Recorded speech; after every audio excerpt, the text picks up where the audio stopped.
I'm going to get that. You have 68 wins. You cannot 69 Nina. Hey everyone, it is the center of attention, Brittany Brooks, and you are watching Simply Reliable Studios.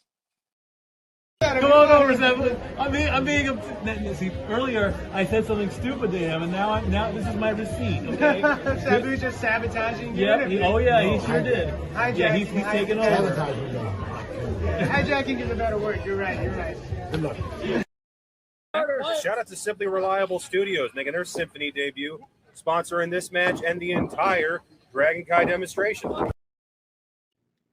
Hey-o, this is Jack Cartwheel. You are watching Simply Reliable Studios. Say his name and he appears. I believe in Noah. I believe in Datula. The Meltzer of the multiverse. Who the fuck wants to compare themselves to another? How much of a mark do you have to be? You couldn't even pick a professional athlete. You went with a fucking journalist? Grow up, man. We just want to say thank you to Simply Reliable Studios for voting us as Tag Team of the Year. Of course. Because you know what they say, right? If you can't swim, you're bound to drown. Tonight, she is sponsored by Simply Reliable Studios from Orlando, Florida. She is everybody's favorite BFF, Izzy. It's Sunday. You know what that means. Welcome in, everybody, ladies and gentlemen, across professional wrestling landscape, professional wrestling fans, casual and hardcore, Japanese, international, and domestic, as AEW brings forward the Forbidden Door and brings into you CMLL, Stardom, and NJPW. And this is our coverage of AEW Forbidden Door. Welcome, everybody, to this special live watch-along event. Hello, everybody, and welcome back in here once again to the Simply Reliable Studios. You know what this is, for I am the Simple Man of the Simple Brand, the voice that's for grateful for all things professional wrestling. Damn it. And my name is Noah Foster. So thank you all for tuning in. If you haven't already, please like, share, subscribe, comment, and tell a friend. And if you want to dictate the conversation, super chat or PayPal, the patch as simple as that. Shout out to Ranking Wrestling JJ Williams and the agreement that will be producer man behind the scenes. Safet, it is good to see you, and I hope everyone enjoys our coverage. As of course, we live watch on AEW for the first time across the NotiQ Galaxy YouTube channels. For those of you that are tuning in for the first time, thank you so much. That being said, if you all have not ordered Forbidden Door yet, here is how you can order it. Oh, sorry, go ahead. Here's how you can order it. I got a little trigger happy because I was like, why the video played? So, again, if you want to follow along live with us, you can promote it here via these providers. HBO Max here at the States, Prime Video across the States, My Slayer National Markets, Dash and Pay-Per-View, and so much more. We are here with you for the entire time tonight to cover the entirety of AEW Forbidden Door. This is going to be so much fun. And don't worry, folks, I'm never alone, but if I am, I got you all the way through midnight if need be, because if this is your first tune to AEW, buckle up. You're in for a thrill ride, to say the least. That being said, I'm going to go ahead and change my feed over to get ready to go right into this soiree. And again, shout out to Chase U alumni and the biggest fan of Also, I want to give a shout, of course, to NXT as they bring forward the Great American Bash. And if you all can, please remain hashtag spoiler free. It's truly as simple as that for that show and other shows. For those that are wondering why we're doing current TNS Anniversary, don't worry. As the Simply Reliable Studios promises to you to do a retro live watchable event coverage for both TNS Anniversary and NXT Great American Bash later this week. JJ, thank you, by the way, for taking over the backstage role with the buttons and the cues. Are you ready to go tonight? I'm definitely ready to go. I'm a little sad I can't actually watch the action aside from the buy-in, which just ended, but c'est la vie, priorities over passions. Damn. Money is funny. Yep. You know, and unfortunately I can't buy pay-per-views with Monopoly cash. Otherwise, I'd probably own my own wrestling company.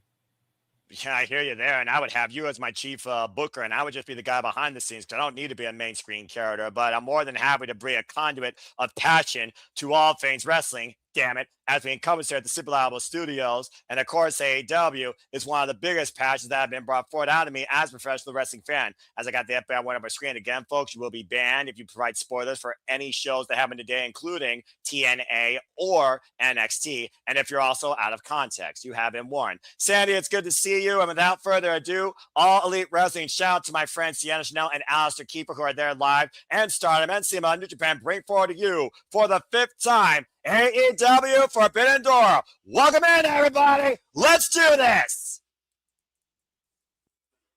Ah, Pyro. Such a beautiful sight. Nice little setup here tonight. Capacity crowd on hand. And yeah, again, as part of our forward outlook this year across all wrestling events, we look at the main cards only. But shout out to Maika, who qualified to survive by the fittest against Skye Blue, and Divine Dominic, who retained the AEW Women's World Tag Team Championships against Olympia and Thunder Rosa, and Drew Maloney, who drilled Daniel Garcia into the canvas. As you see a brand new circular steel cage above the ring tonight for what is one of 3 main events to come forward when Team MJF takes on Team Mark Briscoe. As we head down to the introductions for opening match, and we welcome the Forbidden Door with this inter-promotional triple threat tag team affair. Time for the Young Bucks versus CMLL versus New Japan Pro Wrestling in Skye Team and Unbound Company. Seems kind of poetic that the Young Bucks start off a show here in California. Oh, it's going to be fun. And Darren and Safet, thank you all for tuning in. Good to see you all in the chat here tonight. And of course, the Young Bucks are looking to once again find themselves in the conversation in the pursuit of the AEW World Tag Team Championships, former 3-time AEW World Tag Team Champions. And of course, the last time we were out here in California, they lost to FTR at AEW Revolution. And shout out, by the way, to not only Tara Okada, the president of Stardom, that is there live at the festivities tonight, as well as New Japan president Roshi Tanahashi, but also the Japanese ring announcer, Takuro Shibara, who will also be playing tag team alongside Arcadia Ora. And of course, the Young Bucks, no stranger of Forbidden Door, been tag champions wherever they've gone, former AAA tag team champions, Ring of Honor tag team champions, IWGP heavyweight tag team champions. And shout out to Walker Stewart, the voice of New Japan Pro Wrestling, that is also there live tonight at Forbidden Door. Shingo Takagi. Anytime I hear this theme, it's a good day to say the least. As we bring in the Rampage Dragon and Tommy and T, good to see you. People are wondering if Shingo Takagi was going to walk through that Forbidden Door again. You got your answer. The Rampage Dragon, who, of course, will be evolved again in this year's G1 Climax. And stay tuned, folks, as we cover our opening date here at the CMLL Studios, me and our Canadian friend Ash, as Titán and Shingo Takagi, representing Unbound Company, might be looking for a little bit of one-upsmanship in the pride of the Lion Mark that's New Japan Pro Wrestling. And, of course, Los Fashions Ingobernables de Japón, disbanded, of course, earlier this year, as well as, of course, Bullet Club, which, of course, formed Unbound Company underneath the guidance of the philosophy of Gene Blash Yoda-Tsuji. And shout out to Nadia McGuinness, as always, there. I need that lapel pin right there. And, of course, Unbound Company right now has the momentum going into tonight's Forbidden Door after, as I said earlier, point forward of our caliber, Drew Maloney was able to get the singles win on Death Rider, Daniel Garcia. As we welcome in our last team, representing CMLL, the oldest wrestling promotion in the world since 1932, with Místico and Máscara Dorada, El Skye Team. As, again, I can't sing Espanol, but this theme takes on an aura and a momentum wave of its own, as Titán, of course, heavily involved in CMLL. Also knows this theme. I'm pretty sure my friend Sienna Chanel does as well. And as you can see, El Skye Team, Máscara Dorada, and Místico are indeed the brand new Ring of Honor World Tag Team Champions, as well as the current CMLL World Trios Champions. It was this past Friday in CMLL that Los Fashions Ingobernables, Sammy Guevara, and the Beast Mortals lost the Ring of Honor World Tag Team Championships to Místico and Máscara Dorada with the La Mística armbar takedown, and Beast Mortos tapping out immediately. More gold for Skye team, more gold for Místico, as he's also one half of the current IWGP Heavyweight Tag Team Champions, alongside El Desperado in New Japan Pro Wrestling. Being welcome in here to San Jose. And then, of course, our Spanish announced team. Oh, let's bring in Rivera from the CMLL announced teams here. Everyone's here in the Forbidden Door. All are welcome. And we got ready for this contest here. Rick Knox. Again, folks, it's a triple threat tag team match. No countouts, no disqualifications. First pinfall submission inside the ring wins this unique opening interpromotional showcase. I couldn't think of a more poetic way to open the Forbidden Door than representing CMLL, AEW, and New Japan Pro Wrestling all at once.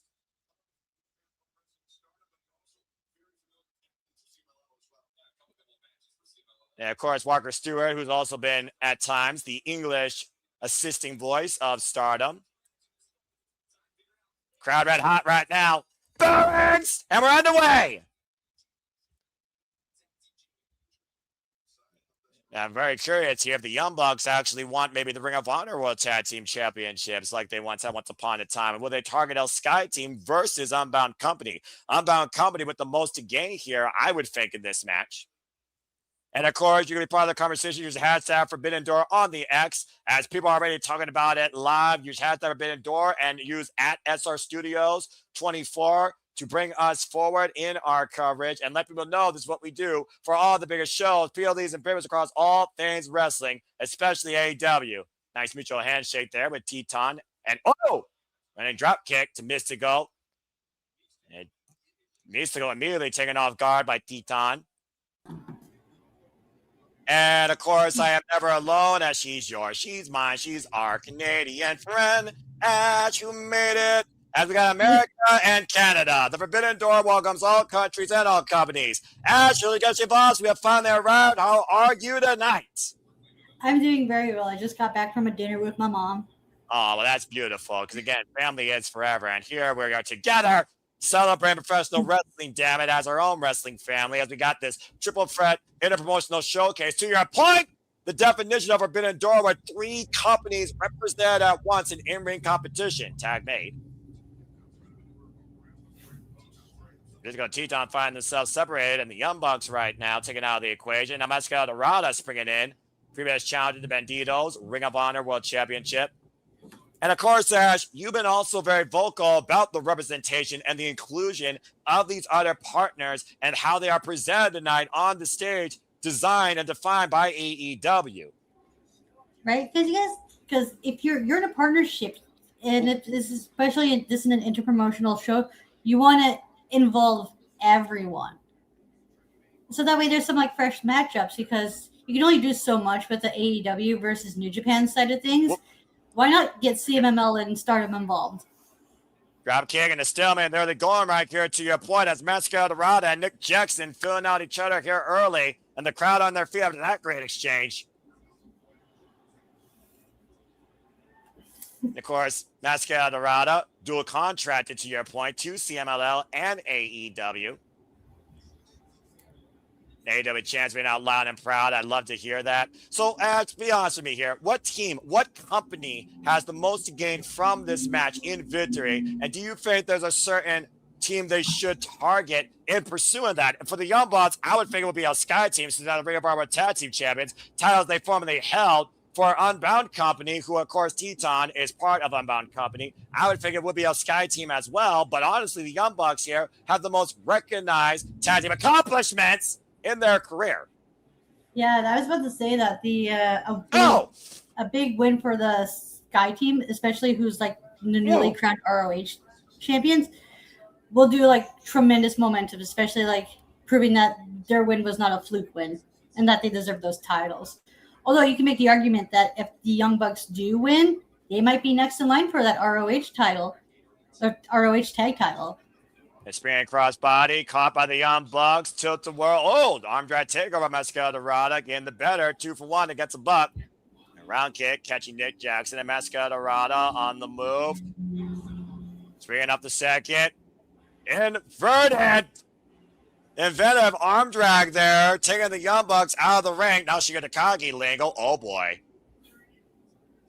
And of course, Ash, you could very much tell a tale when it comes to the Rampage Dragon of New Japan Pro Wrestling. Mm-hmm. Former IWGP World Heavyweight Champion, former Never Openweight Champion, and of course, former IWGP Tag Team Champion.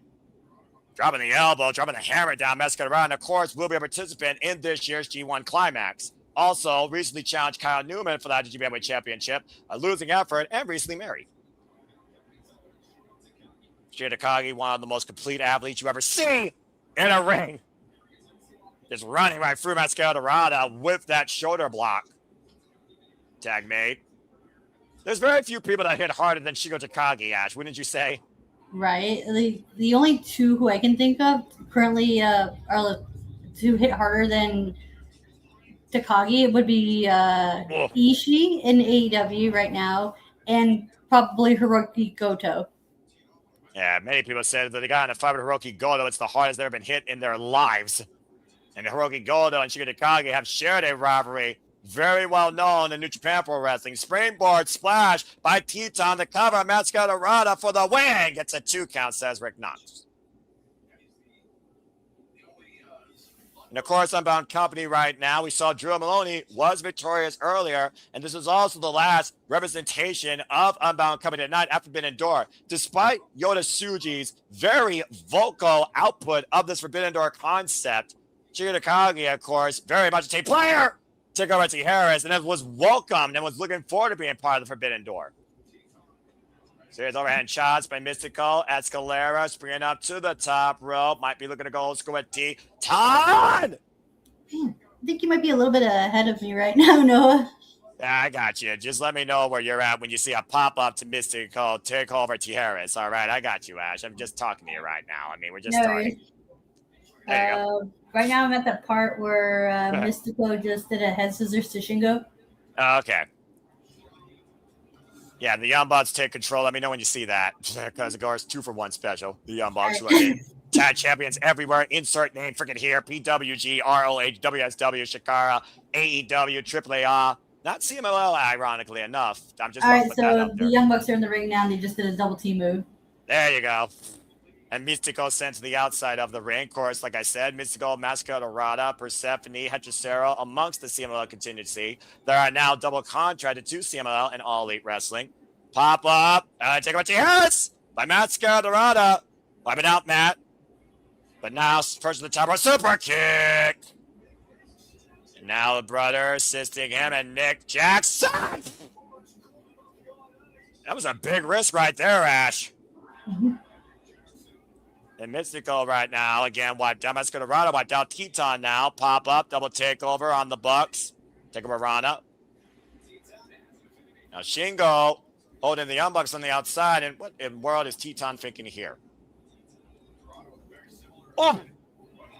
And Titán, Místico, and Máscara Dorada. Ash, I sense a luchador is about to go flying. Sorry, what? I sense a luchador is about to go flying.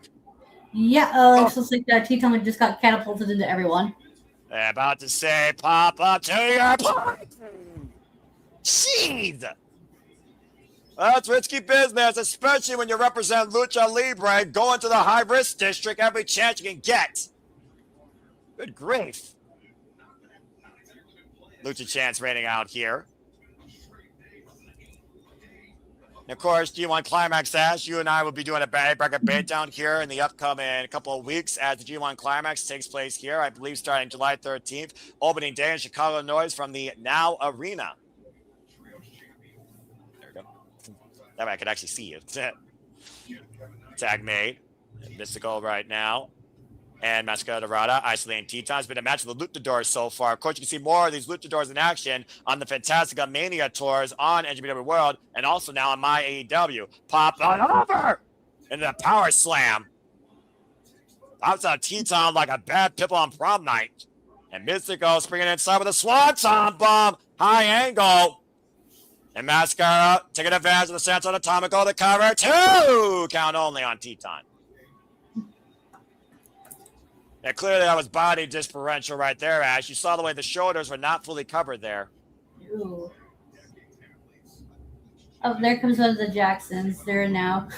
Yeah, tag made, and of course, right now, the Young Bucks, they're literally in home turf, California. But as I pointed out earlier, while they're trying to get back to tag team title conversation, they lost last time here in California against FTR for the AEW Tag Team Championships at Revolution.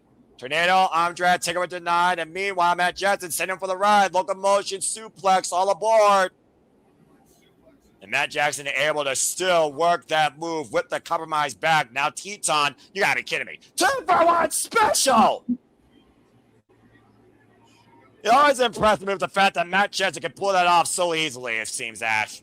Right? It just looks like he's trying to do the same with Shingo, but he wasn't able to get all of it. Shingo got all that DDT. I love when he fakes him out in that Yukon combination into that DDT. You duck, you get clowned on your head. You don't duck, you get your head taken off with a lariat. Right. And Shingo Takagi introduced to New Japan Pro Wrestling as X back in 2016 as part of Los Granades de Japón underneath the leadership of Tetsuya Naito. Oh!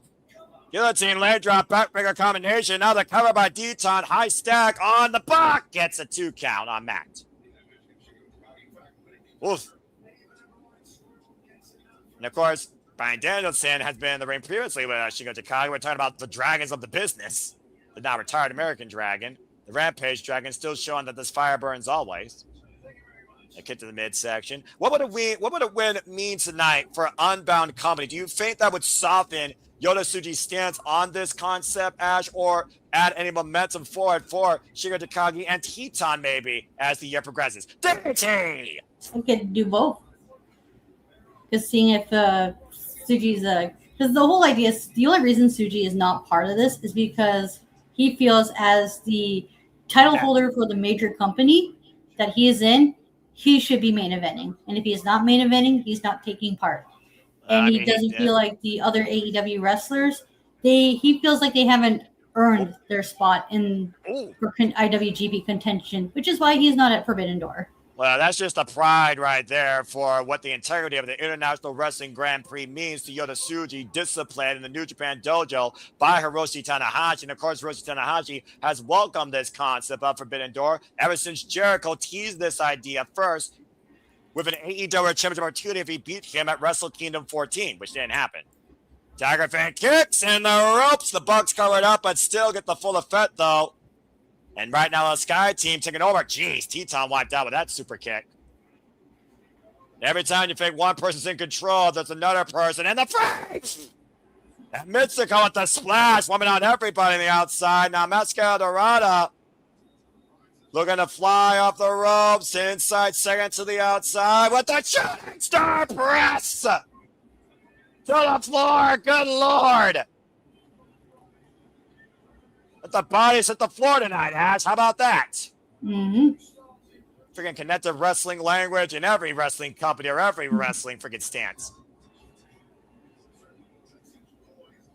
An insane, wild, triple threat interpromotional contest kicking things off at Forbidden Door tonight in fine fashion, I would say, Ash. All three companies strongly being presented and bringing out the stops here tonight.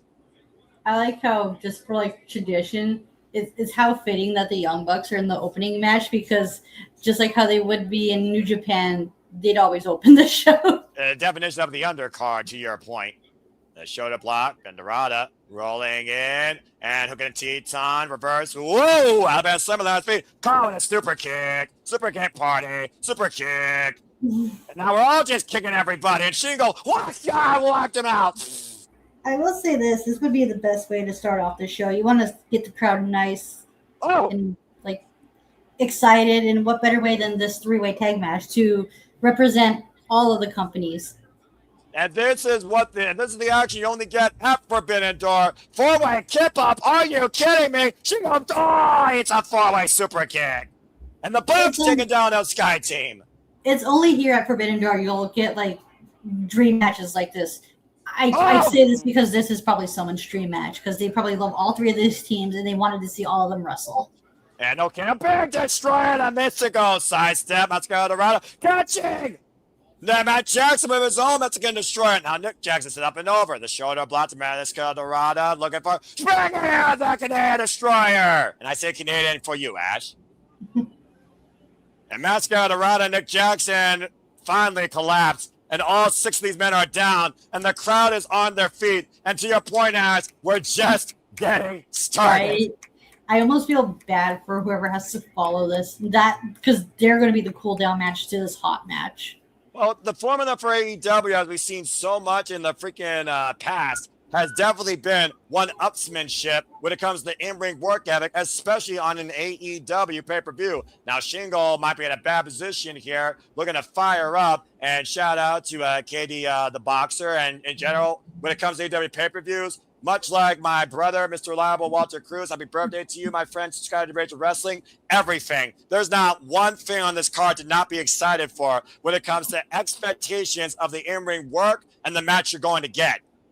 Uh-oh. Ash, what about you? Meanwhile, Spirit fly off the top! Hook the new lead, Místico on Shingo, and broke it up on that chance with the elbow drop. And Titán with the double stomp to Nick. Whereas the man was at 450. Man, everyone's just trying to one-up each other. Or crush each other's chest. Shooting star press to Titán and Matt by Máscara. Holy hell. And now I got a moment to breathe. Ask, what are you most excited for tonight? Good grief. Sorry? What are you most excited for tonight, young bat? Okay, As if I don't already know. Okay, well, other than the obvious. Yeah, the obvious for those that don't know. Wait a minute. Continue. The Owen Hart final matches. And what else is on this card? Yeah, there's the Owen Hart tournament finals. Ooh.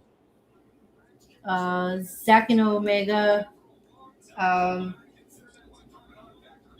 Starlight Kid. Shota and Pac would be, and yeah, those are the ones I'm mostly looking forward to. I'm looking forward to Starlight Kid and Fekra new in hostilities with the Idol Killer. That one I'm also looking forward to because I have yet to see Starlight Kid, so this is going to be my first impression of her. I have seen the evolution of Starlight Kid since she was under Mayu Iwatani, forced to leave Oedo Tai, find a dark side that led to her being a predominant high-speed champion, and then coming back to light, leading her own faction now with her forever rival and the daughter of high-speed Asumi as part of Neo Genesis. It's going to be a very special match tonight. Oh, that was not special. The Místico, though. Pop into the gut buster over the knee. And now Shingo on the move. Pumping bomber! And Unbound company looking for a certainty here in victory as for New Japan Pro Wrestling. And right now, Místico isolated with Shingo Takagi and Titán, and Shingo with the double team. The Irish whip sent into Unbound Company's corner. Short range clothesline sent into Titán. And assisted. Tornado DDT maintains control of the head. Hoisted up. And Shingo. Taking down with a power slam. Double stop. Follow through. Driving into the chest. The cover. Two. Super kick. And the Jackson wiping Unbound Company. Now trying to take advantage of their work. And that's the dangers with any form of triple threat, as you know, Ash. The other participants can take advantage of another team's work towards the accomplishment. Exactly. The constant momentum shifts. That's what adds to the chaotic nature of these three ways. The definition of chaos right now has been this triple threat right now. It's been company chaos here. Super kick party on display. Titán wiped out. And Shingo sends Nick in the mat, catching him with a stiff right. Ducks underneath the double clothesline. Super kick by Máscara Dorada, wiping out Shingo. Now Máscara Dorada on the move. Con the cross body and hoisted up. Then super kick. Oh, and a crucifix bomb. Now Titán trying to fend off the Bugs, catching him with a Gamenguri, and Skye team, and Titán to the top rope. High crossbody, caught by Máscara and caught by Nick. Now thrown into Nick and Matt. Super kick to Máscara to run, and uh-oh. And Ash, I think we've seen this from air position before. Springing it up to the top. Monster Driver! And the Young Bucks, too, with that dominant concept, pinning Titán. Woo!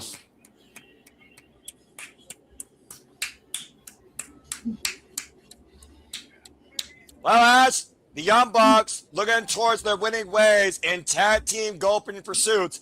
A hell of a win tonight for Indeed. AEW. And they did not pin the ROH tag champions, so they still got their momentum going forward as well. And they're protected that way. Yeah, and it's also, of course, a fact of the matter. We know we got Cajun Cup versus the Dogs later tonight for the AEW Tag Team Championships. And, of course, Shingo Takagi, he's got a busy summer ahead in the G1 Climax. Oh, yeah, especially in that A block where oh, wow.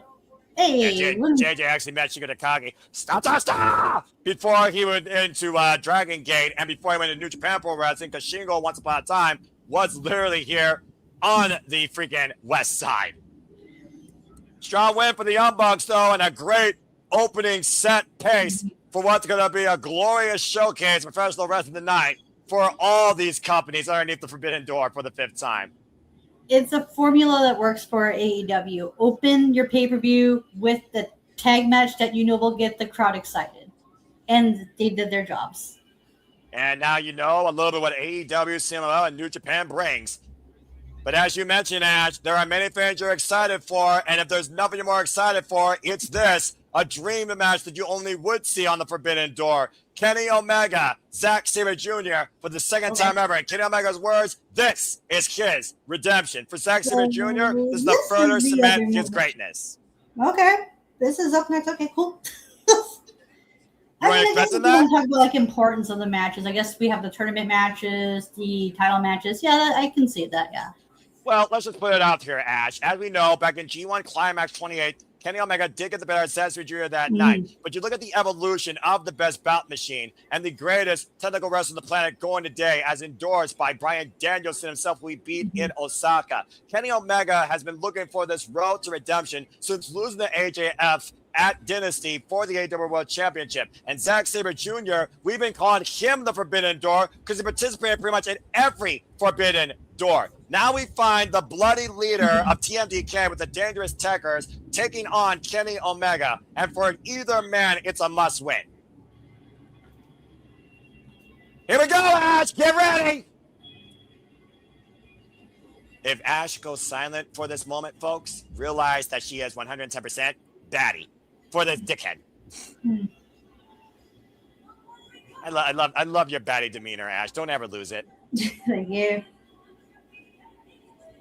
And Zack Sabre Jr., of course, by the way, Ash, to your point, he was the one that threw out this challenge to Kenny Omega.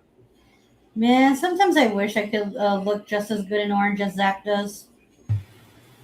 Kenny Omega, former 2-time IWGP heavyweight champion. And, of course, you all can buy a shirt today at the Super Studio stores. If you are a lover of the Bloody Techers, get your shirt today. Become as baddie as Ash. Join her Young Punks. Subscribe to Baddie for Wrestling. Of course, Zack Sabre Jr., disciplined by the former King of Parade Crates, Minoru Suzuki, a former Rev Pro British Undisputed Champion, former IWGP Heavyweight Tag Team Champion alongside Taiji, running mate, of course, and leader of his own faction, now TMDK, priorly underneath Suzuki-gun, and was introduced to New Japan Pro Wrestling because of his dangerous human body manipulation that he worked on through Rev Pro, defining a style of his own. Oh, let's fucking go. Bring forth the best bout machine. Oh my god, you brought back the old theme. Oh shit, we getting fucking final boss Omega. Let's It's not fucking real. go. It's about to get fucking real, Ash. It's about to get fucking real. Hey.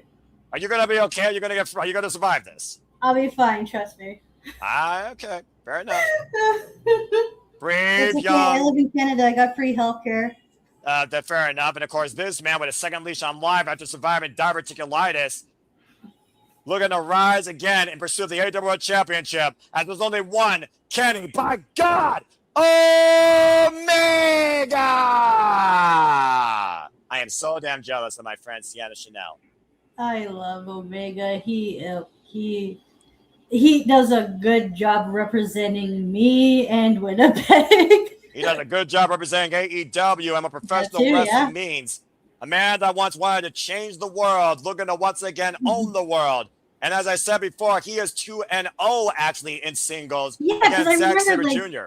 I like in that promo Zack mentioned. I'm like, wait, hold on. You and Omega had another match in English? Yo, dude, you can't just be dropping fucking lore on us like this. What?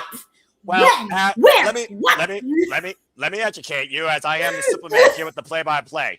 Kenny Omega and Zack Sabre Jr. first met each other in 2013 back in England, Ash, at the 4FW promotion, and Kenny Omega won that night. Yeah. This is a rematch that goes all the way back, though, to the G1 Climax encounter in 2018. 8 years ago, where Kenny Omega got the better of Zack Sabre Jr., but it took 15 damn minutes of human body manipulation, dissection, and endured for the cleaner to rise to the occasion and win that night. That's the one thing I love about Zack Sabre Jr. When he cuts promos on his opponents, he drops like this weird ass facts and lore about the opponent. Be like, wait, you guys, what, huh? Like, you guys wrestled here at this place? Well, you talked about before the in-ring IQ of Zack Sabre Jr. rivals most wrestling geniuses today that have been veterans of the business that aren't even working anymore. And immediately Zack Sabre Jr. going to the mat where he is most comfortable, his ground game. For those that don't know, Zack Sabre Jr. has been involved in the Forbidden Door, including facing freshly squeezed Orange Cassidy to defeat him. He also wants to involve in a fatal four-way for the AEW International Championship against Katsuyori Shibata, Daniel Garcia, and freshly squeezed Orange Cassidy. And of course, the very first Forbidden Door, Ash, he faced an arriving Claudio Castagnoli. I say I recommend that match a lot to people because not only was that match a good reintroduction to Claudio Castagnoli, but it's a good introduction for someone who's never seen a Zack Sabre Jr. match. Zack Sabre Jr. right now tying up with Kenny Omega, Greco-Roman knuckle hold, test of strength here. You see the way that he's trying to grab the inside leg of Kenny Omega to force leverage. Now Kenny Omega stepping through and Zack Sabre Jr. bridging back on the point of the toes. And again, as we talk about the discipline of Shingon Pro Wrestling, the conditioning of your neck being so critical. Now I've got the straight jacket hold on the best bout machine here. And of course, we've already seen these two, to your point, Jackie Chan, and have warm-up matches here. Zack Sabre Jr., of course, beat Jack Perry. Kenny Omega, of course, faced Tony Nese. And Bad Dude Tito of TMDK. Both men, once again, jockeying for strength in this hold. Turning around. Stiff lockup here. And both men forcing the break. Uppercut by Zack Sabre Jr. At one point, though, Zack Sabre Jr., he refused being struck with a shot. He always found that pinfalls was a weaker form of wrestling. He always wanted to win matches via submission. And again, Zack Sabre Jr. and the neck crank. And a drop kick right between the shoulder blades. Zack Sabre Jr., of course, inaugural NWA World Television Champion for one full calendar year, 16 successful defenses. Yep. And no one's been able to match that. And it makes me so sad because I always talk about like how they're not really doing anything with that title. And it just makes me sad and mad because I keep saying this, and I know this comes across as biased, but Zack not only is their first champion, but he is the best champion, and he set the bar way damn high for that goddamn title. And Kenny Omega with the slingshot plunge, raising the bar of competition tonight. Wyman out that Jr. on the outside. To your point, though, right now, Kenoza Takagi, who will be involved, of course, in that 12-man steel cage match, has also been a very strong, predominant NWA World Television Champion with so far 3 successful defenses, including to a 15-minute draw against Roughneck Shota Umino, who we'll see in action later. And, of course, he will be involved also in the G1 Climax, as well as Zack Sabre Jr., former G1 Climax winner, and as I pointed out, former IWGP World Heavyweight Champion, who defended that successfully not only at the Tokyo Dome 2 nights in a row, but also in the UK against Will Ospreay. Now the joint manipulation coming into play as Zack Sabre Jr. rearranges the wrists of Kenny Omega. And you see the way that Zack Sabre Jr.'s brain is unfolding, driving the arm down across the barricade, Ash. You know, I mentioned about like Zack being the standard he set as the inaugural TV champion. Oh, God. You can make that very same case about Omega when he became United States champion. And knife edge chop and Zack Sabre Jr. taking it to your point. First time he won that title was right here in California in the Cow Palace through a rigorous tournament And the final one he had to beat was the Stone People, Tomohiro Ishii. Both these men have set a standard in excellence in professional wrestling, in and out of New Japan and America. And for Zack Sabre Jr., the strongest possible to come out of the UK, if not the most technical. As, of course, nlast year, he beat Nigel McGuinness in success retaining the IWGP World Heavyweight Championship.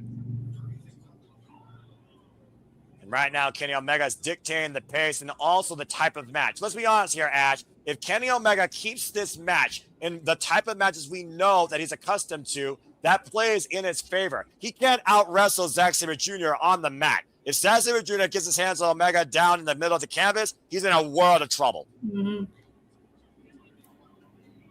And right now, Kenny Omega, instead of using a table, uh-oh. Yeah, Omega's doing everything he can to make sure Zack does not get into the ring and go on the mat, because that's where Zack does his shit the best, is in ring on that canvas. We've also talked about those ribs that, for all we know, still have never healed 100%. As we were looking at the replay, Ash, remember this move, vintage Kenny Omega, the double stomp, not through a table, or Japanese tables that are rocks, but that went in partition from the announce table into the rib cage of Zack Sabre Jr., compromising his breathing. Now Zack put on the Spanish announce table, and of course, these announce tables aren't gimmick, folks. They're reinforced. They leave a mark on a competitor. Uh-oh. What is Kenny Omega thinking here? He's going to try to dragon suplex him through the other table. Oh, dear Lord. Oh, no. They didn't remove the monitors, man. Don't do it. Zack Sabre Jr. dropping to a knee, preventing that from happening. Turn destruction avoided. And Kenny Omega going after the core and hoisting up Zack. Zack fighting back, though. Omega and Zack right now in a stalemate. Big elbow, though. Clocking Zack Sabre Jr. Going to the elbows now. Another knife-edge shot, bringing the lead of TMDK down to his knees. Omega takes a look behind, looking to execute his plan. Waits up Zack Sabre Jr. again. Zack Sabre Jr. able to escape. Instead, Zack Sabre Jr. to submission.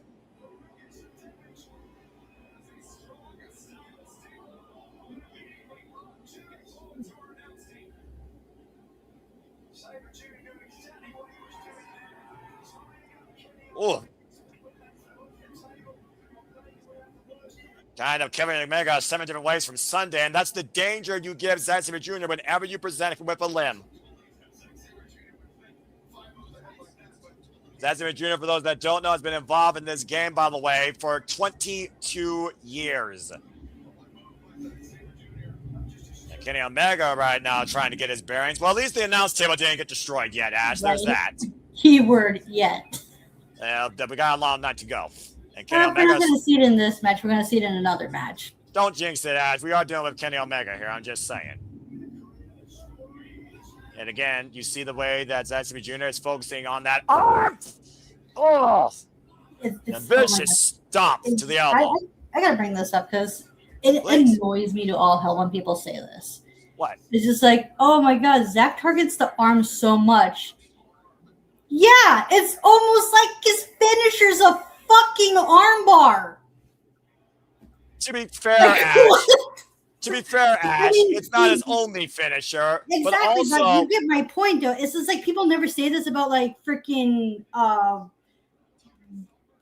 people who use like the figure 4 leg lock as a finisher. Like, oh my God, they're targeting the leg so much. Oh, because their fucking finisher's a figure 4 leg lock. Like, well, Ash, to be fair, you are the bat with the techniques, and for all we know, not everyone understands what that technique means. Believe it or not, Ash, and I've come to learn this, not everybody's a professional wrestling fan or smart enough to understand it.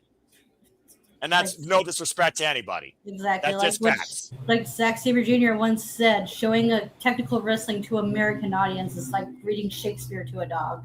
Well, to be or not to be, that is the question. And right now, Kenny Omega looks to be the man to beat Zack Sabre Jr. and have been in door and launch himself into what he's calling his redemption. And of course, folks, redemption will be brought to us by AEW next month. Stay tuned when we cover it here at the Super Reliable Studios. Zack Sabre Jr. now in firm control of Kenny Omega. And also, Ash, think about this. Zack Sabre Jr. is a master strategist, focusing on one lip before he captures it once and for all in that lethal varying submission of many names. Hurrah for a new year, or Cocky Cat, just to name a couple. And if he compromises Kenny Omega's arms, Kenny Omega can't hook Zack Sabre Jr. for the one-wing angel. That's true, yeah.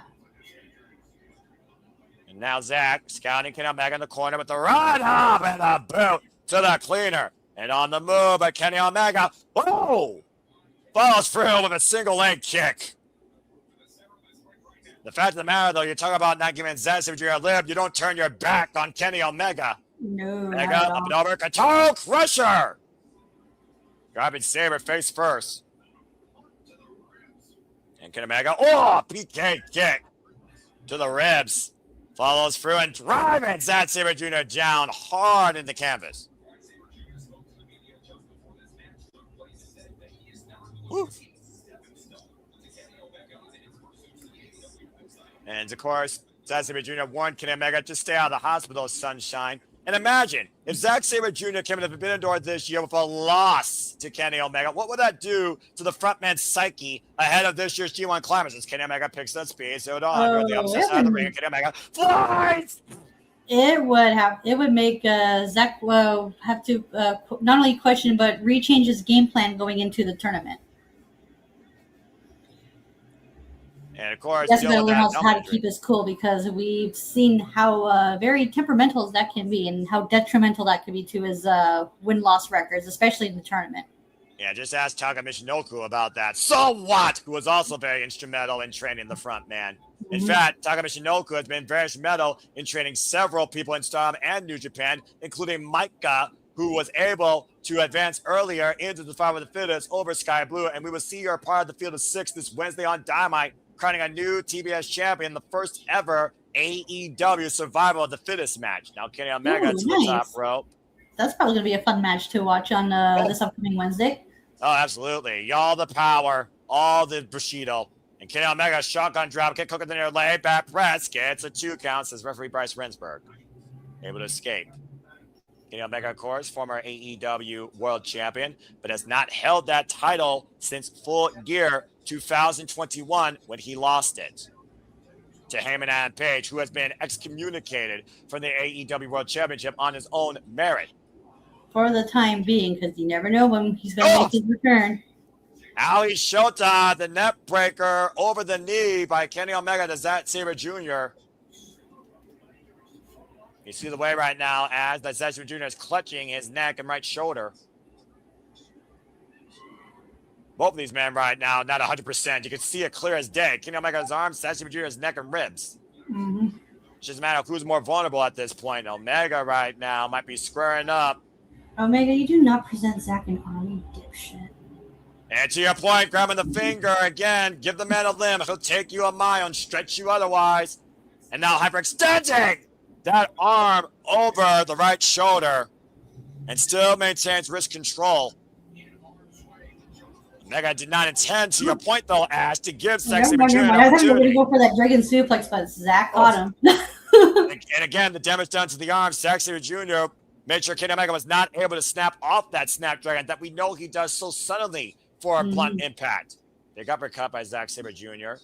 The way like freaking Omega does that dragon suplex, it's just so fast and fluid. It's just, goddamn, what if it's a thing of beauty. The fact of the matter that Zack Sabre Jr. knows that Kenny Omega is also more dominant in his right arm and hand. You saw the way that Kenny Omega chopped Zack Sabre Jr. with the left there, Ash. And Zack did not wince as hard. Bang! With a rising knee. Sabre dropped, staggered, swing and a miss. Oh, wow!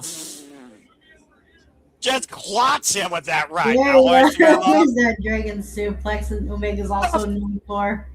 Just planning Zack with it. A sudden ace in the hole and a more defensive measure versus an offensive one at this point of this match, Ash. Usually we see Kenny Omega fall pretty quickly after one of those. Yeah. That goes to the testament of how much has been taken out of both these men. Again, you see Zack Sabre Jr. grasping his ribs. And Zack Sabre Jr., of course, at one point dealing with debilitating rib injuries and neck injuries.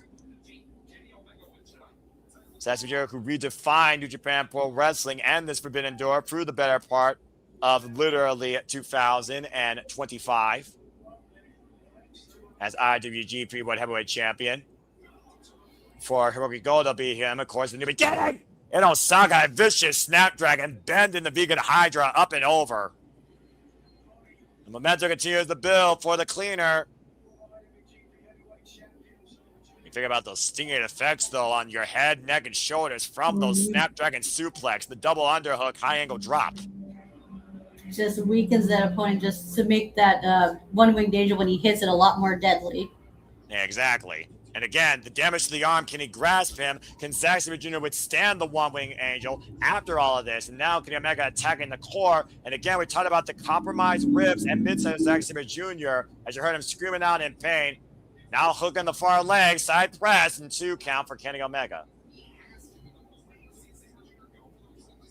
And it's also one of those things, though, the pride of the frontman, Ash. This is another thing we need to consider. Zack Sabre Jr. is also a guy that will literally die usually before he goes for the ropes to force a break if he's in a sense of urgency.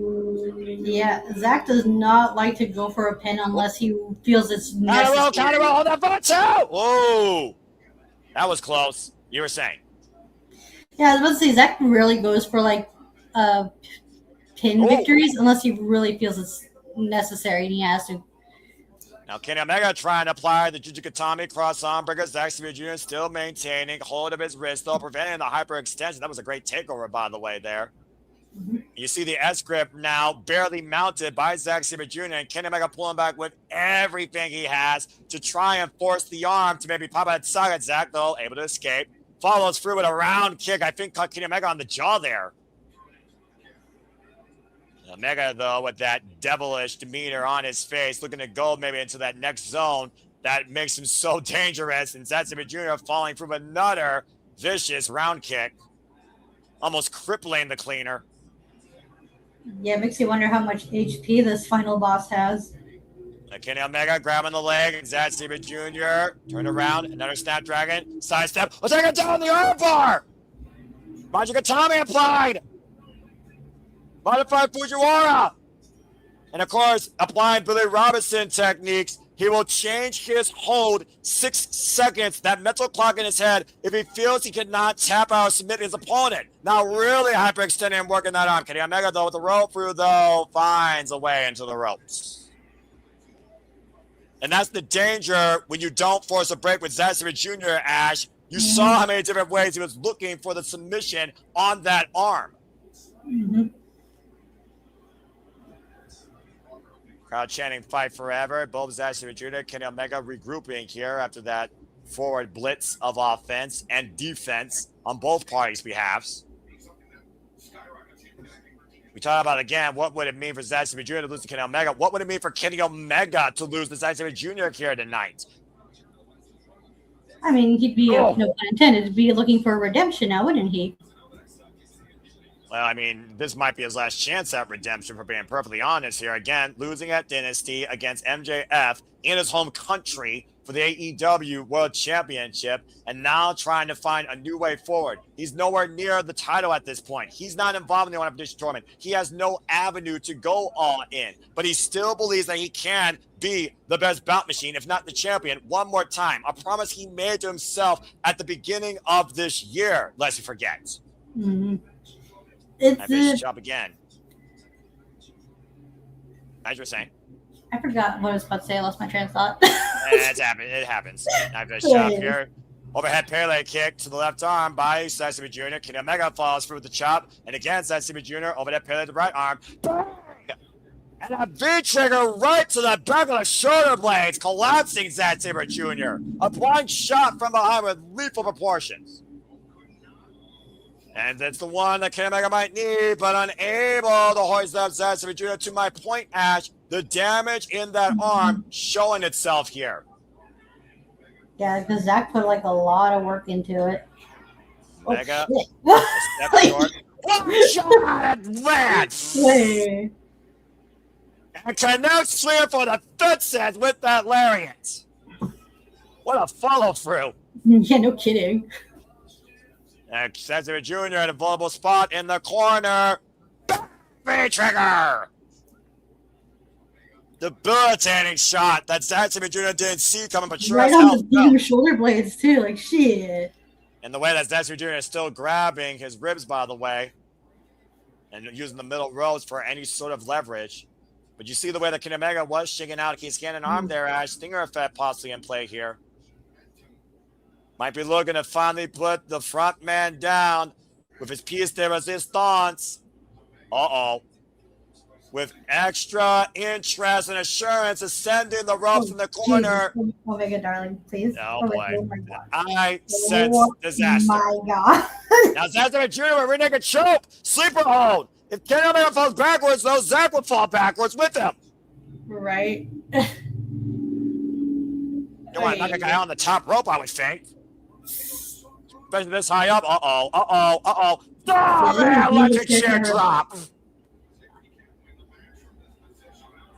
Okay, you're a little bit ahead of me now, so okay. That's all right. We're all good now. Both men are down here right now. Wait, the top rope's a very dangerous spot, especially for Zack Sabre Jr., who rarely goes on the top rope.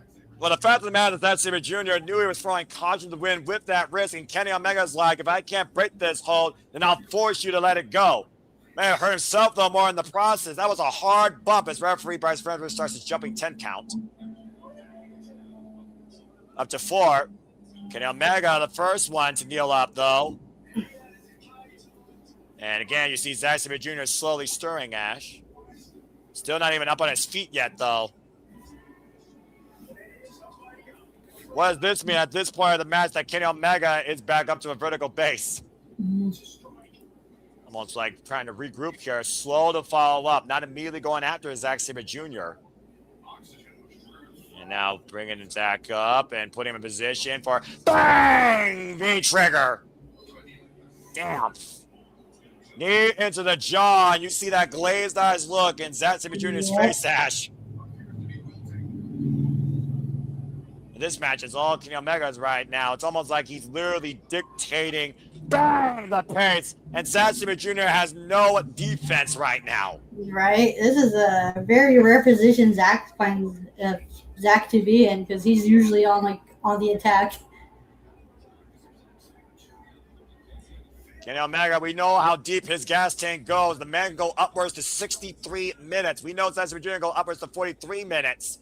Right. And Diverticulitis be damned. And by the say, ankle lock applied here right now, but Kenny Omega trying to roll over though to prevent the pressure. Now up kicks, breaks away from Zack Sabre Jr. Zack falls through a vicious PK. Kenny Omega rolls through, bang, trigger. Knee strike on target, almost like acting on instinct. Now right. Zack going up the ropes and another knee to the back and the shoulders. Now Kenny Omega pop up, poison Rana. Oh, that's what it is. Okay, I thought he was going for another dragon suplex, but oh, jeez, just fucking planning, Zack. And now falls in the cover, out the near leg for a 2 count. Right. You can tell how much he's been taken out though, because he didn't even hook both legs on that cover. He crawled to hook the near leg in that cover. He didn't have all his back weight on Zack Sabre Jr.'s torso. Right. Especially with how much work is Zack not just hit on both of Omega's arms. And it's still anybody's match at this point, as people in the chat are telling that Kenny Omega is going to win. That's the problems they're seeing here. V-trigger denied. No. O'Connor row. Double leg Nelson. European clutch. 2. Oh, almost got him. Whoa. Nearly got it there. Almost grabbing Kenny Omega. Wait. Another knife in his chop, and now hiking up that ties. Oh, he's gonna go for that. Oh, okay, that's something. It's a downward momentum, sudden impact pile driver, stuffed pile driver, Ash. Yeah, just I love how both not only is Zack working the arms, but Omega's also working those shoulder blades. It's just I love it when both.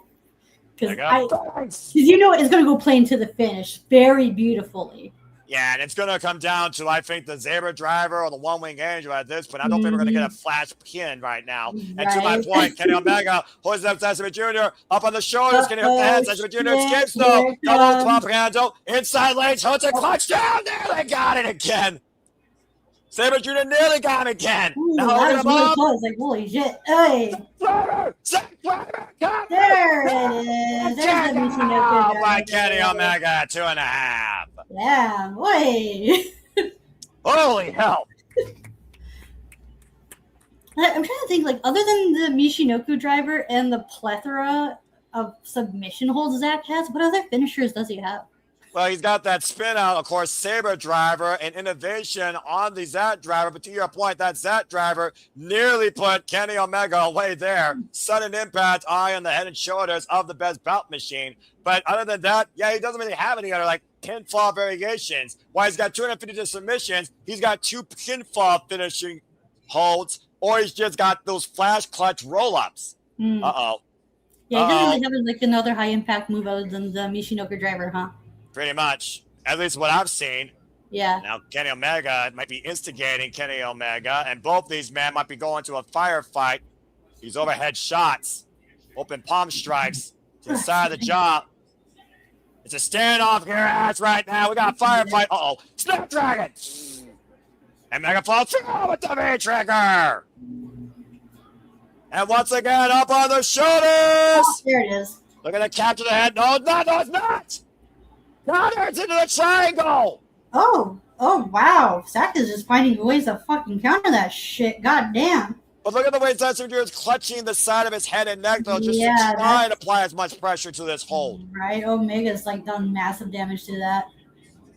Yeah, about to say, but again, though, you only can breathe for so long in that hole with a carotid artery cutting off the flow of oxygen to the brain. Now, Zack Jr. transitions. Kenny Omega is trying to roll through, possibly into an armbar, and again, finding the triangle hold. This is a dangerous situation for Kenny Omega. The one-arm deadlift could have her extend that arm in the process. Plants Zack Jr. down with a power bomb.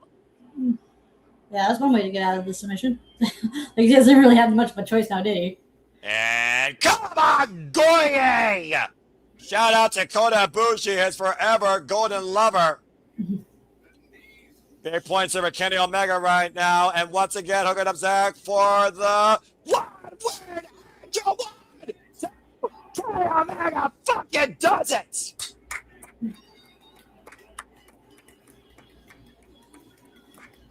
This was a really good match. I like this. That was a hell of a rematch from 8 years ago, Ash, with both these trained, evolved, disciplined veterans of their game for AEW, New Japan Pro Wrestling. But Kenny Omega perseveres at the end of the day with a move that probably nobody survives. The one-winged angel flies high tonight in victory. What a match. It was, yeah. And of course, that was a moment right there. As you see this little Photoshop here of chief producer man JJ with the Big Al hat. Shout out to Alex Crowley with the frontman of TMDK, that bloody dickhead. But a hell of a way here tonight is Kenny Omega might have literally punched his ticket on his own road to redemption. If he is indeed bound to be AEW World Champion one more time, it was a hell of an example he set tonight, Ash. Wow. Add another one to the list when it comes to Kenny Omega's accolades. The best bout machine still got it, but Zack Sabre Jr. damn sure brought it. My main concern is that if Omega does win at Redemption, that it's going to be like a... Like, listen, I knew Omega's not going to have, like, a short, like, have a super long run, but it just feels kind of cheap to have him be, like, a transitional champion. Well, that is, if he does lose to, like, whoever wins the Owen Hart final, that is. Well, it comes down to the circumstances that we set, of course, Ash. If you look towards when we go all in, and of course, that goes for redemption, that goes for beach break, and that goes for the Forbidden Door. And speaking of somebody else where we might see a changing of the guard, Bandito, the most wanted, has called his shot, as it is time now for the AEW Continental Championship. And again, Zack Sabre Jr., arigato, good luck in the G1 Climax. And again, folks, stay tuned when me and Ash bring you a bag breaker breakdown on the G1 Climax, exclusively at Bad Fresh and Superman's brand. Date and time to be determined. And thank you, by the way, for those that are tuning in for the first time. If you haven't already, please like, subscribe, comment, and tell a friend. As we do this for all the biggest shows, PLE favorites, and specials across all things professional wrestling. Damn it. And subscribe to the Bad for Wrestling. Shota and Zack are in the same block, right? Yes, they are. But that being said, it's time for the Death Rider to see if he rides or dies tonight. Who wins this shootout in California? Bandito versus John Moxley for the AEW Continental title. You know, it's been a while since Zack last went on for the singles gold. Who knows? Maybe it went over Shota Umino if Shota Umino retains tonight. Yes. We can build to that going into the G1.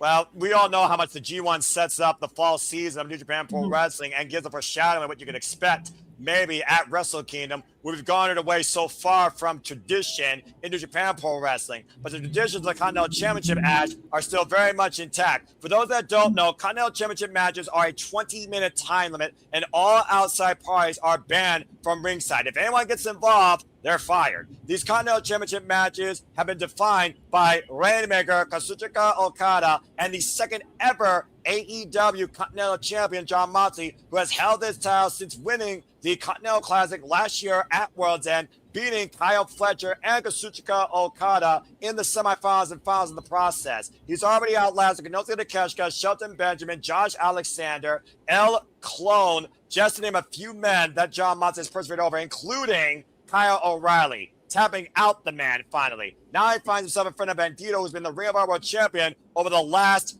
calendar year. Yeah, it says quite a bit about the lineage of the Continental title because there's only been like 3 champions? 2 champions. Or 3 champions, you're right, because the Continental Crown inaugural was Eddie Kingston. But that was so long ago.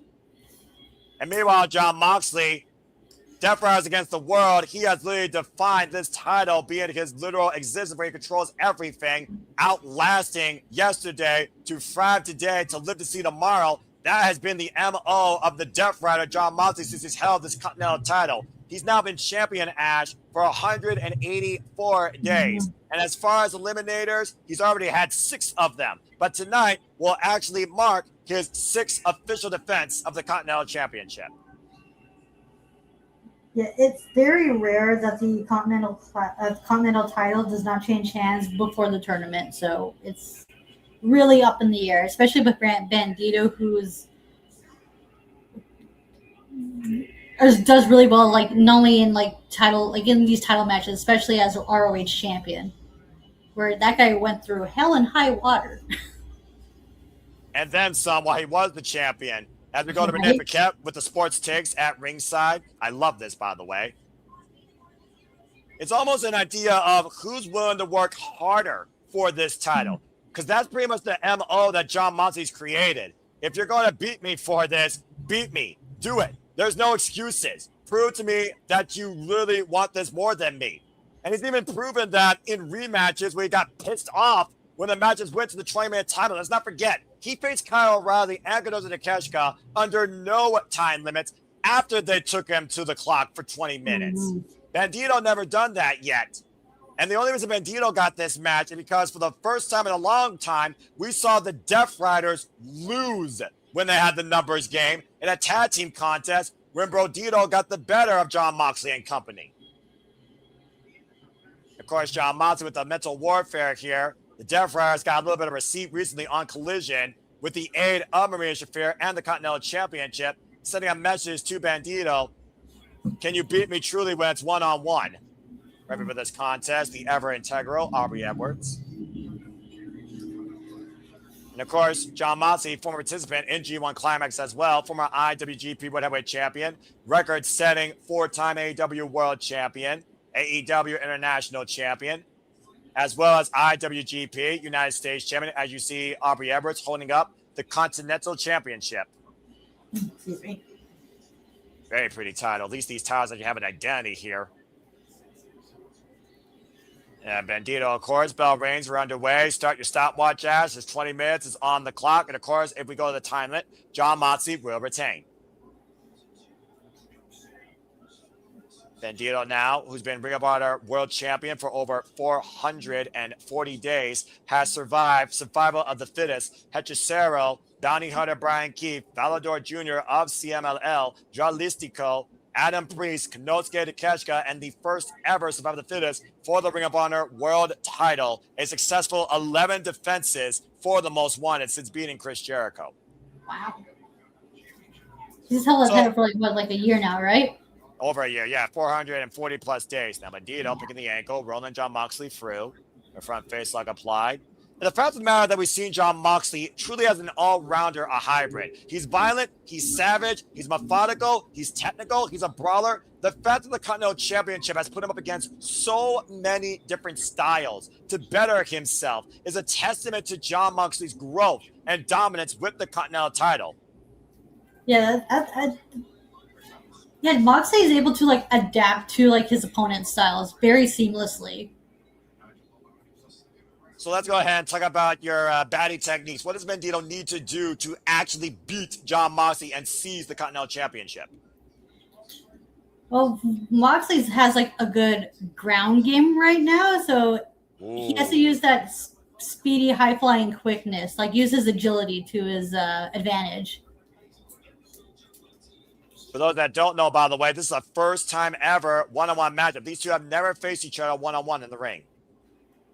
And people are already on the conversation using hashtag Forbidden Door and hashtag AEW, talking about Kenny Omega and Zack Sabre Jr., which I will say because I almost forgot to. Kenny Omega and Zack Sabre Jr. Forbidden Door. If you know what I'm about to say, folks, type along with me. And Ash, I expect you to say along with me too on the count of 3. 1, 2, 3. That's professional wrestling! Damn it! And now we force forward here. I feel like I'm going to say that more than once tonight. The side headlock applied. And Bandito sent off into the ropes. Shoulder block. Jon Moxley didn't even budge. Of course, Bandito, previous challenger to MJF's AEW World title, also was a previous participant in the Owen Opposition Tournament for losing towards Strickland at Double or Nothing. Now Jon Moxley trying to keep up with Bandito in the speed game. Impressive. A little bit of jaw jacking here and the other going. You almost wonder if Jon Moxley will try and outpace Bandito, drawing the proverbial line in the sand, and as for Bandito to give his best shot. Oh, jeez. I don't know why a professional wrestler does that with so much pride and will, Ash. Just literally opens himself up to take it. And again, thank you so much to everybody that's tuning in for the first time. As again, I love to bring you the knowledge, the outlook, and put everything forward. What AEW does, what every competitor brings, what each story is about, what each tournament and what each title is meant to do here, and what it could lead to. So if you are tuning in for the first time, let people know we do this all the time at SR Studio 24 on the X, and subscribe to all the YouTube outlets, including Rage of Wrestling, Bag for Wrestling, Cascading Studios today, and follow us at SR Studios, and subscribe today to the Noti Q Galaxy YouTube channel. Now attacking the body, Jon Moxley off the ropes. Drop kick by Bandito, rocking the Death Friday outside. And Bandito picking up speed, looking to fly. Jon Moxley, whoop, slingshot, land the apron. And Moxley comes back around, draws Bandito down to the floor. Now Jon Moxley on the move with the Tope Suicida, driving Bandito up the entranceway. And of course, Jon Moxley, we not only talked about his time in G1 Climax, Jon Moxley, again, also the disciplines of styles. He's also been involved, of course, in Mexico, Japan, Canada. He's been a world bender. He's been a travel blazer across the entire world of this business. Not often you see Jon Moxley with a tope, though. Wow, good Lord! And Bandito going for a bro with a tope, caught it low. Good Lord.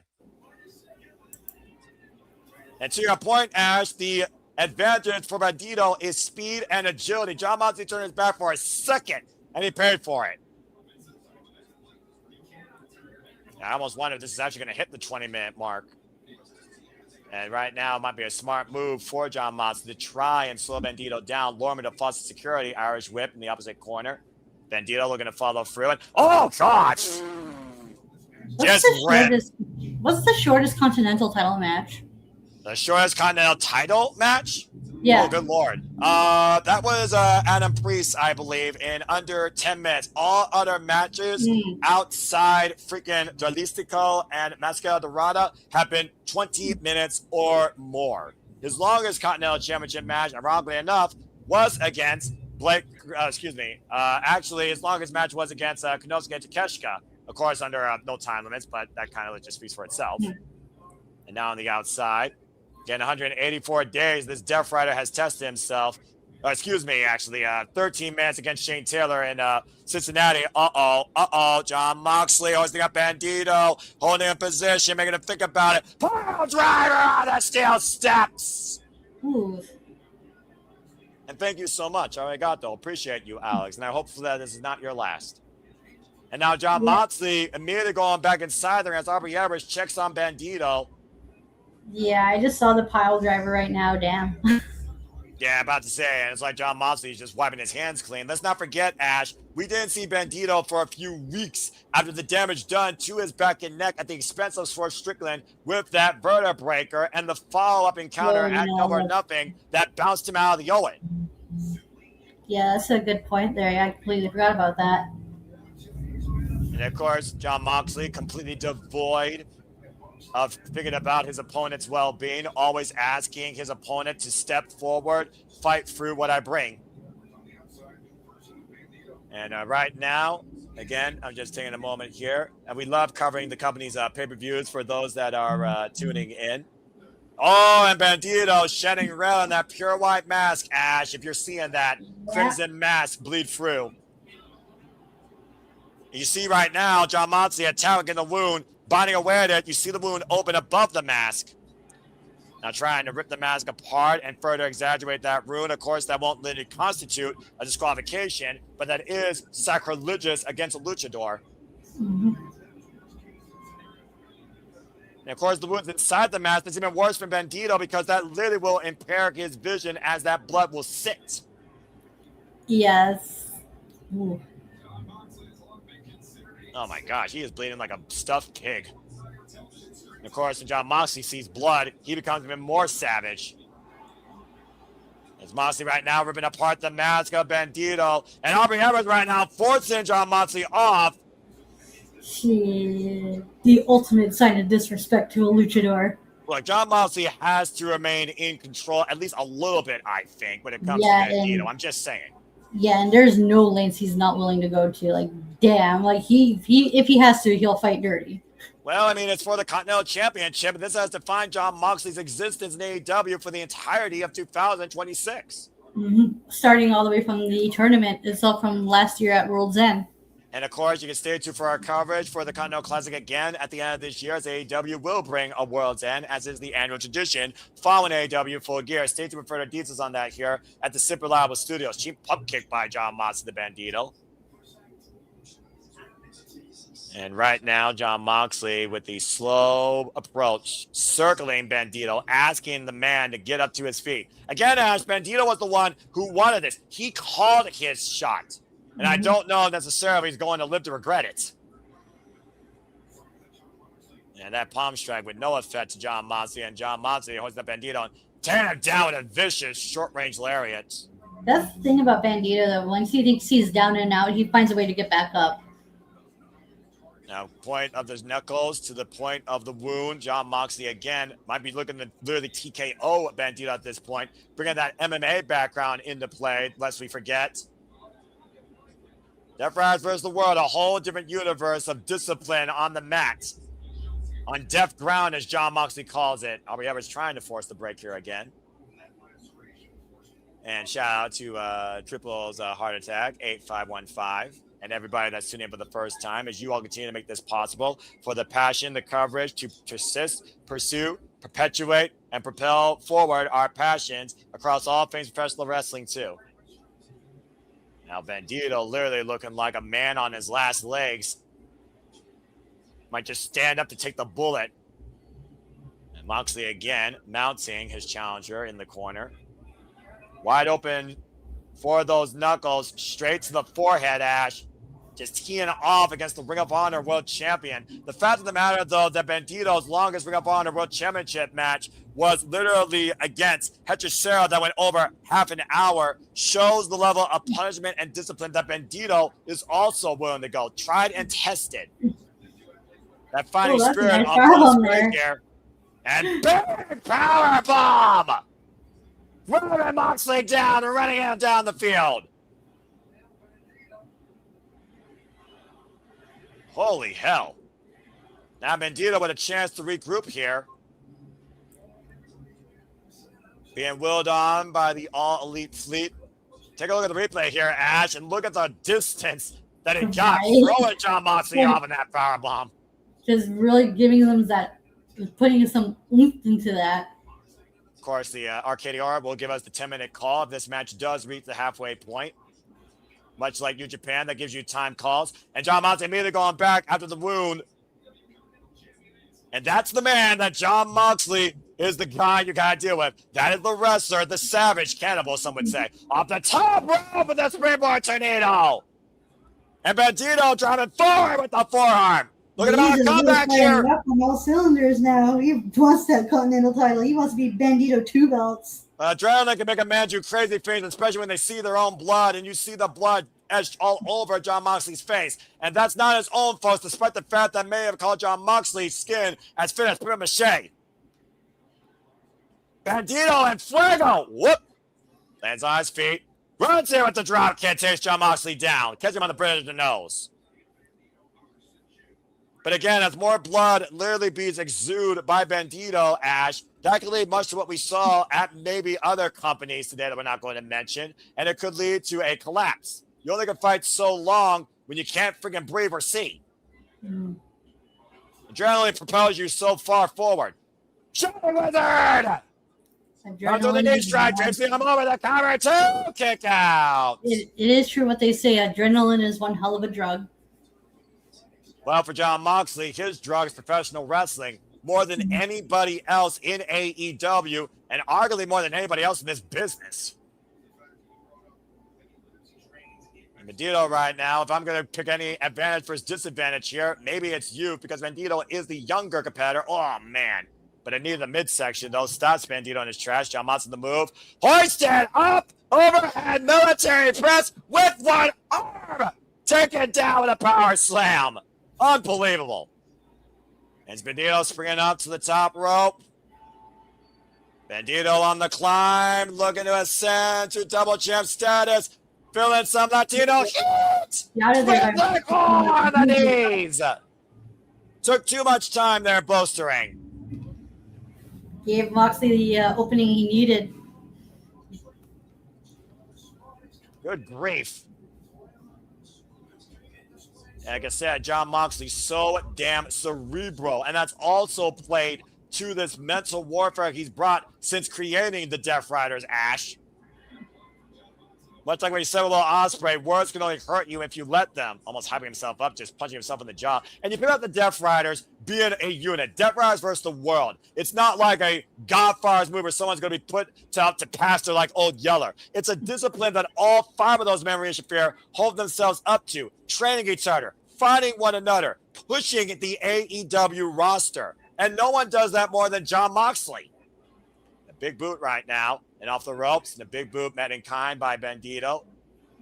Graces Jon Moxley, who goes off the ropes again, meets Bandito in kind, middle of the ring, and both men, neither right now, giving up the vertical stance. Bandito fired up, sidestep, super kick. Catch Jon Moxley. Moxley fired up though, ducks underneath. German suplex. Almost a snap German there by Bandito. Bandito with an opening here as with a dealer show his hands, looking to hit the jab pop. Will we see the watch out lariat? Not out of his boots. Double underhook, possibly looking for the Death Rider. That's it. That's gotta be it. Break hook, 2, and no. What? The spirit of competition and the fighting will of the challenger kicking out of Jon Moxley's high elevated double underhook DDT, the Death Rider. Bandito is still alive. Moxley might have to choke out Bandito to retain. He's already calling for the end here. Might be looking to put the man on the noose at the gallows. Now hoisting up Bandito in the corner. I'm going to count on one hand how many men have kicked out of the paradigm shift variation of Jon Moxley's DDT finisher. Yeah, not many people have they? No, they haven't. And I don't know what else Jon Moxley has in store unless he goes full. He hasn't done this.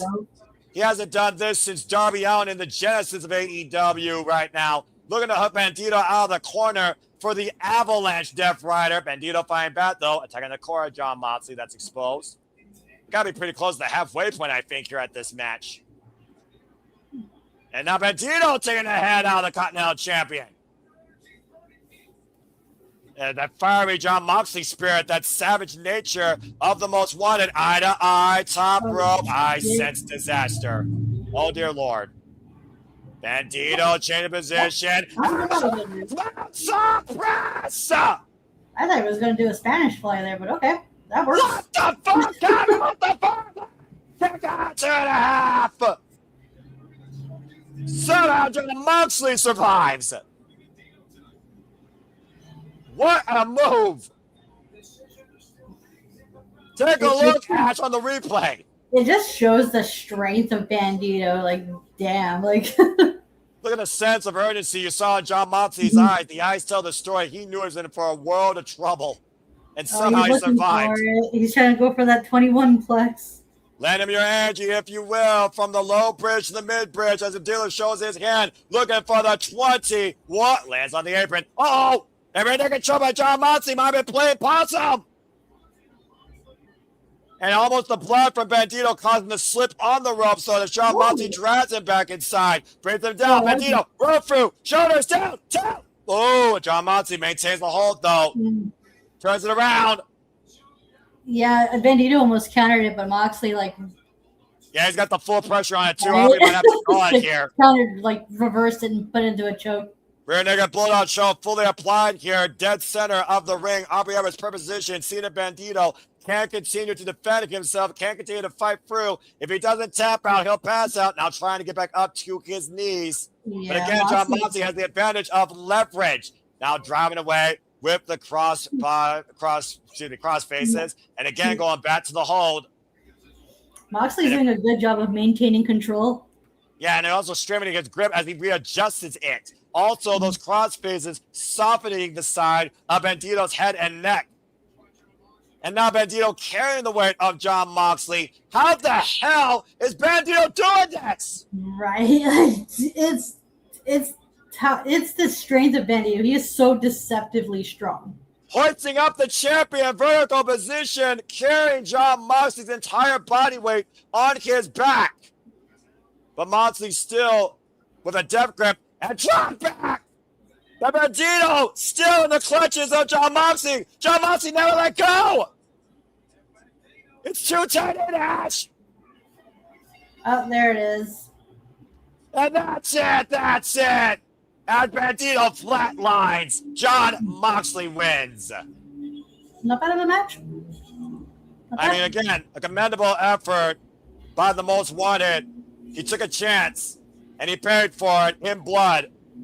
Forging combat as Jon Moxley still holds the AEW Continental Championship.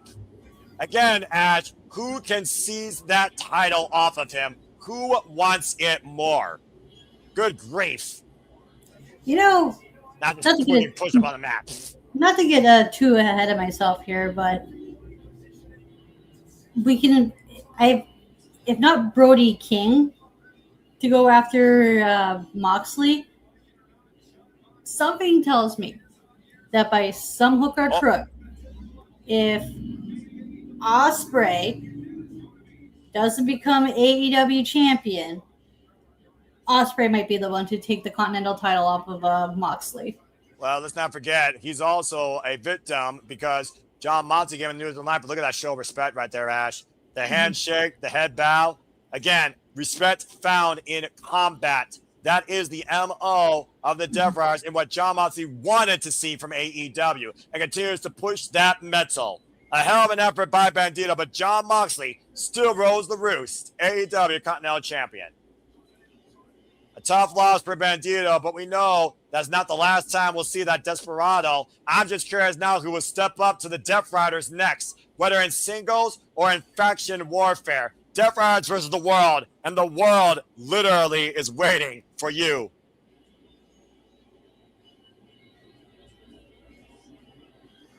I hope Bandito's okay, though. He lost a lot, and again, he's been through a hell.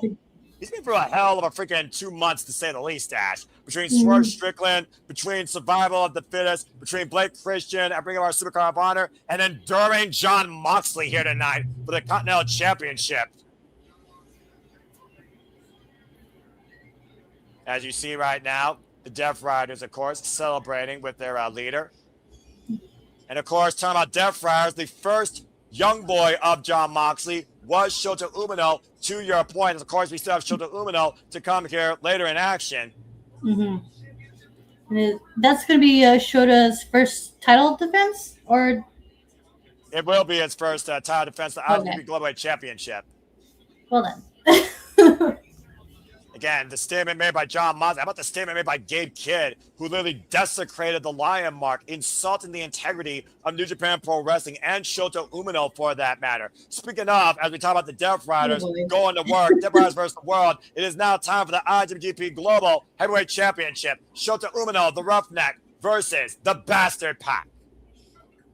For those that don't know, Ash, you and I can tell the tale. Shota Umino was literally Jon Moxley's young boy going all the way back to G1 Climax 2019. Literally his second running mate, his right-hand man. Since Jon Moxley adopted this Death Riders attitude, he has questioned Shota Umino in both his work ethic and his accomplishments. And he has a lot of truth to that. Gabe Kidd being the higher mercenary, though, who's also made Shota Umino his bitch, and both men will be involved in the G1 Climax. Gabe Kidd says this is not just Death Riders versus the World, this AEW versus the World, bringing the war to New Japan Pro Wrestling. Shota Umino has already beaten Claudio Castagnoli, the emissary of violence, at Wrestle Dynasty last year in 2025 in January. He has yet to face Jon Moxley and beat him, but also he is defending the pride of New Japan Pro Wrestling. We've really learned this year as Forbidden Door, the companies are now about all being buddy. And right now, there is no friendship to be seen between Shota Umino and Pac when it comes to AEW versus New Japan Pro Wrestling. Yeah, Shota Umino's like really found himself over the years, and I just find it so funny how Gabe Kidd just shit talked about Shota Umino when Gabe Kidd just turned into everything he accused Shota Umino of being.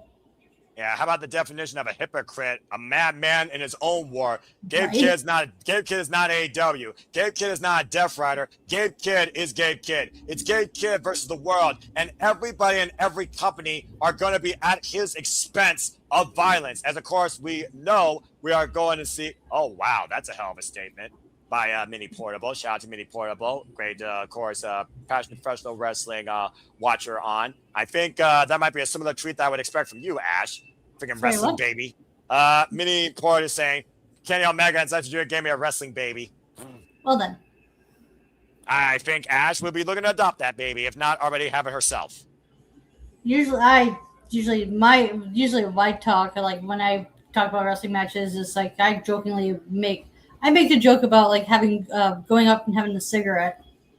I mean, I don't smoke, but I do live off the drug that is professional wrestling greatness, damn it. And Pac, one of the most complete athletes, formerly out of the Dragon Gate promotion, former AEW All-Atlantic champion, the inaugural champion of that title, looking to seize the IWGP Global Heavyweight Championship. The IWGP Global Heavyweight Championship, folks, was born out of David Finlay's savage nature to carve a legacy in himself at the expense of Will Ospreay and Jon Moxley, and destroying and desecrating the the IWGP United Kingdom and United States Championships. David Finlay was the inaugural champion for using a Toyota Tsuji. Yota Tsuji and Gabe Kidd fought back and forward over it. Yota Tsuji lost to Andrade El Idolo, and Shota Umino, the son of Red Shoes Umino, won this title and brought back home to New Japan Pro Wrestling at Dominion, pinning Andrade and making sure Drew Malloy did not get his chance. It took 19 championship opportunities for Shota Umino to find his first in what's been a second chapter for the Roughneck.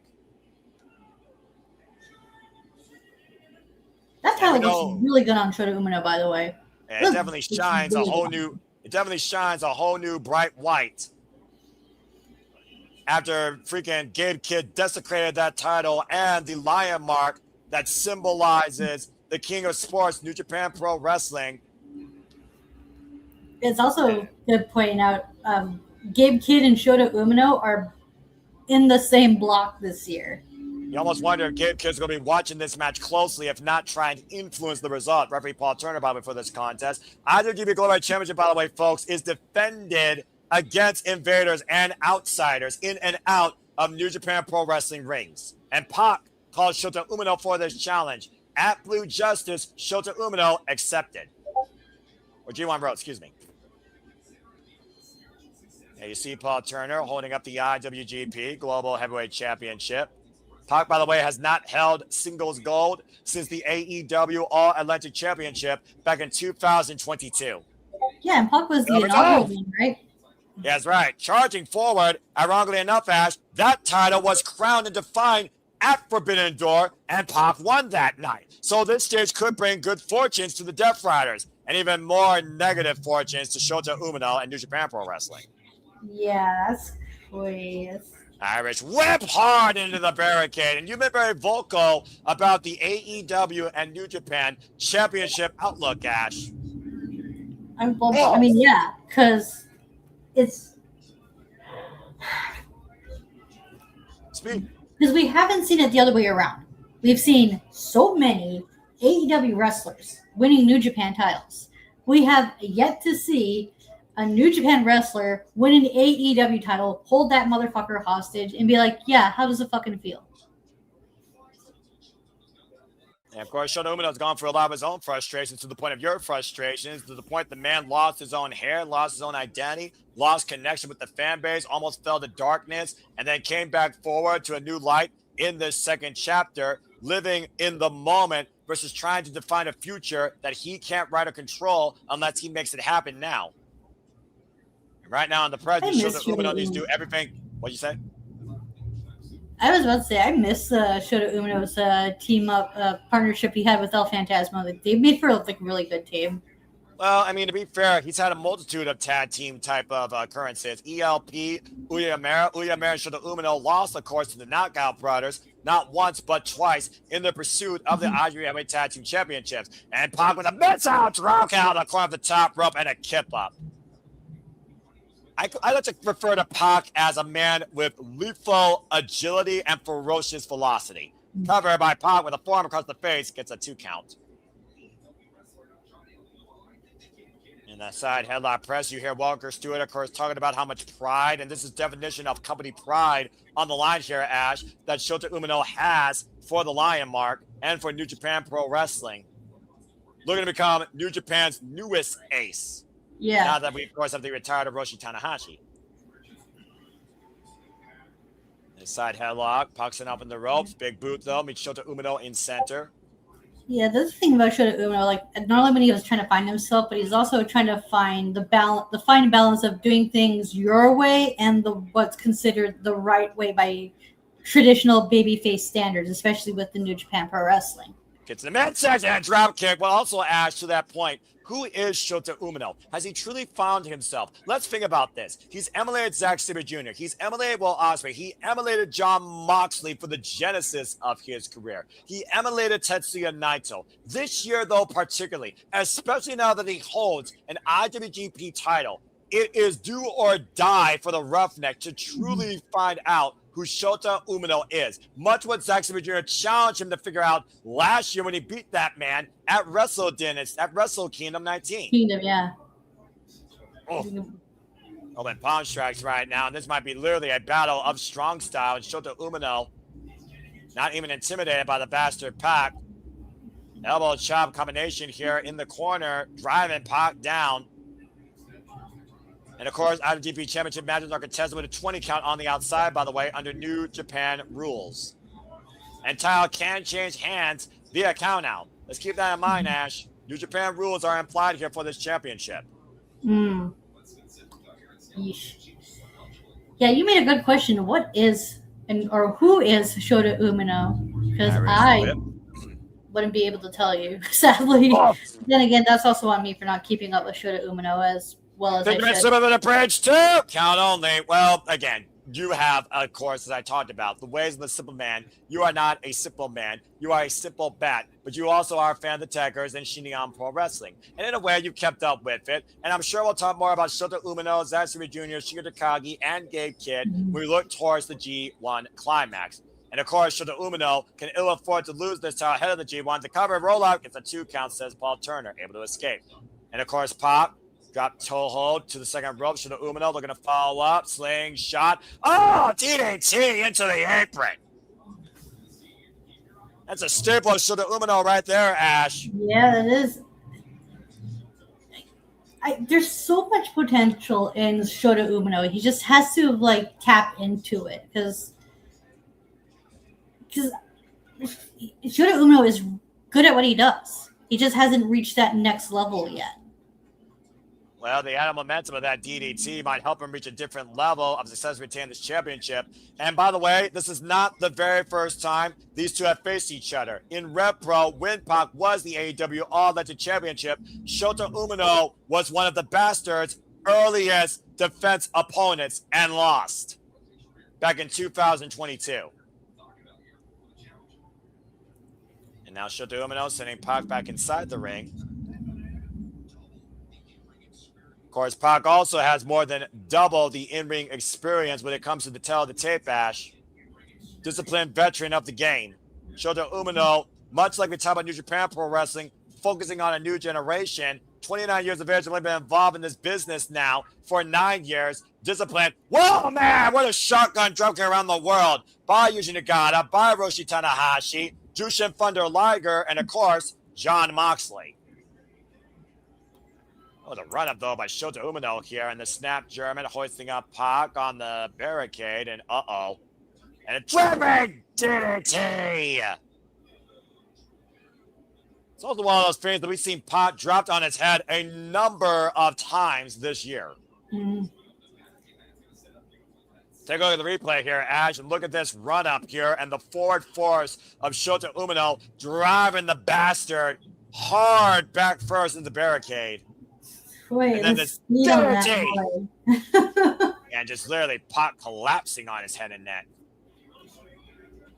You almost wonder if Shota Umino sending a message to the Death Riders as a whole. Again, remember, when Jon Moxley literally talked about his young boy one last time, Shota Umino said, "Fuck you, John." Now hoist it up. Oh, power bomb. Proving that he doesn't need Moxley. He is his own person. Exactly, a 2 count only. Good grief.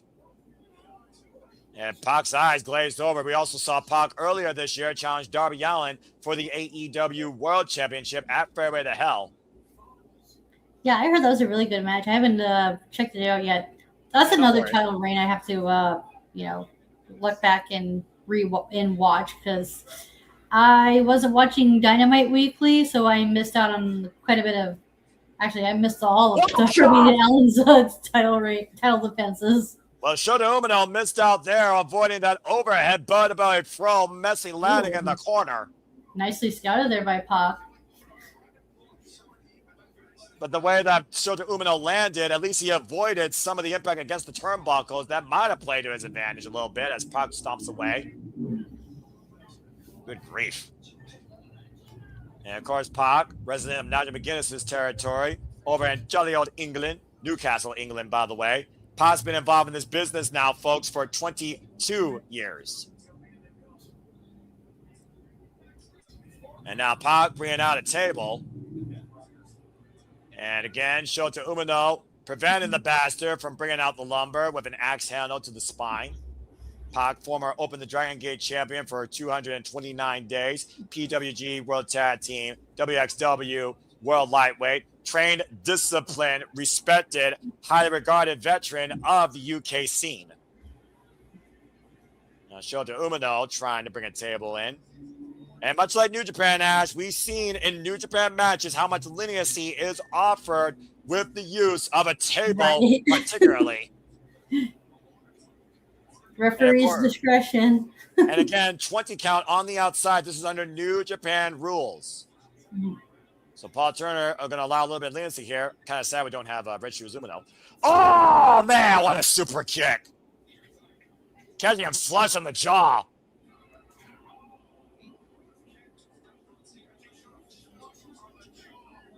Good grief. Of course, tables have also been the undoing of Shota Umino, let's forget. And right now, Pac with the thrust kick, or a mule kick, actually. Rescouting Shota Umino here, spraying off the top rope. Thoughts! Picture perfect by the Bastard. Oh, wow. That was very nice. He just makes it look so damn easy. It's ridiculous. Right? Fijo's starting his count, by the way. I'm not sure what he's up to. It looks like he just started. It's up to 4 and bringing in Shota Umino back inside the ring. Of course, Pac also, by the way, a table was his undoing against Darby Allin at Fairway to Hell. And now Pac scouting Shota Umino in the corner. Struggling here to get up to his feet, even with the use of the ropes. Then again, to your point, Ash, Shota Umino has been fighting from underneath his whole entire life since returning from excursion. And again, for those that can't purchase the pay-per-view, we're happy to be that blind condiment to the action that unfolds tonight and the passion that it ensues. Now Pac up to the top rope, scouting Shota. I sense disaster. Both men eye to eye, top rope, both right now in the clutch, and Pac grabbing Shota Umino. Oh, God! Helmet overhead throw! From the top rope, cover with the Finlay back press gets a 2 count on Shota Umino. Jeez. And we talk about, again, the discipline of the New Japan Dojo system, Ash, with your neck, with defining your fighting spirit. They don't teach you that shit there. No, they do not. Good grief. And you see the way that Shota Umino is grabbing the tail end of his lower lumbar here. And Pac almost jaw-jacking Shota Umino here.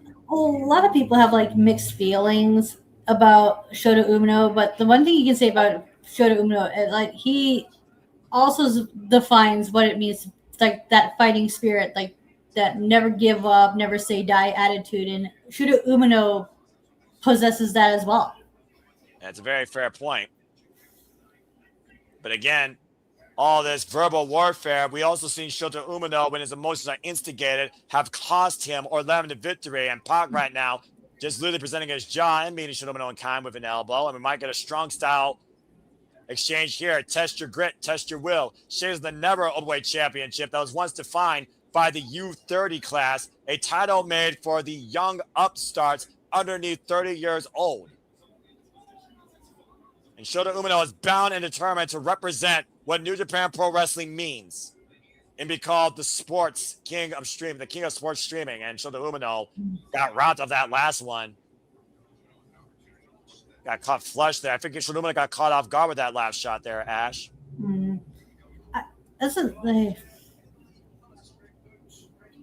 I look at the two men at the tail of the tape, and it almost looks like to me that Pac is definitely the heavier hands, thus the heavier hitter of the two. So I don't think in a striking battle with Pac is smart for Shota Umino here. Like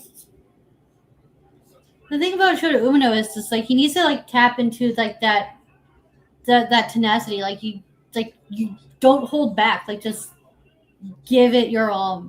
Just like hit hard. Like it's okay. You can do that. And it almost feels like Pac's trying to pull that out of Shota Umino. Like I said, the very definition of Death Rise, where Death Rise was a thing, was Shota Umino alongside Jon Moxley. Jon Moxley's disciplined young boy through the better part of 2019 and the pandemic. And now Pac and Shota Umino squaring off in the middle of the ring, exchanging these elbows. Each one of these could be a lethal knockout shot. Now taking the elbow pad off, and Shota Umino, to your point, Ash, might be fired up here, looking not to be intimidated by the bastard, looking not to be undermined by Jon Moxley or the Death Riders, looking not to be insulted by Gabe Kidd. Spinning Sobot, though, bends Shota Umino up and over. Axe hand out, blocks the shot. Oh, man! Umino takes the bastard down. That's what I want to see more of Umino is like you want to like be the embodiment of that fighting spirit. You can be a babyface and hit hard like that. You can do that. Like rebound. Release German suplex and Shota Umino. To your point, showing the extra reserve. Another rebound. German suplex and Shota Umino somehow again wheels the way back up to his feet and collapses. And now Pac trying to take advantage, hoisting him up on the shoulder. What the hell is this? Turn into, oh my God! Crucifix bomb! Through the table to the floor! Good Lord! Ricky. What the fuck? Look at this, Ash. One more time if you can. Holy hell. Over the top rope, to the floor, through that table. Good Lord. Damn near 10-foot drop. Right. Jeez, oh, jeez. And that was the table Shota Umino set up. And now Pac going up to the top rope. Might be looking to stop the heart. 450 splash. That is a pro wrestling. Cover 2, kick out 2.5. Pro wrestling rule. He who brings out table, he who goes through table. It came in, couldn't say it any better. And right now, Shota Umino in a world of trouble, trapped in the brutalizer. That stretch along the neck and shoulder blades, and both of Shota Umino's arms captured with Pac's body in between him and the ropes. This is going to be the shortest run for the IWGP Global Heavyweight Championship in Shota Umino's career. His greatest accomplishment might become his most bitter defeat on more ways than one, on a different stage of wrestling. And Shota Umino might be fading right now. Paul Turner in position. Shota trying to push forward, trying to force a way into the break or put Pac's shoulders down, and gets his foot on the bottom rope. Thank the Lord. About to say, Ash, are you okay there? It sounds like you're about to have a panic attack. Well, I mean, yeah, well. I don't want the fucking title changing hands, okay? I'm about to say, does Gabe Kidd want the title to change hands? Here's a guy we haven't even talked about here. To the point, this has been a fair one-on-one match. A violent one at that, but it's been a legit one-on-one match. Almost like baptism by fire for Shota Umino. Pac flying out of the corner. Shota Umino going inside and turn around. Whoa, man, what a rolling elbow strike. Buckling down Pac. Pac fire backs up, though. Oh, and a headbutt sits the bastard down. And now Shota Umino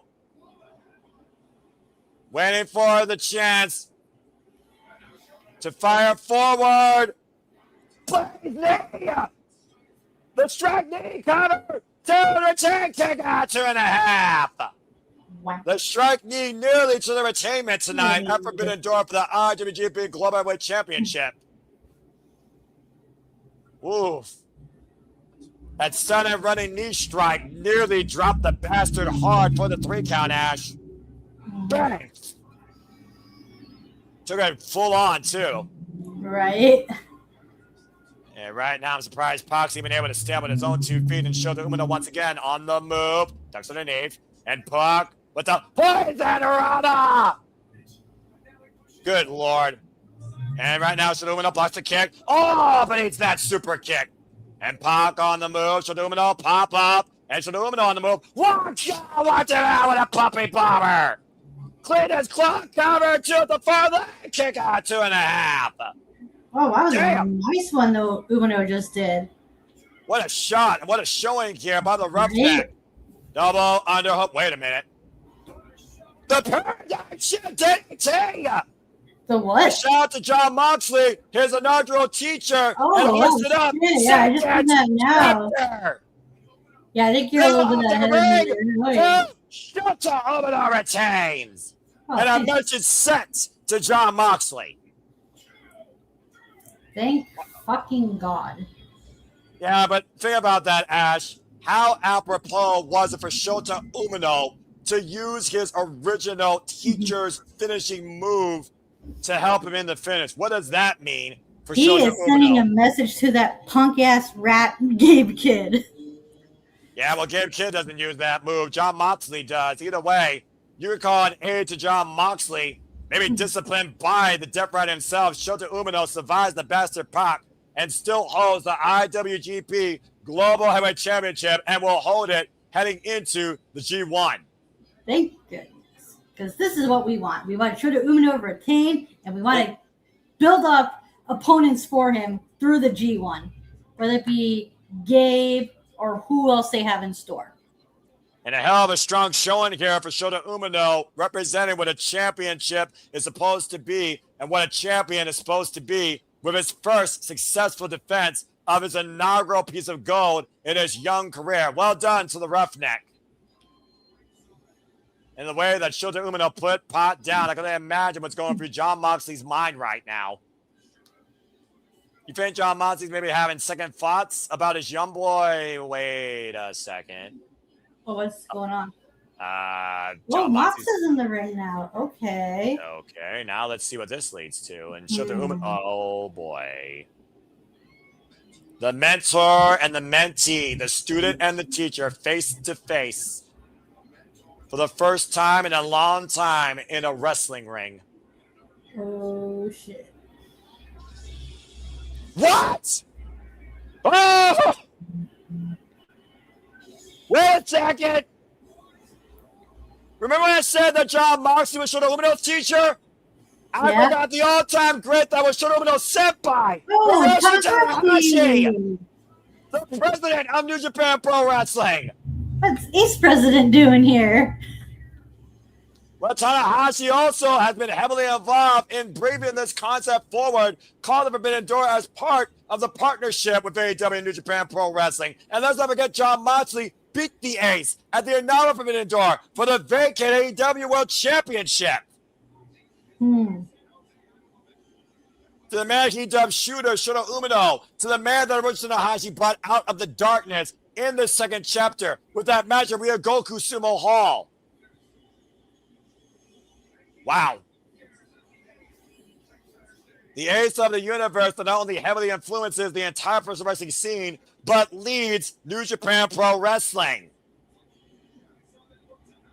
And of course, we saw Hiroshi Tanahashi involved in a Global Heavyweight Championship match against the likes of Gabe Kidd, who is also very instrumental in guiding out of his psychopathic ways, as Tanahashi literally puts the belt around Shota Umino's chest. Now, what a moment this is, Ash.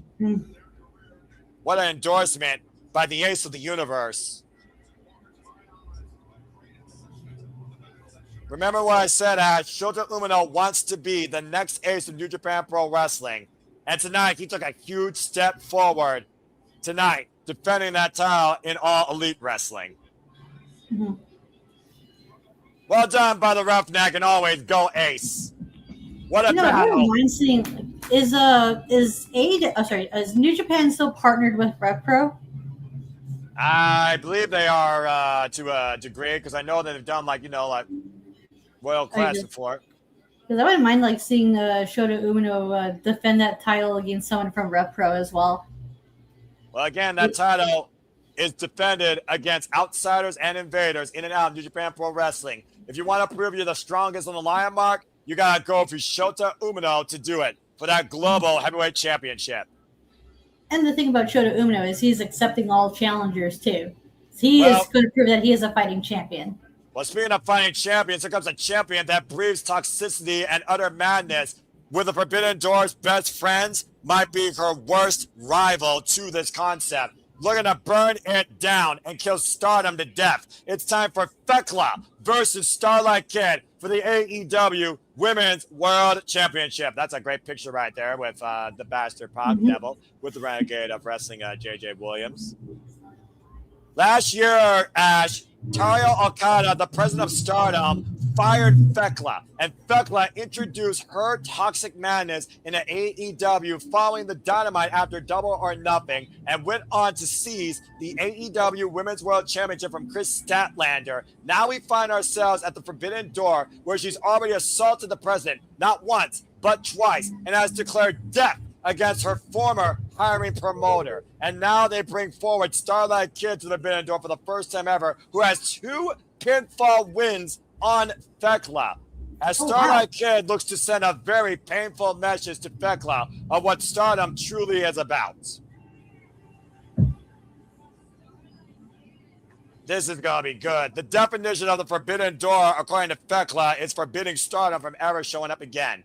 And she looks to do it at the expense of Starlight Kid. I will say this: Thekla did such a good job of making this feel inter-promotional, by going out of her way to go to Stardom and whatnot. Well, the fact of the matter is that she used to be in Stardom, and she fucking hates that president.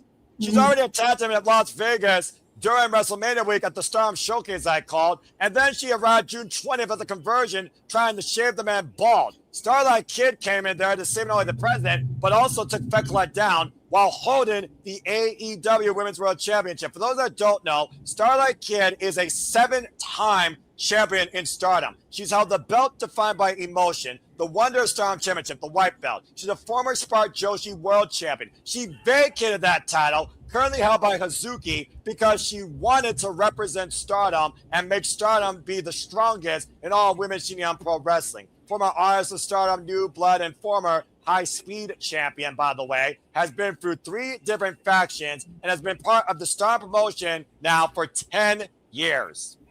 Wow.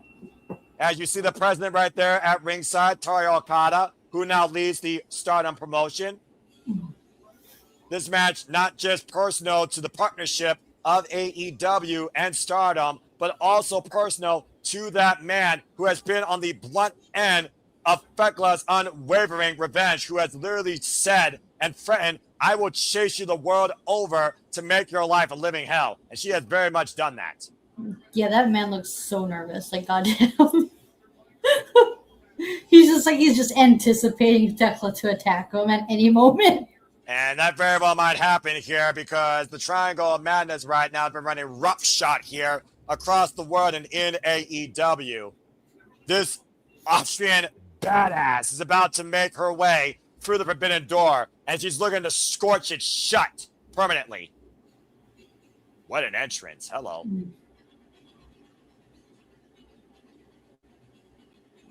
Look at this entrance. Freaking fire throwers.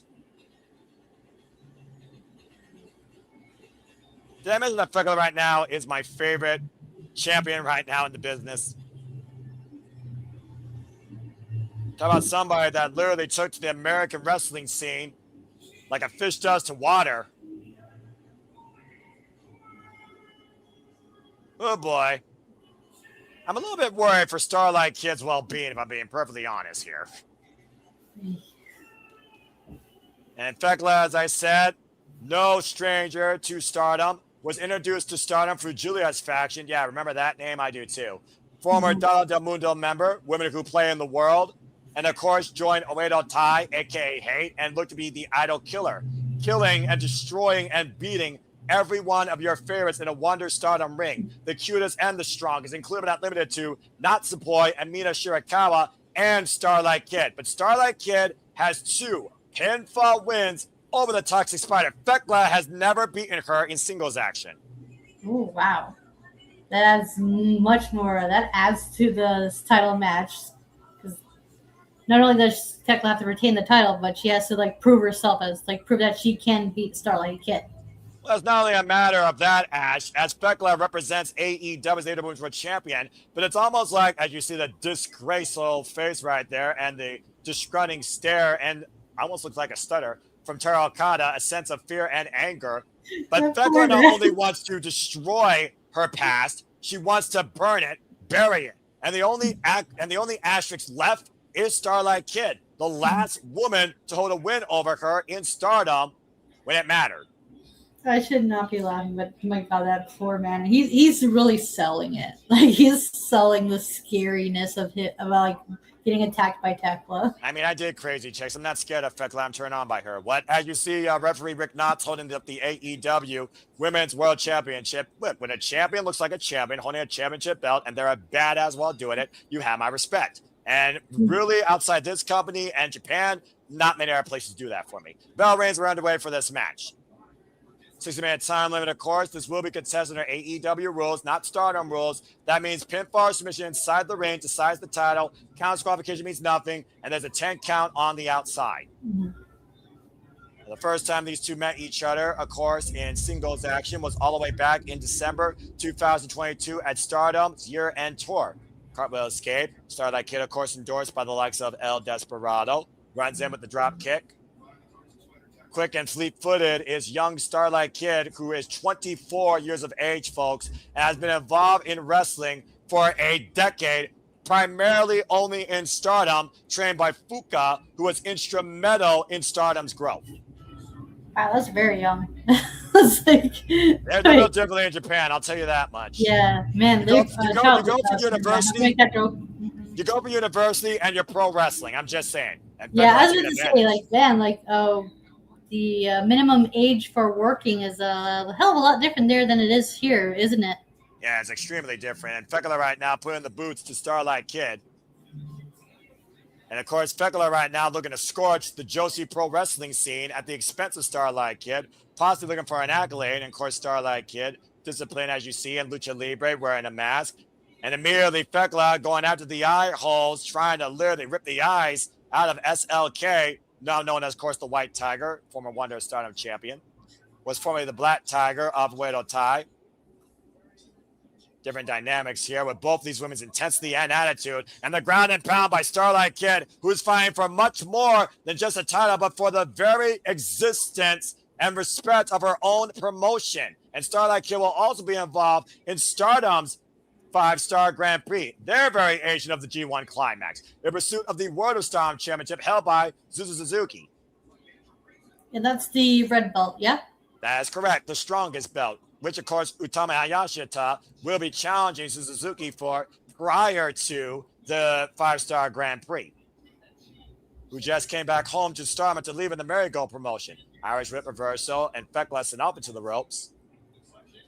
And the fact of the matter, though, that we've really seen this war with Stardom come ahead for Fekula here in AEW since Las Vegas weekend, though, Ash. Oh, and got kicked off of the ropes to the outside. Kick out of her own web. Driven down to the floor.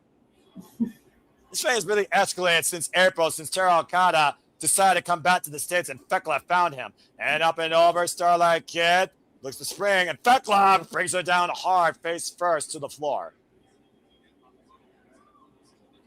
Starlight Kid is one of those that likes to dazzle you with her high agility and her in-ring capability. But don't underestimate her petite demeanor, especially if you've never seen her before. Yeah, Tekla's doing a good job of keeping her very grounded. Oh, watch this, Ash. And dragging Starlight Kid, driving her, sliding into the barricade near the Spanish announce desk. And Fekula, of course, who's defended this champion successfully against Alex Windsor, Mina Shirakawa, Chris Statlander, including a fatal four-way at Double or Nothing against Sheeta, Statlander, and Jamie Hayter. She has now been the AEW Women's World Champion pretty much for the better part of 2026. And speaking of Starlight Kid, as I said, former high speed, former goddess, artist, and of course, Wonder Stardom champion, has never held the red belt. Hard Irish whip into the barricade on the opposite side of the ring. Fekula has been the champion now for 138 days, and tonight marks her 7th defense of the AEW Women's World Championship. And there's the man that she attacked face-to-face, eye-to-eye, Ash, Taro Okada at ringside. And now seizing him by his tie. Again, Fekula, though, needs to focus. Whoa! Was looking for a shot there, and Starlight Kid puts the brakes on Fekula and slapping the taste out of her mouth. And it looks stunned by the fact she did that. I don't know if it's smart to slap somebody that raises toxicity and madness in pro wrestling. I'm just saying. Especially one that prefers getting hit hard. And of course, we did see Stardom get a one-upsmanship against the Triangle of Madness earlier tonight. The cover, like a day's ago, and the 2 count, as Maika was able to beat Skye Blue, Ash, and will be part of Survivor the Fittest this Wednesday on Dynamite. How much are in the Survival of the Fittest? 6. It's always a field of 6. It's a 6-way eliminator match. Oh, okay. And right now, Fekula hoisting up Starlight Kid. The last time these two shared a ring together one-on-one was 2023 at the Stardom 5-Star Grand Prix. And Starlight Kid got the better of Fekula in 8 minutes. When Fekula just started in Stardom, went for the drop kick and got stomped in the midsection as Fekula sidestep, trying to literally bury Stardom in the night, stumbling like a mud hole and walk it dry. Fekula pretty much prepared for anything Starlight Kid's throwing so far with the Snapmare. Getting the better of her challenger with a vicious kick to the side of the head. Now sits in the cover, hook of the leg, like a days ago by the Toxic Spider, as you see Taro Okada cheering at ringside for Starlight Kid to stay in this fight. Can you imagine, Ash, if Starlight Kid seizes the AEW Women's World Championship, fights with it for the 5-Star Grand Prix, and goes on to defend it at Wembley? That'd be I don't know how to feel about that. I don't know how I would feel about that. Because on the one hand, it'd be like, oh, hey, cool. It's a partner from another company holding an AEW title. Wow, we haven't seen that now, haven't we? That's a nice change of pace. But at the same time, I'm just like, body springboard. Continue. But at the same time, I'm just like, yeah, it makes sense for the story, but at the same time, the AEW Women's Champion isn't going to be there. So unless they do like promos or vignettes, how do we build contenders for that title unless we just hold off until whoever's the Owen Hart winner? Well, considering what we still have to come tonight, Ikase standing moonsault, cover, hooking the near leg, kick out 2 by Thekla. Thekla, who has been involved in Stardom going all the way back to January 2022. Be sure she was fired last year in April after losing to Sayaka Carrara at the Stardom All-Star Grand Kingdom 2025. And the reason she got fired that night, not only was she supposed to join the cutest faction in Cosmic Angels, she assaulted staff and the president fired her on the spot. And now Starlight Kid grabbing the leg and, oh man, dragon screw leg across the second rope. And of course, Starlight Kid, one of her finishers, Ash, is a stretch muffler. Oh, okay. You see Thekla trying to adjust her leg, and you see Starlight Kid immediately going for that submission hold. And Thekla right now, such a emergency, trying to prevent the hyperextension. Dangerous position here for the Toxic Spider. Trying to pull back the arm, and Thekla immediately going back into the eyes again, trying to blind Starlight Kid and forces her to relinquish her leg. The Black Tiger, Divine Punishment, also known as the Body Slam Tombstone Pile Driver. Standing Moonsault, Tiger Feint Kick, Top Rope Spanish Fly, Twisting Frog Splash. And of course, the Cloverleaf. Many of the moves that Starlight Kid has in her arsenal. And now the freaking Tarantula applied by the Toxic Spider Thekla, hooking Starlight Kid in the ropes. Great job by the champion. It's amazing the amount of core strength and flexibility that Thekla has. Right? It's wicked. It comes back to that hyper adaptability that Thekla brings to the AEW ring that we've seen so much. And right now, Starlight Kid's bringing up a tape drag. Takedown. Thrown down to the mat. You see the way Thekla is grabbing the small of her right side. Starlight Kid playing a little bit of defense here, bringing Thekla to the drop zone. Thekla, by the way, 33 years of age, involved in this business for 9 years. Trained out of the Ice Ribbon Dojo. Ice Ribbon, by the way, was the promotion he was at before she arrived in Stardom. Now Thekla up to the top rope. And Thekla perched on the top turnbuckle. Probably looking for that spider suplex. Yeah. See if she gets it. Front face lock applied. And oh, man! She got it. And the incredible core strength by the Toxic Spider, making it look so easy. Much easier than Mercedes Martinez. But Starlight Kid, springing up triangle drop kick sends Thekla down hard to the floor. And you see right now the way the Starlight Kid's grabbing her spine. And both of them back up to the apron.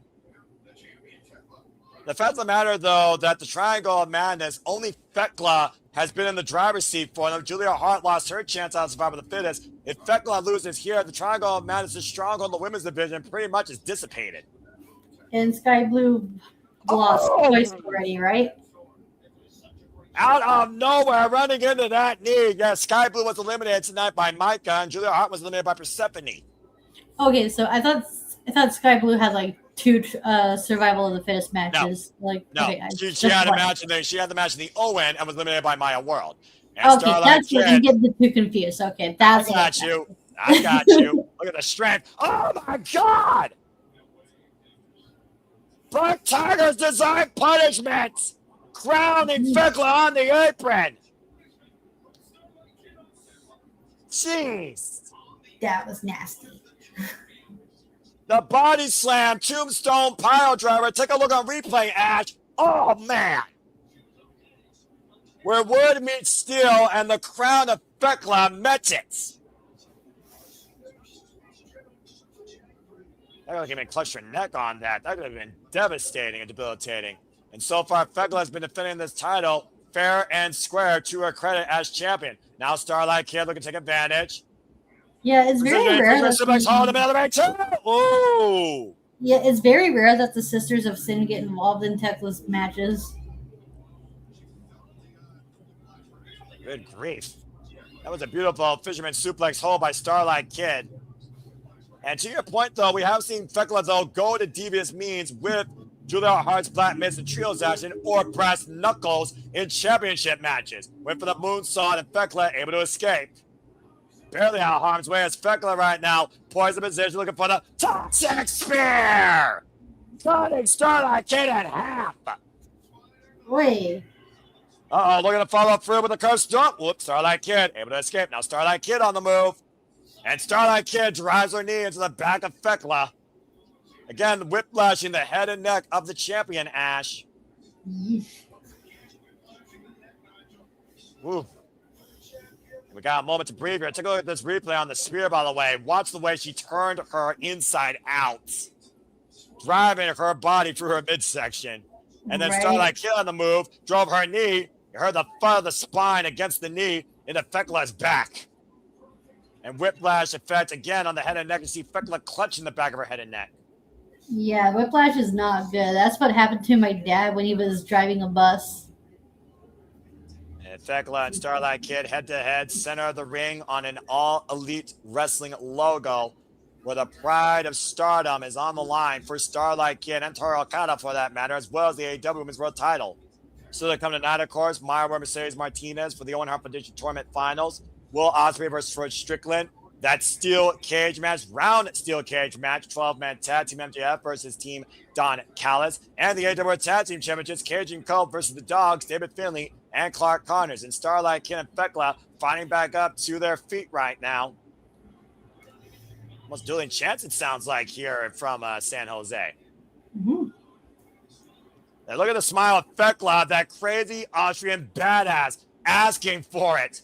That wide-eyed stare by the bringer of toxicity and utter madness in the AEW Women's Division this year. Again, Starlight Kid meeting Thekla in kind with these forearms, driving down the champion to her knee, just welling away relentlessly. Yeah, she's just like, Starlight Kid's just really giving it to Thekla now. Well, Thekla asks for it, and also Thekla asks for it all the time. I mean, fair, asking you shall receive, right? Oh, what a knockout shot.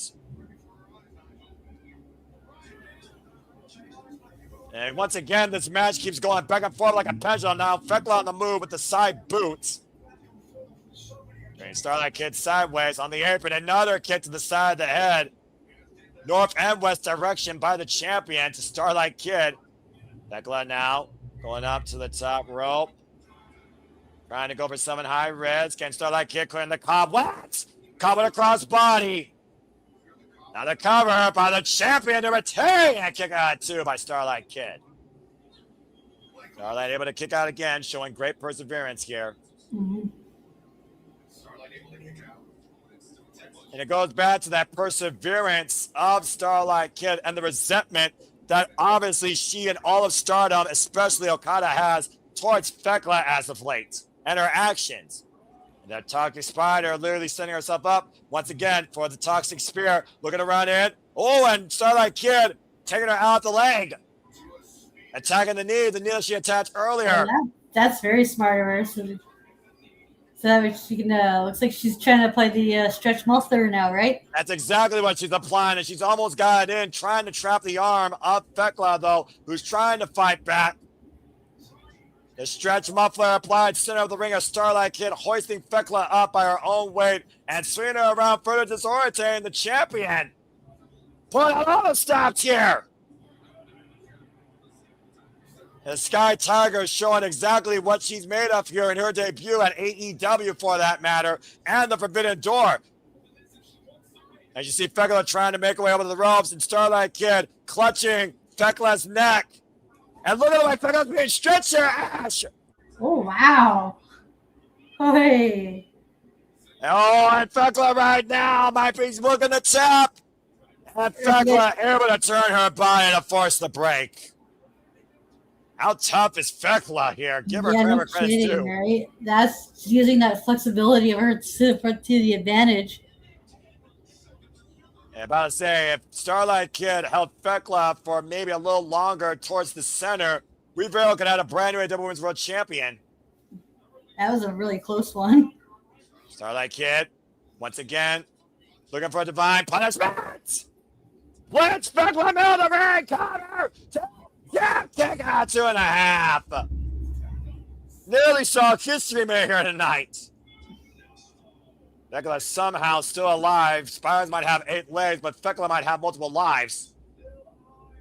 Now Starlight Kid once again looking for maybe that top rope moonsault she tried to hit at the very beginning of this match, Ash, and missed. Springing it off. Moonsault connects.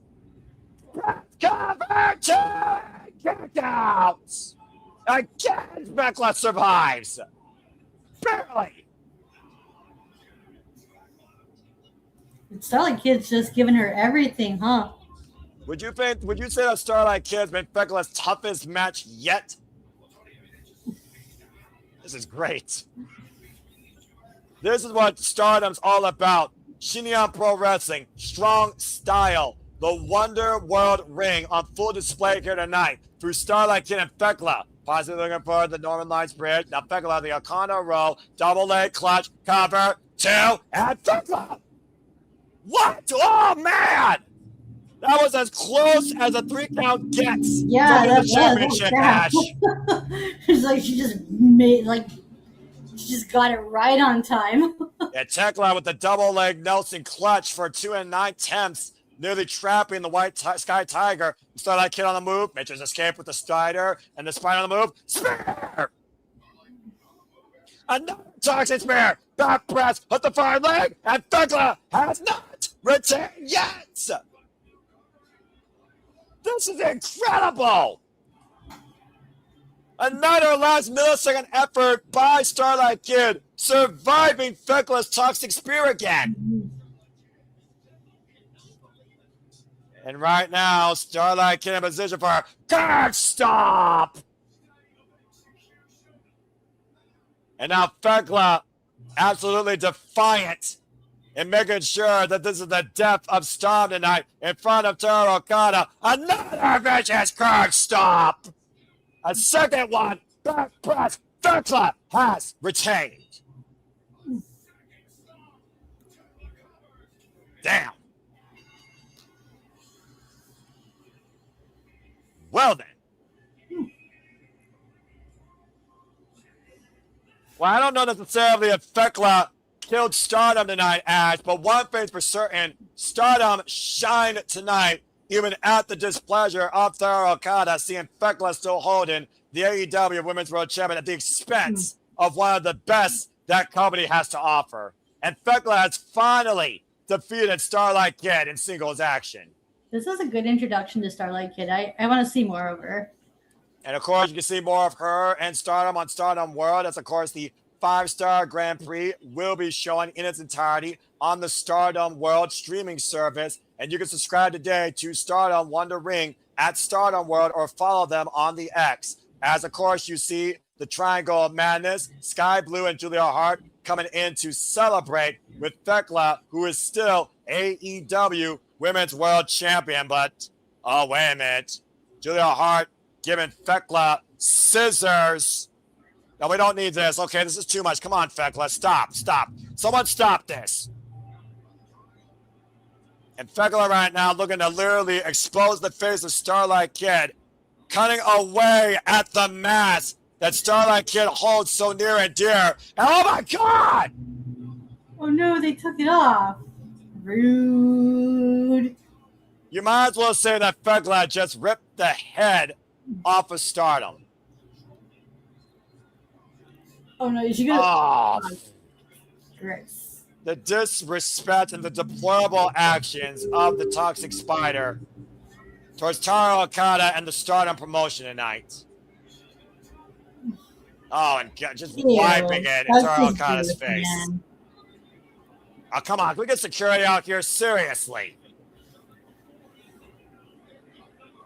Someone tells me that there's going to be more than an apology as a receipt given by Stardom after Fecla's actions tonight. Absolutely heinous.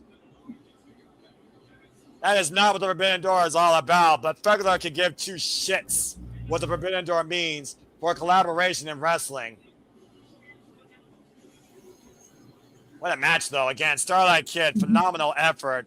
Fecla, deplorable post-match conduct. But still the AEW Women's World Champion as Madness continues to succeed and breathe and dominate the AEW Women's Division.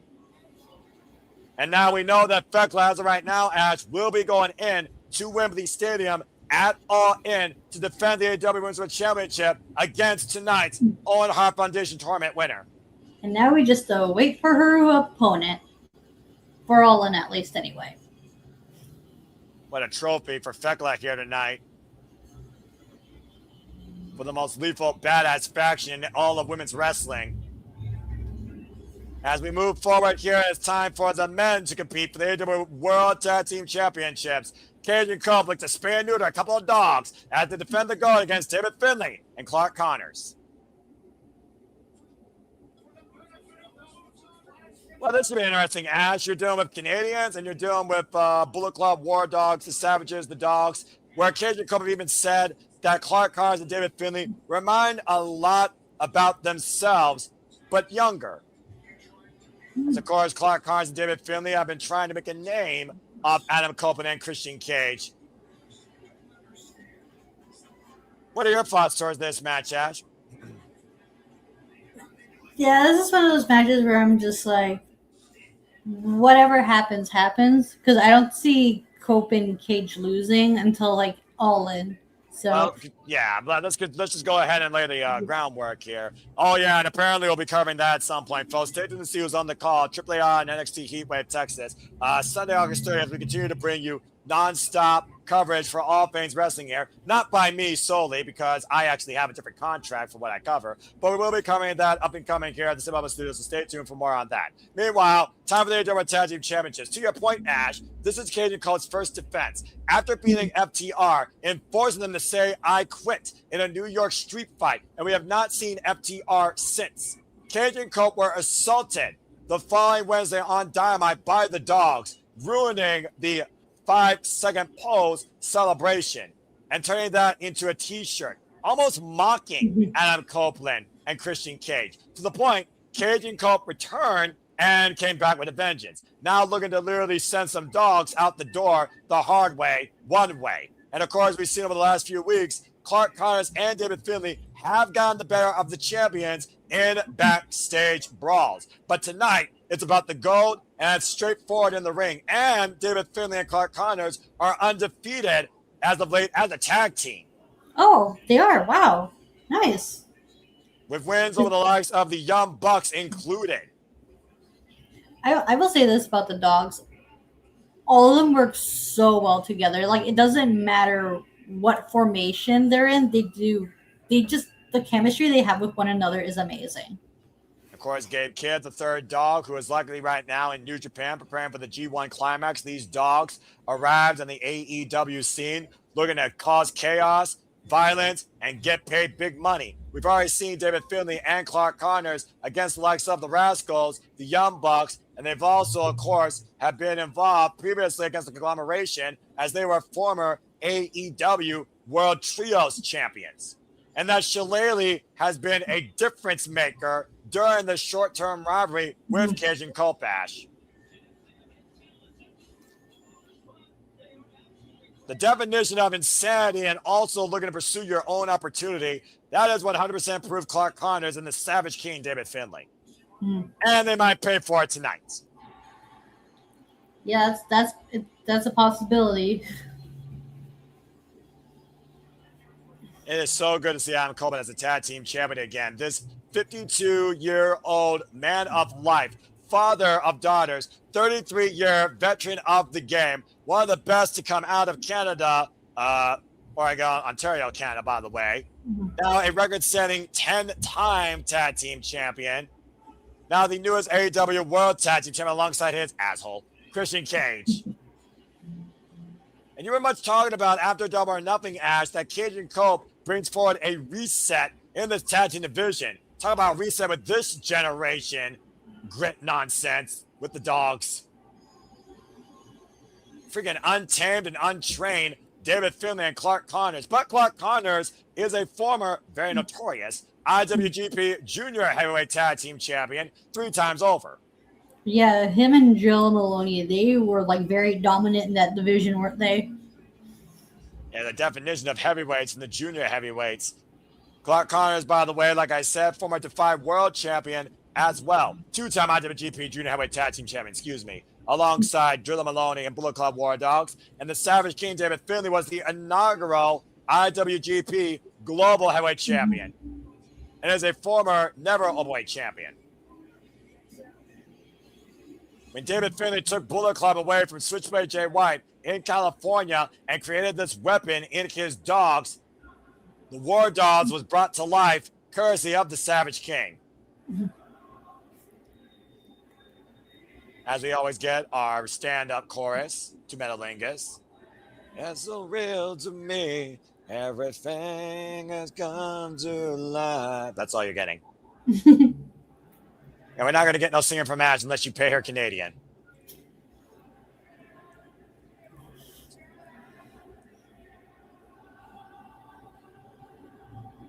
Well done by the San Jose Choir tonight for Adam Copeland and Metalingus. Done proud.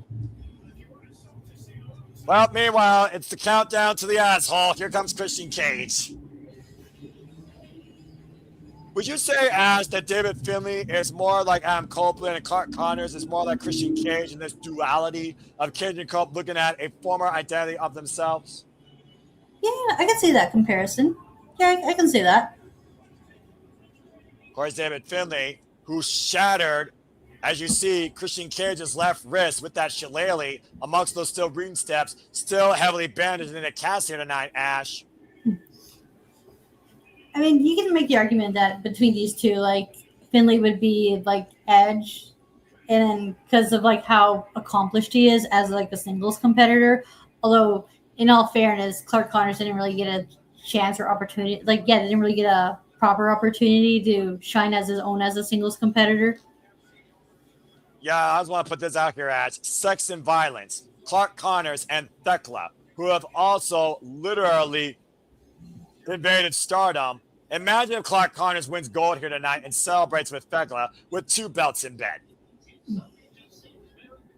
Referee Stefan Smith for this contest for the AEW Tag Team Championships. Christian Cage, by the way, folks, 52 years of age, 31 years involved in this game. Of course, former notorious TNA World Champion, former 2-time AEW TNT Champion, and former AEW World Trios Champion. But tonight, it's all about the AEW World Tag Team Championships. Adam Cole and Christian Cage are the 19th AEW World Tag Team Champions in this company's history. I just don't see the titles being desecrated by the dogs if they were to seize them tonight. I don't think I want to see that for the future of this division, to your point. But again, though, David Finlay and Clark Connors, they built a vulnerability. Christian Cage's left wrist. And then Connor might think they have one-upsmanship here, despite the fact they have doubled the level of experience when it comes to the champions. Stiff Con double tie up here. Yeah, of course, David Finlay and Clark Connors have never met Cage and Cope in a ring, Ash. That's true, yeah.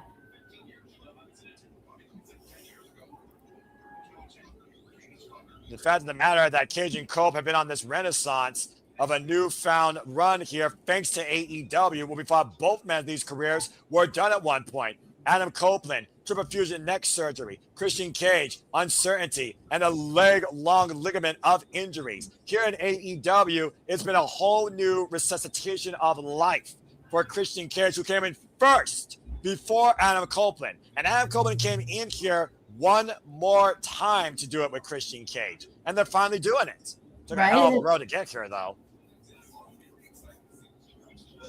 It took a while, but they're finally on the same page.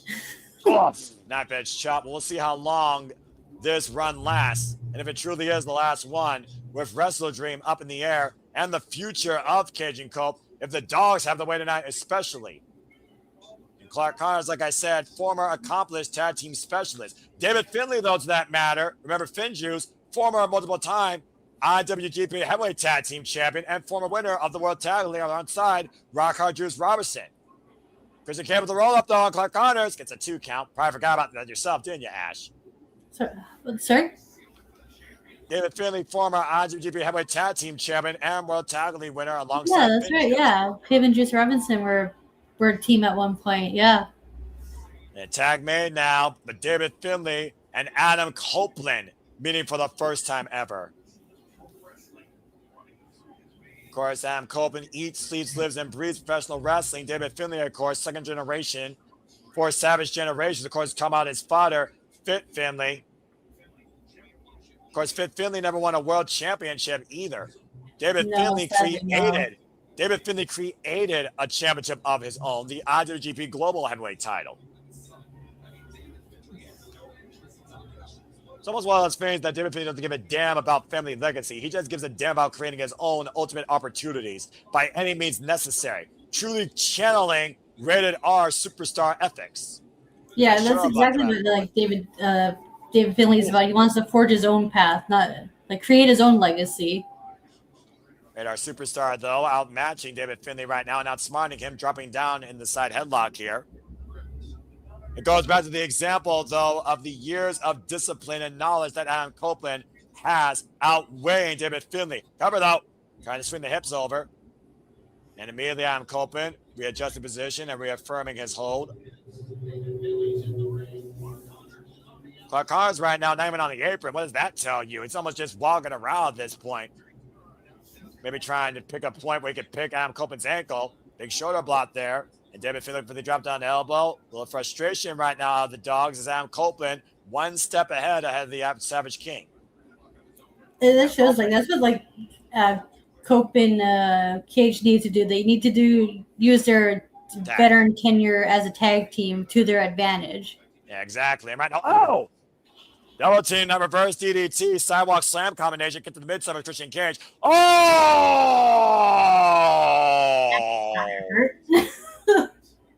Right in the dogs! Clark Connors face first, and David Finlay, you know, so I'm going to leave it at that. Ouch. I don't think Fekla and Clark Connors are trying to have children, or David Finlay for that matter, who's also a married man, but that's a whole different conversation. And Christian Cage teeing off against Clark Connors in the corner. The thing about Christian Cage, he also is a very savvy game plan veteran of the game, despite the fact he wears a turtleneck with no sleeves. Has led a multitude of factions himself.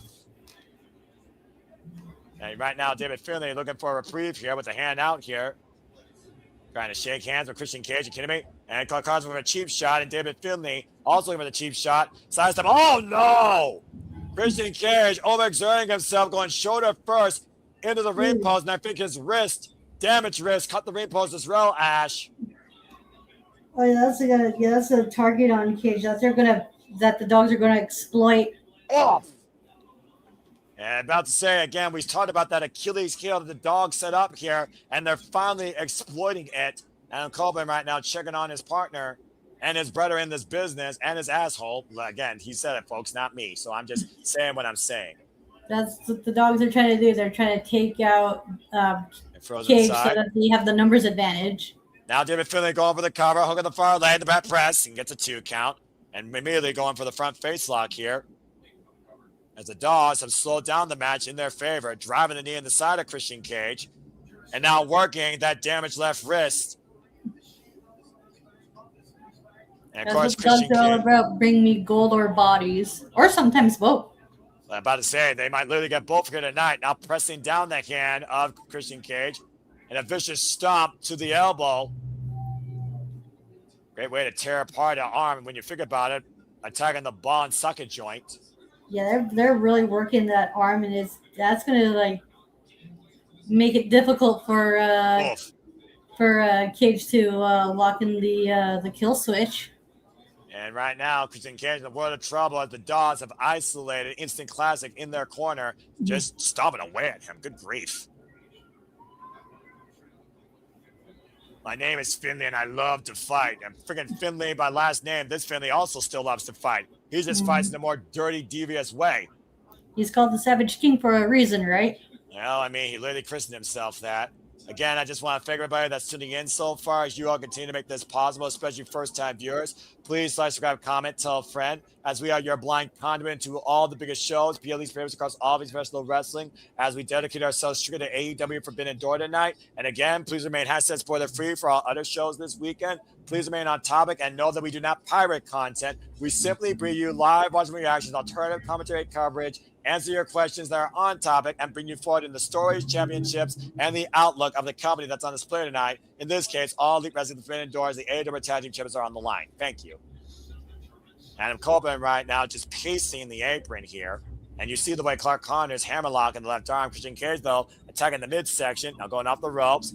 Great technique here. And, oh, man! Driving that arm down and taking advantage. Both Finlay and Connors are doing such a good job of like targeting the injured arm. The Dogs came in here with a calculated game plan. They have finally pushed it forward to perfect fruition and execution. The longer they work over Christian Cage, the better chance that they have in seizing the AEW Tag Team Championships. But I also do wonder that Moxie we're starting to see out of the Dogs. That could come back to bite him in the ass. Whoa! Case in point, overhead back body drop. This could be the opening Cage needs to tag in Ed, or Copeland as he's called. Man, Armbringer. It's okay, Ash. I don't blame you. Armbringer down to the mat. And to your point, David Finlay's sense of urgency immediately attacking that arm and stopping Christian Cage. As right now, all Adam Coleman can do is watch from the apron as a non-legal participant. And despite the fact that these Dogs fight dirty, they also fight strategically, as we've seen, especially here in AEW. You see right now, Cage is going to probably have to fight more heavily once he's in here on his own, as Christian Cage definitely needs a reprieve to recover. Just stomping away on the shoulder blades, though, is David Finlay. Stephon Smith, though. And wait a minute, what is Clark Connors doing? Is that a match? Yes, it is. Oh! What the hell? I think they just singed his forehead. That's literally what he did. He pushed the match out, lit match on Christian Cage's forehead. The definition of a different bad guy here tonight is Clark Connors. What the hell, man? I don't think freaking Scott Hall ever did that, or Razor Ramon. Let alone with a toothpick.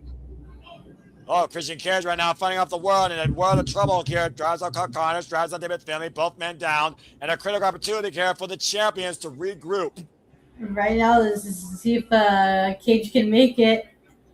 You see Adam Coleman right now, but they can't reach out, but Christian Cage still a world away, it feels like. And Clark Connors rips Adam Coleman down off the apron. Where the hell did he come from? I think Clark Connors clawed all the way from underneath the ring on the opposite side, Ash. Right? Very, very sneaky.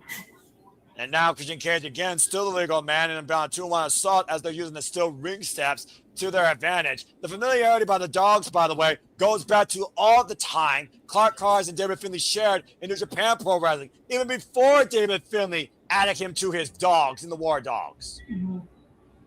And now the arm pressed beneath the steel ring steps as Clark Connors, whoa, man! Oh, there goes Copeland for the save.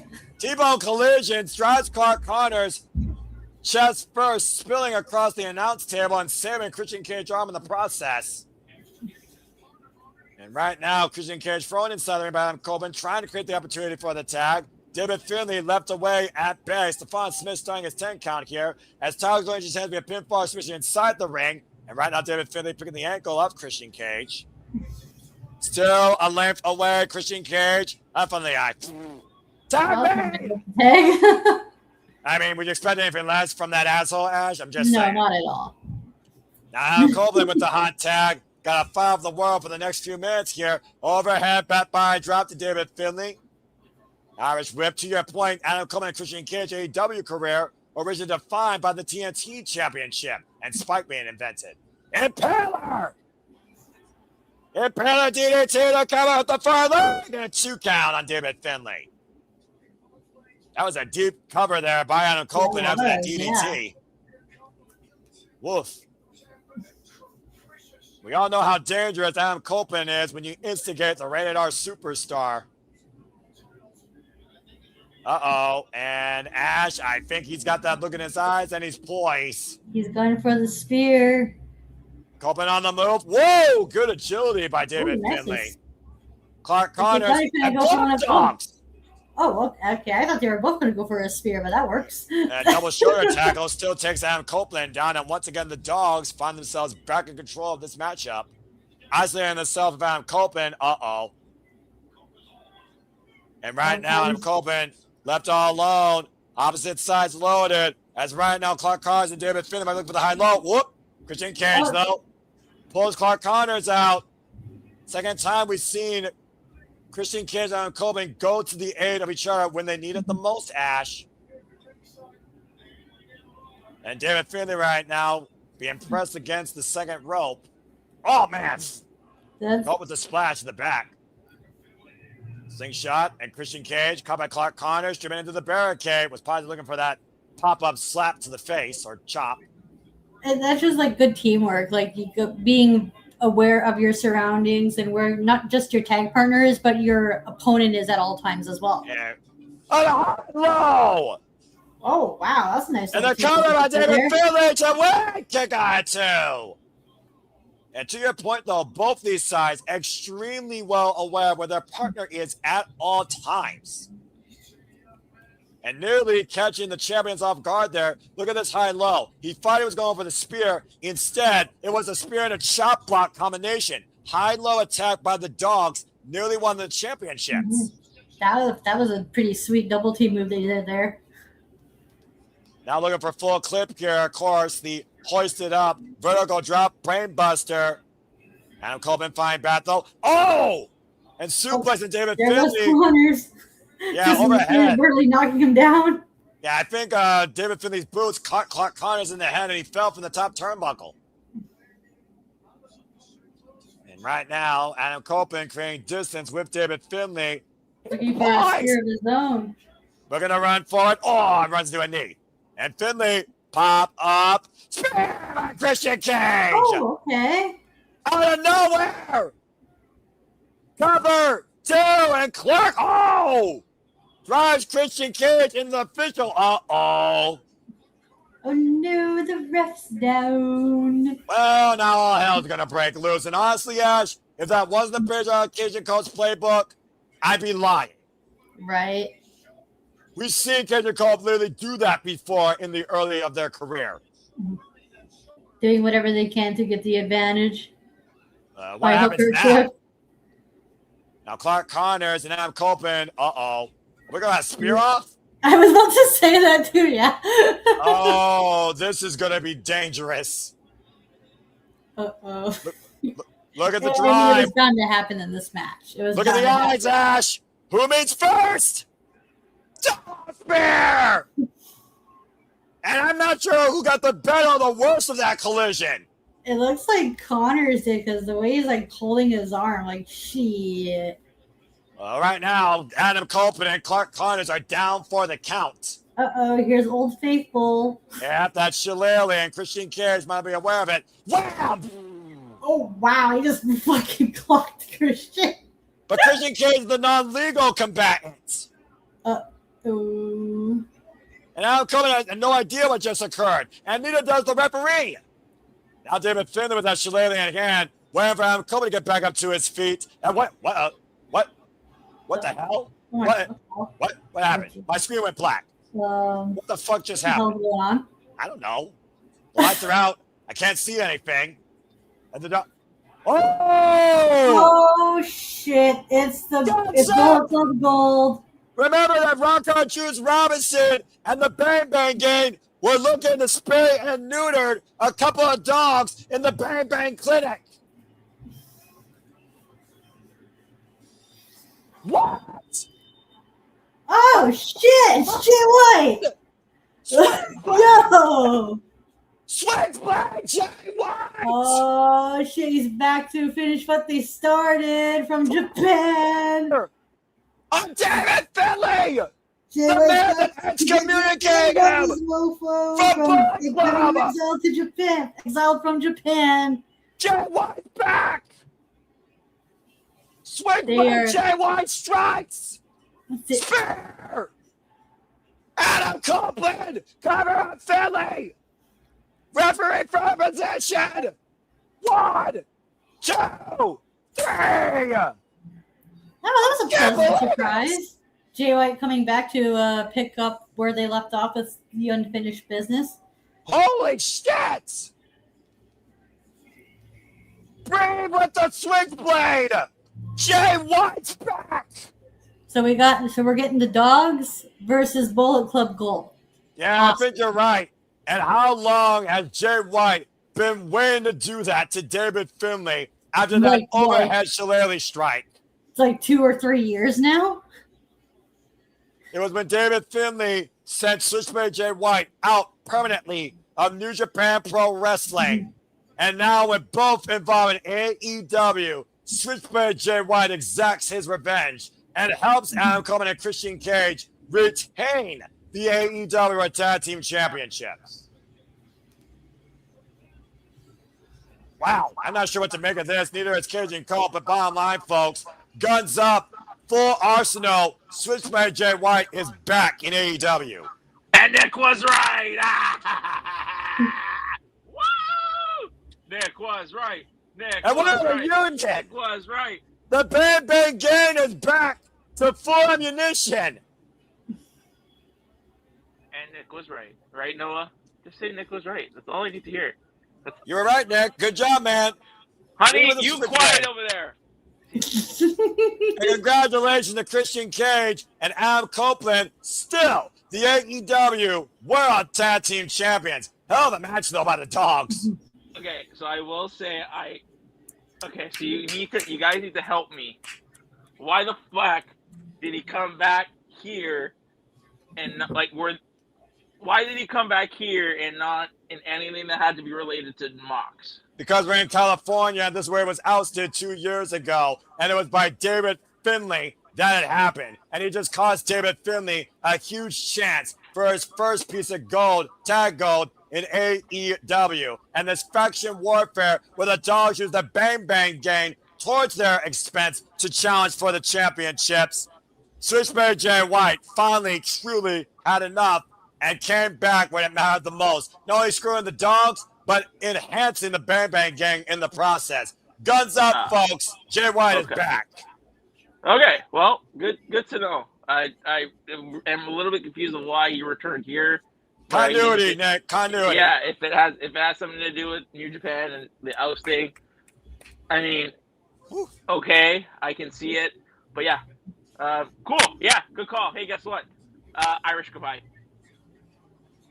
All right. Well, thank you so much. And thank you again. Shout out to Who's Having Fun by Drain that provide the official theme for Forbidden Door. And shout out to all of you that have encouraged us to continue to cover these professional wrestling shows events, including Forbidden Door. As you see earlier today, Mercedes Monet and High and Maya World are arriving. We have reached the pinnacle tonight. It is time for our first of 3 main events. And it's time to crown this year's winner of the Women's Owen Heritage Tournament, Mercedes Monet versus Maya World. Do we have another match after this, other than the Owen and the Cage match? That's it. It's time for our triple main event. We've reached the top of the card. So we're getting the Owen finals back to back. Okay. Sounds like it. Let's go ahead and talk about this journey.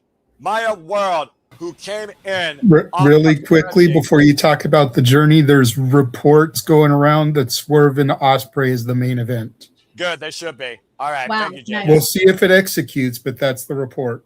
Well, Okay. I believe that they should, because that's bigger than that steel cage match. So I hope you're right. And we seen I'll anyway. Thank you. Can I be honest with you guys? I don't really care for the tag match, the steel cage tag match. Sadly. Let's just talk about MJF versus blank, and then just go from there and just have fun with people throwing each other in the steel cage, okay, Ash? And the Don Callis family implosion. What you do care about, though, is women's wrestling, and what we have cared about and invested completely is the Cinderella story of a girl choosing an opportunity to try and thrive off of tragedy, willingly, in pursuit of achieving a dream, beating her teacher, now facing her idol. Maya World, the it girl, could become the girl to stun the world and beat the CEO and claim her last title. It's time for the Owen Heritage Tournament Finals. I will say this throughout the tournament, Maya impressed me so much. Like I love her so much. no pun intended. I want to see her. I want give Maya the world. Have her become champion. I don't see her being AEW Women's Champion anytime soon, but TBS somewhere down the road. Just start her off with the mid card title first, and then build up to her. Although I will say this: if she does win this tournament, that'd be, I'd be amazed by that because I'd be jumping out of my chair. wow, that'd be super unexpected because, and it'd be a much needed change of pace, especially because we need fresh new faces in the women's main event scene because we've been cycling through a lot of the same people. So Maya World would be a beautiful breath of fresh air going into the title, going into the women's title. Well, let's go ahead and listen to Renee Paquette get the sports takes here. We got the Dapper Yapper Justin Roberts, referee Aubrey Edwards, and Tari Okada, our Japanese ring announcer, going to bring the big fight feel in what is the finals of this year's Women's Arbitration Tournament. Who will add their name to Dr. Baker, DMD, Willow Nightingale, the Glamour. Of course, I'm talking about Mariah May. And of course, last year's winner, looking to go back to back, Mercedes Moné. Maya World, like I said, has punched her ticket to the finals, defeating Skye Blue and Athena, but has never faced who she deems her idol in the CEO. Of course, talking about Mercedes Moné, who punched her ticket via wild card, taking the spot of Willow Nightingale and defeating Alex Windsor, and Hazuki now finds herself one match away from going all in again to accomplish the one thing left in what she believes is fulfilling her legacy, the AEW Women's World Championship. This is Mercedes' last title, and she's looking to trade it in for another title. The big one that she has yet to win. From 13-1, from a humbler version of the theme to anything but humble in what she guards herself as a standard of professional wrestling. Hard to argue as Mercedes Moné has come back with a vengeance for gold, and the AEW World Championship is the final hurdle. And of course, Mercedes Moné, she was the wild card at the expense of Willow Nightingale, who we of course asked to get well soon. Nice picture as I see there in the middle briefly. Oh, this is going to be good. And let's think about this, Ash. The statistics are not in favor of Maya World, but the surprise aspect and the support is there heavily in favor of Maya World. Only a select number of women have beat Mercedes Moné in her AEW career. Willow Nightingale, Chris Statlander, and Timeless Tony Storm. And Alex Windsor. Yeah, that's quite the win record that Mercedes has. And of course, this past Saturday on Collision, that was yesterday, High-End and Maya World were involved in a tag team main event against Mercedes Moné and Athena got the better of Maya World's partner, pinning High-End after the old face. Backslide on Maya World. Gets a one count. Smart move, trying to go for the quick cover. Looking for a schoolgirl cover now, hook both legs, and gets a one count again. Let's not forget, Mercedes Moné's tournament last year was defined by surprise roll-ups all the way to the win. That's also smart for Maya to try to do the quick roll up as well. Try to get a quick one up on her.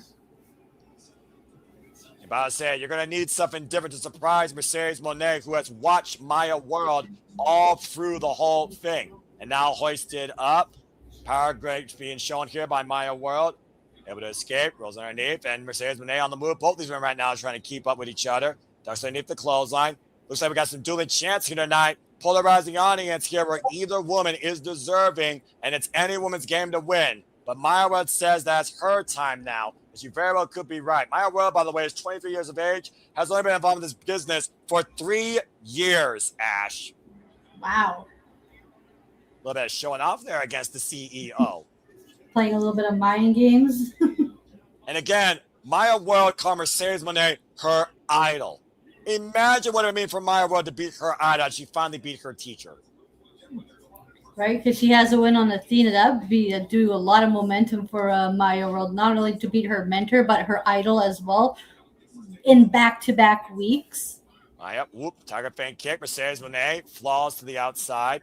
Mercedes Moné, of course, been involved in this business. 34 years of age. Rolling Campbell off the apron, wants Mercedes Moné on the outside. And has been involved in this game for 15 years. Idolizing, of course, Eddie Guerrero. And we've seen Mercedes Moné matches go the distance and go deep, Ash. That's one of the things you can say about Mercedes Moné. She takes herself and her opponent to the absolute limit, especially during this year's Owen Hart Foundation tournament. Oof. Dagger Feint Kick rocks Maya World. Masugi nearly pinning Mercedes Moné and turning into a Stardom vs. AEW final. And we know as of this moment, whoever wins this will face Thekla for the AEW Women's World Championship at All In as it stands. Oh, a little slip up there off the Mitchell's escape up the second rope. Andrade takeover to the CEO. Rolls through. Wait a minute, look at this. Oh. Looking for a crossface possibly. Her own variation may be the statement maker. I was about to say she's trying to make a statement of her own. I'm about to say, though, Maya World, an incredible young athlete, independent rising star out of the Texas area, out of VIP Wrestling, Reality of Wrestling, and, of course, Athena's promotion, trained by Athena in MPX Wrestling. And Maya and Hyen have really taken advantage of the opportunity they've gotten since being signed to All Elite Wrestling, Ash, this year across AEW and ROH. And this is definitely, their biggest opportunity to date. I mean, you said yourself, the fact of the matter is this stock could raise Maya World to the point you would think she'd be a future AEW Women's World Champion is huge for just the start of this young lady's career that started this year in AEW. Their first match was on the countdown at World's End last year, where pretty much they were either signed or just about to be signed. Lara Press 2 and Maya World Bridge is out. Oh, Mercedes rips her down by the hair. And to your point, Ash, the downfall of the CEO last year started after she received her first loss in AEW at All in Texas at the expense of Thomas Toni Storm for the AEW Women's World Championship after she won the Owen. Yeah, that's what Mercedes is trying to do. She's trying to right the wrong. Win back-to-back Owens. Whoop. And become champion at the place where you can make the argument where her downfall started. At All In. And right now, looking to roll through is Maya World, hooking up Mercedes Moné, hoisted up. Brain Buster! Mercedes dropped down hard. Now Maya World in the cover. Up the far leg. Gets a 2 count. Ooh. The fact of the matter, Timeless Toni Storm, Alex Windsor, Persephone, Red Velvet, Chris Statlander, Willow Nightingale, all were able to cause the CEO's downfall before she went on a hiatus at the beginning of this year, only to return in this year's Owen Hart Foundation tournament on a wild card standard at the expense of the first person that she took a title from in her AEW rising career to become the longest reigning TBS champion. Now Mercedes Moné scouting Maya World, driving the knees down on the apron. Crushing Maya in the process. It's quite the coincidence how both of these women share the same story, where they both capitalized on the opportunity that was open for them. And here they both of them were not originally in a tournament, yet here they are in the finals. Yeah, where again, there is a point of no return. You either win or you are eliminated. You can kiss your hopes of going all in. Basically, goodbye. And right now, Mercedes in the corner. Big Meteora, high stack, hook up both legs, just in the cover, and Maya pops out. So who do you think's got more pressure here, Ash? Mercedes Moné or Maya World? With the fact that Maya World was not even supposed to be in this opportunity, but was presented it and chose it. Why Mercedes Moné has been here before and has won it. Like what Nick says about Ospreay, this is Mercedes' tournament to lose. This is her last chance. And this is Maya's big opportunity to prove that she deserves to be here. She is the it girl. Oh, double needs again. High stack, hold that thought, and pops out again at 2. Continue. And yeah, and a win over this tournament will prove that Maya is right, that she is the it girl. I will say this right now. Even if Maya doesn't win the tournament, she proved that she is, in fact, the it girl, and she is a future AEW women's champion. Mark my words. Yeah, you heard it here from Ash. And again, folks, we'll be going all into the Cathedral of Football, which once again will be the Cathedral of Wrestling, August 30th at Wembley Stadium. And we will be coming here live at the SAP Reliable Studios. You see the cornerstone on the stage. Mercedes Moné's Owen Hart Foundation Tournament Championship and that Owen Hart Foundation Tournament Trophy. I got a question to ask. What time does All In start on August 30th? I'm going to guess some point in the afternoon, like maybe 1 p.m. Eastern Standard Time, which I figure what it usually is. I have no idea. Okay, so it's not going to conflict with the Triple A show, right? I have no idea. Okay, because, time zones, am I right, guys? Well, we are nearly touching the international dateline, and right now, Aubrey Everett's checking out my word, making sure she can continue. And bring her back inside, you were saying. I'm sorry to put this, but it's just like, as soon as the announcement made, it's like, oh, hey, guess what? WWE is doing a show on the same day as AEW. And it's just like, oh, God, here we go with the same song and dance of counter-programming bullshit. Look, it's not counter-programming. It's just the nature of the business. The bottom line, you choose who you want to cover, and I'm going to be covering AEW All In. It's as simple as that live. And meanwhile, Straight Jacket Hall by Mercedes Moné. No offense, but this is where the best wrestle and where my passion's at its highest as a professional wrestling fan to my delight. Exactly. And right now, Mercedes Moné looks for the highest delights to punch her to get to All In at the expense of Maya World being the cruel stepmother in the Cinderella story. You were saying, Ash. Yeah, Mercedes got that hold really locked in, and Maya's doing her damnedest trying to break out of it. And the sweep out of the leg, and Mercedes Moné right now. It almost feels like Mercedes Moné is trying to just keep herself in the driver's seat. Is she confident to believe that she can beat Maya World, considering when it comes to your point, titles? She's lost every championship match she's been involved in when it concerns her defending a title. Great counter, sunset flip, high sunset flip, roll up, cover 2. Maya World gets a 2 count on Mercedes. Rolls out of it, falls through, gets to the midsection.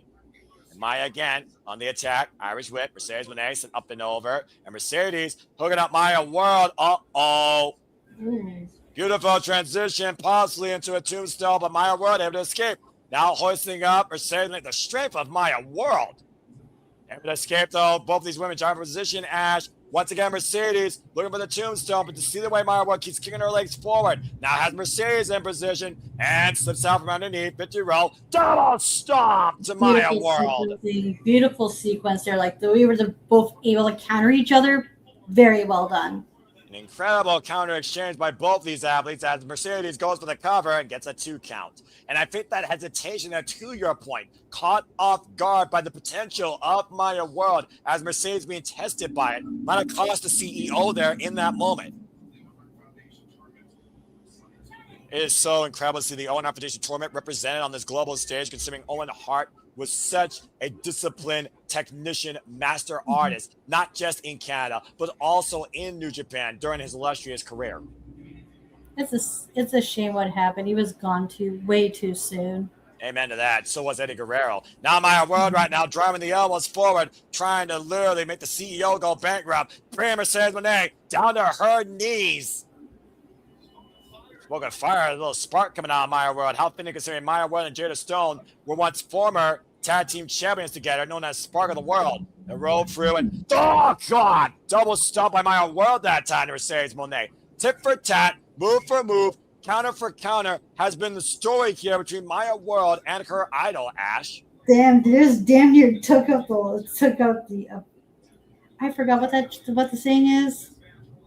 Took the air out of her lungs. That's what it is. There you go. There you go, young bat. You got it.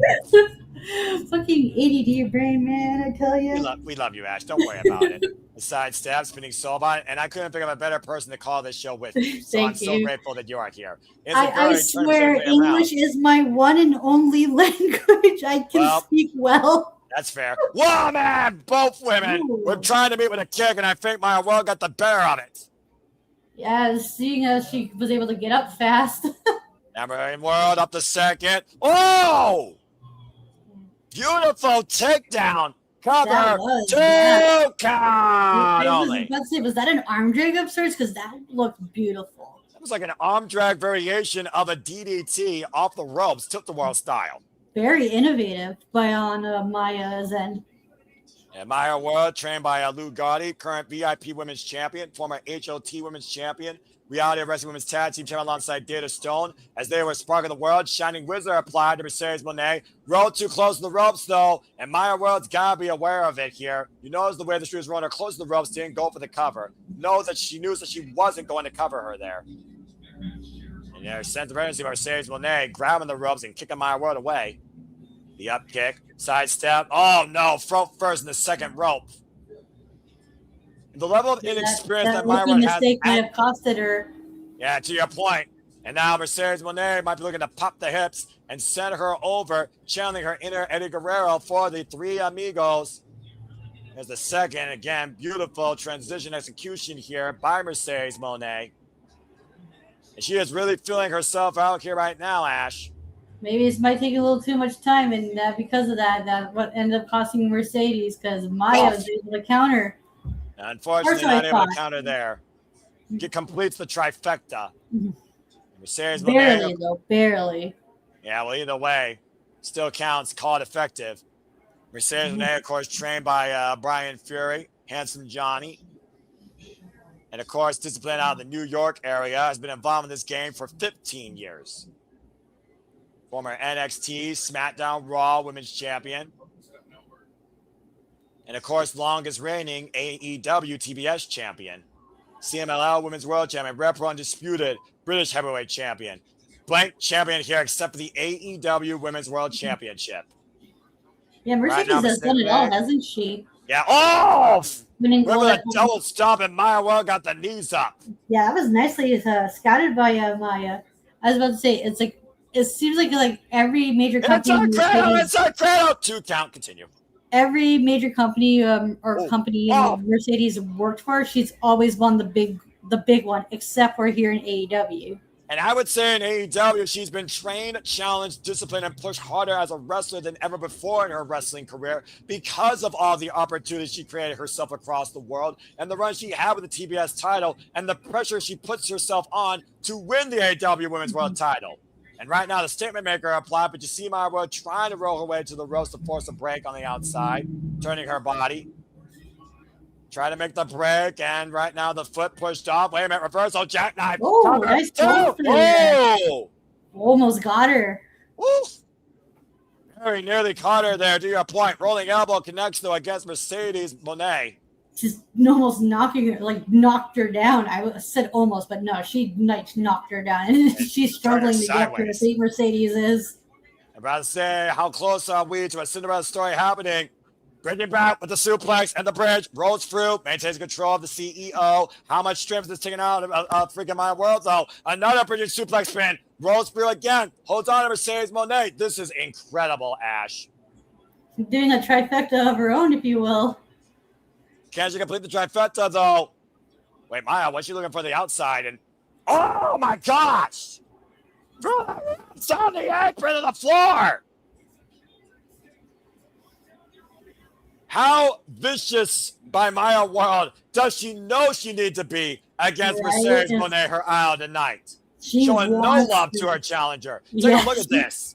Right? She wants this just as badly as Mercedes does. And that faraway throw overhead in the ropes to the apron, crashing on the apron to the floor. And right now, Mercedes Moné getting back up to her feet, and Maya World on the move. Sabre was checking on her, and Maya to the outside. Tope Suicida wiping out Mercedes Moné. And I don't think Maya World's looking for a count out here, Ash. No, she wants that. She wants the proper victory. Maya now going up to the top rope. Taken to the skies. Regains her composure, regains her footing, looking down, Swanton Bomb! And the cover, 2 kickouts! Oh my God, I can't take much more of this. Woo! You can see the sense of panic and urgency and reprieve on Mercedes Moné's face, etched all over it, Ash. Right? Yeah, this is such a good match. This is as intense as it gets. Right. To think what could have been. came down to the what ifs. Take a look at the replay here, by the way. Beautiful swanton bomb, high angle, immediately went for the cover, hook on the far leg, and somehow Monet escapes. Again, the importance of this match. You guarantee yourself to go all in and challenge the AEW Women's World Championship. And Maya Woods have been face first in the second turnbuckle. And Mercedes Monet looking to follow up here, grabbing Maya Woods again, prevents the face collision with the turnbuckle pad. How long has Maya Woods been watching and scouting Mercedes Monet, Ash? Yeah, she's been studying tape all right. Jiggy Nando's studying, kicking yeah. And now Maya Woods up out of the corner. Look for the sunset flip. Powerbomb, maybe. Mercedes Monet holding on, though, to the turnbuckles and the ropes. Sense of urgency. Driving her fist into the head of Maya Woods. And now catching her up and over. Counters. Oh, lost her footing. Again, unable to complete the possible powerbomb or the pile driver. Hoisted up. And again, Maya Woods still fights back. And the frustration right now by Mercedes Monet driving Maya Woods hard into the turnbuckle pads. And right now, Mercedes Monet, sunset flip, power bomb in the corner. That one fully got connected, Ash. Is that really? It's going to do a number on Maya World's back, and that's going to play into the statement maker. Diamond knees, back press, hook the far leg. Not enough for Mercedes Monet as Maya World still remains alive. I almost wonder, as long as this match goes, does it favor Maya Woods more due to the unpredictability and unfamiliarity? Or does it favor Mercedes Monet more due to the level of experience in this stage? Yeah, because both of these, both competitors are like... This is incredible. Yeah, and not just that, but they're also like really giving it their all. It's just about who wants it more and who has like more energy, if you will, who has like more power, who has more gas left in their tank. Mercedes now hoisting up Maya Woods, possibly looking for the tombstone pile driver. On the point of the knees to the head of Maya Woods, preventing her from kicking out and hoisted up. Oh! Reversal! Oh, that was a nice counter by Maya. It was like a Rana DDT. And on the move again, the bridging suplex cover. They're unable to capture the leg, though. Now both these women locked up in a backslide exchange. Maya Woods, Mercedes Monet, both trying to get the better. Now both going up to their feet, and hoisted up, going special. Money Maker! 1, 2, kick out! Ooh. Maya Woods just kicked out of the Money Maker! Looks like Mercedes might have to tap out Maya then. Because I don't know what else she can do. Glory Bomb Sidewinder Facebuster. And Maya Woods survived it. Much like she survived the old face of Athena. Take a look. The fact that Maya Woods has never been in this type of situation before and the pressure that comes with it. She is a star. She is the girl tonight. No matter what happens here after a display like this, Ash. Yeah. Mega believers of everybody. Dueling chance right now for the CEO and the It Girl as Mercedes Monet once again looks to hook Maya Woods, pausing for another Monet Maker. And meanwhile, Maya Woods escapes, rolls through, bridging cover, suplex pad. Oh, man. Almost got with a jackknife. Able to escape, though. Mercedes Monet is still too strong. Rising knee strike clocks Maya Woods right to the eyes. Now Mercedes Monet looking for the backstabber. Maya Woods holding on to the ropes, though. Almost like she sensed the CEO coming. Rips her down by her hair and sends her crashing down the apron. Disrupting the grip right now. And you see Mercedes Monet and Maya Woods. What is this? Sunset flip. Oh, my God. Oh, right to the outside. Sunset flip. Cartwheel powerbomb from the apron to the floor. And Maya Woods gets the better of the CEO again. Just like really planting her on Mercedes' back. And Maya Woods lost her footing there for a second. Off the second! Springboard moonsault! The moonsault going for broke on the outside, trying to break the CEO's portfolio. This is the moment, Maya. Go for it. Don't waste time here. This could be it. You're trying to go for that moonsault. Continuing forward with the attack. Springboard moonsault, second rope. 1, 2, no!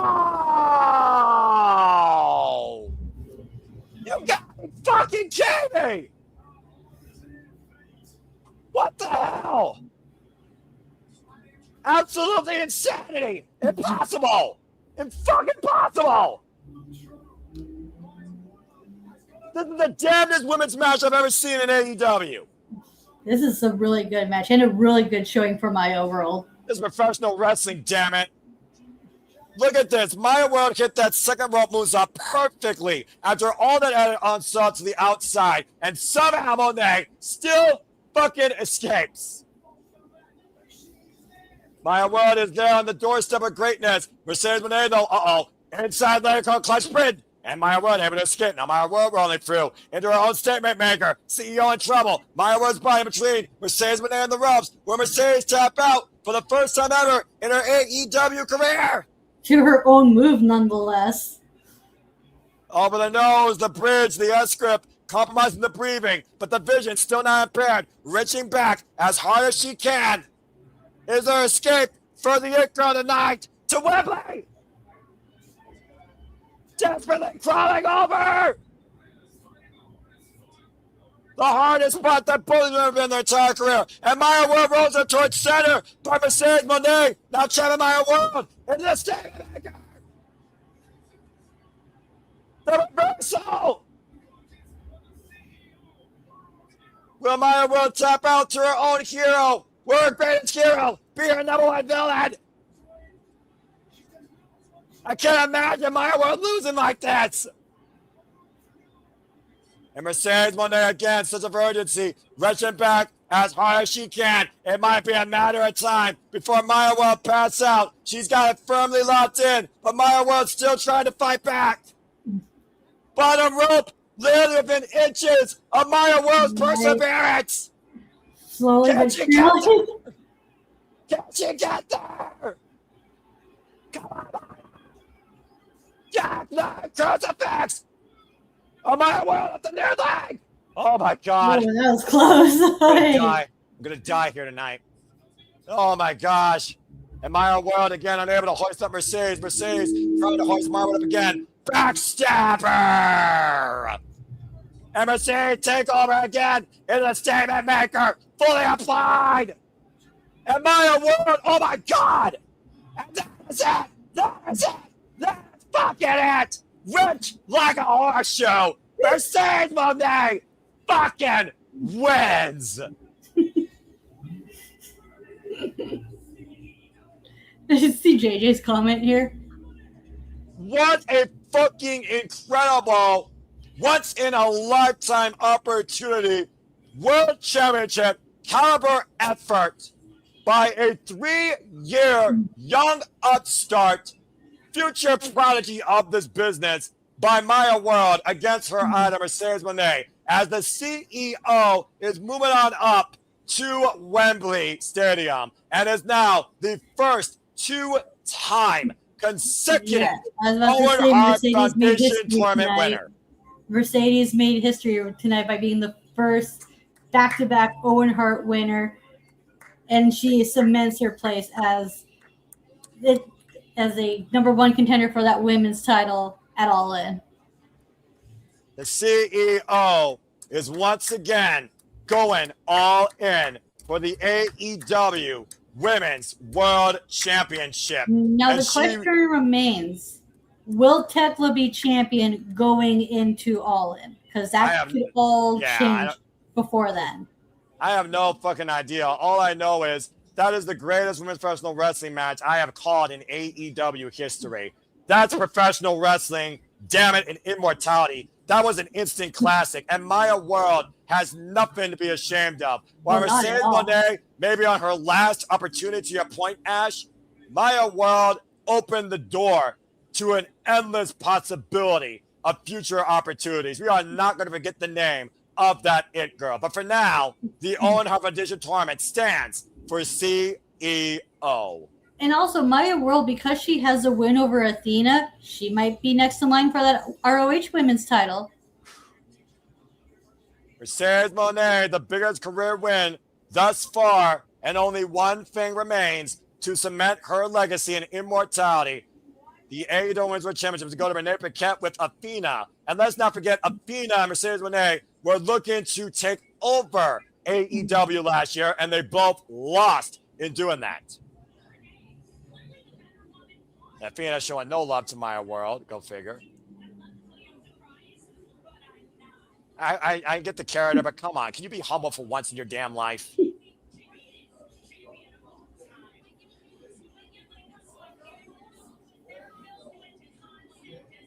I really hope Billy Starks take that title from you, Athena. I really do.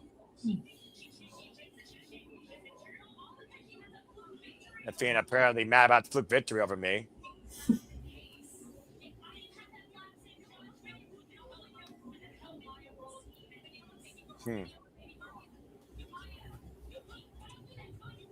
Might keep finding a good fight.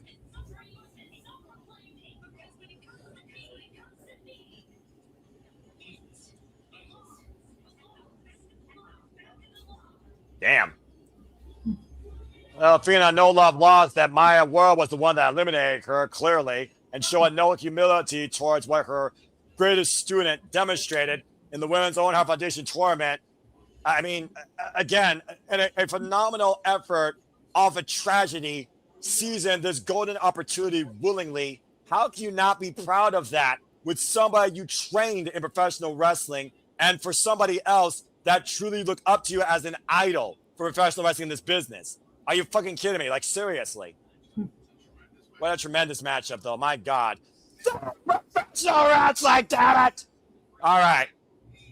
As of course we continue here as with our trifecta of main events, to your point, our semi-main is going to have all hell break loose inside a brand new one-of-a-kind circular steel cage as it ascends down upon the ring. It is time for Team MJF versus Team Mark Briscoe, 12-man steel cage match. And the only way to win is via pinfall or submission inside the ring. Escape means fucking nothing. And if Team Mark Briscoe wins, he will get a shot at MJF's AEW World Championship. If Team MJF wins, Mark Briscoe will never get a shot as long as MJF holds the gold. Oh, my fucking God. I just had an out-of-body experience. Oh, man. Excuse me. Sorry, my chest is killing me right now. That was... Yeah, I'll be fine. I mean, you know, I've done this shit before. How many times now, Ash? I'm just saying. True. Very true. Holy shit. Good grease lightning almighty. That was the most fucking incredible match I have seen in AEW for the women's division. That was a really good match. You can't get closer, deeper, more putting your life out there than that when it came to Maya World's potential in bringing us that story. I don't give a fuck if I was wrong. She earned everything she got to demonstrate tonight on the world stage of AEW Forbidden Door. Not just in front of AEW, but in front of everybody in this partnership. That's what a tournament final is supposed to be like. Well, you know, some places get it right, some places don't, but it is what it is. Anyway, let's go ahead and move on from there. I meant in showing how badly both women want it. Like, that's what I meant. I wasn't trying to throw shade or anything. No, I'm not throwing shade either. There's a certain identity to what professional wrestling conduct in the highest form of competition is. And AEW demonstrates that moreover. And the Owen Competition Tournament just proved that. That being said, let's bring up to speed on this match. Mark Briscoe and MJF have been the bane of each other's existence since the last year, as a child of God looks to humble a devil and send him back to hell once and for all. Last year at AEW All Out, Mark Briscoe beat MJF in a tables and tacks match. It was after that match. Oh boy. Death's Door. I like that. Okay, that's what they call it. Okay, cool. Well, welcome to Death's Door, Ash. Are you ready to see what this means? Yeah. Well, Nick's got his wish.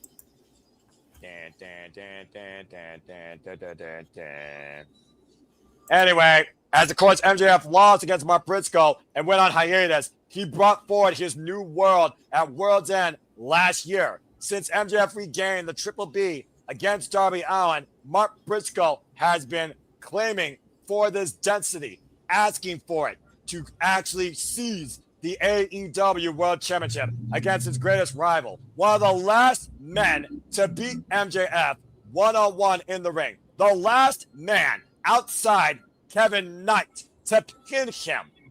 And MJF has fully invested in the Don Callis family to remove Mark Briscoe permanently from this equation. It's a hell of a team, though, that they assembled here, Ash. We got to give credit where credit's due. Oh, my gosh. I got a migraine right now. Now, here's the thing. Can all of these men coincide?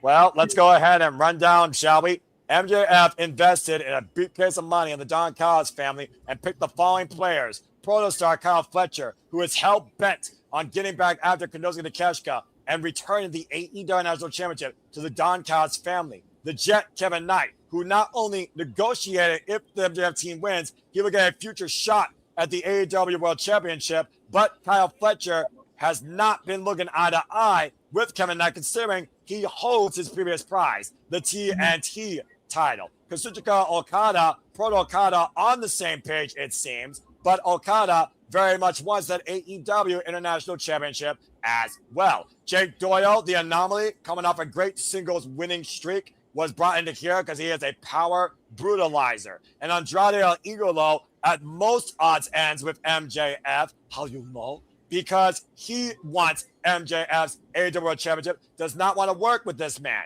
But Don Callis, still christening him as the money man, has promised El Idolo, you will get your title shot. But MJF has already disrespected this man on numerous occasions and decked him this past Wednesday on Dynamite in this communication that led to MJF eating a J Driller, a move that he's never kicked out of. And now we look at the opposite side as we look away at those ugly-ass T-shirts. Ugh. Oh, I need this freaking reprieve, honest to God. Isn't it sad how the steel cage match is a cool-down match? No, because that's the beauty of AEW. You can make anything look like cool down and it still will have something to it. Because at the end of the day, we're dictating so much of the Don Callis family or the AEW World, the TNT, and the AEW International title. True, but traditionally steel cage matches aren't like cool-down matches, though. But although it does structure aside, I see what you mean. But again, hindsight's 2020. Who gives a fuck? True. And right now, look at Konosuke Takeshita adorned in all white, coming to light on his own, excommunicated from the Don Callis family, a renewed soul, and now, of course, a two-time AEW International Champion after beating Kazuchika Okada, finally, at Double or Nothing. Darby Allin, of course, who came back with revenge, hell-bent on Kevin Knight after the heinous actions when he lost the AEW World Championship at Double or Nothing after being UFO Splash on a stretcher, and has also claimed that he will do anything possible to make sure Mark Briscoe gets this chance at the AEW World title. And Ash, I just want to put this out here. Mark Briscoe also says the fact we got backpacks means we can bring anything we want to this steel cage match. I'm expecting some plunder.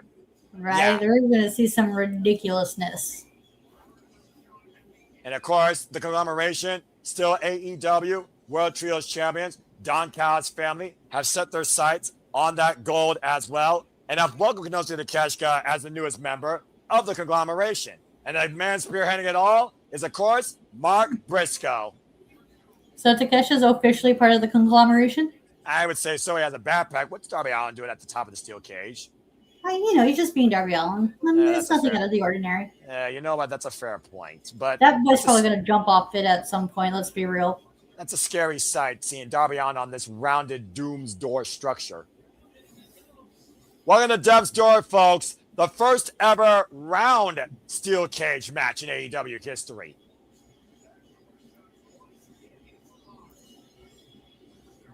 Oh boy. I like how they have like a round steel cage because your traditional, I think they learned from last year where they knew like the traditional square one was not enough, like did not leave enough room. As they are locked inside Death's Door, again, there is no escape. You know what? from here on out, I would love to see them use this style of cage more often, especially in like regular steel cage matches, to help them differentiate from WWE, who's more traditional, whereas AEW, they're the alternative, or at least they're supposed to be anyway. Well, according to MJF, they already are, and I think after tonight, with the fact they are the standard of pay-per-views, Ash, they very much prove they are the alternative professional wrestling. And right now we got a 12-man melee ensuing inside Death's door, where again there is no escape. The only way this ends, pinfall or submission inside the ring, inside the steel cage. Oh my gosh. Talk about just a 12-man melee here. And again, the bigger story here, Don Callis' family. Is everything fine in the family? I don't think so. And I think we're going to see a turning point in the Don Callis family tonight. Everybody on the inside right now. Mark Briscoe right now inside the ring with MJF and Kyle O'Reilly. And MJF runs like a scolded dog. But this dog now is literally trapped. No escape from Mark Briscoe's wrap. What a drop kick by Kevin Knight. And the beauty of this match, Ash, we can just be easy. We can just talk about the story here. You can just relax. Oh, man. Well, Mark Briscoe couldn't relax on that clothesline. But I say, we know the stoops that MJF will go down to when it comes to preserving that AEW World Championship and proving that he's better than you, and you know it. And Don Callis on commentary. And right now, Andrade Igolo gained the better of Kyle O'Reilly. Andrade Igolo, the former IWGP Global Heavyweight Champion. Darby Allin and Jay Doyle. Oh, gosh. Apron powerbomb. Messy powerbomb. And Doyle right now, this monster of a man, throwing Darby Allin against the steel cage. Bouncing him off. Good grief. And recently we saw, of course, Kevin Knight endorsing Jay Doyle as Jay Doyle got a singles win over Speedball Mike Bailey. That's one of the ugliest shirts I've ever seen. Vanessa Takagi, of course, AEW International Champion. Oh my gosh. It's one of those things also that how heinous is this going to get, Ash? Because when it comes to AEW, they have a freaking appetite for violence. Oh, absolutely. Just a bloodlust for chaos and plunder. I can relate. I like bloodlust. I have a bloodlust for this type of shit. You know that, you know? And of course, right now, this fabrication that MJF and Don Callis are buddy-buddy over money, I think is bullshit. Because you know Don Callis wants more than anything, not only to control, but seize the AEW World title for the Don Callis family. He once said he won't stop until every member of the family is holding gold in AEW. Yeah, wouldn't that be like something? Everyone in the Don Callis family holding all the titles at once. Yeah, we got like, four that's even tables something right the Death Riders wasn't able to do. Yeah, exactly. Oh my gosh, what the hell? That table has the mark.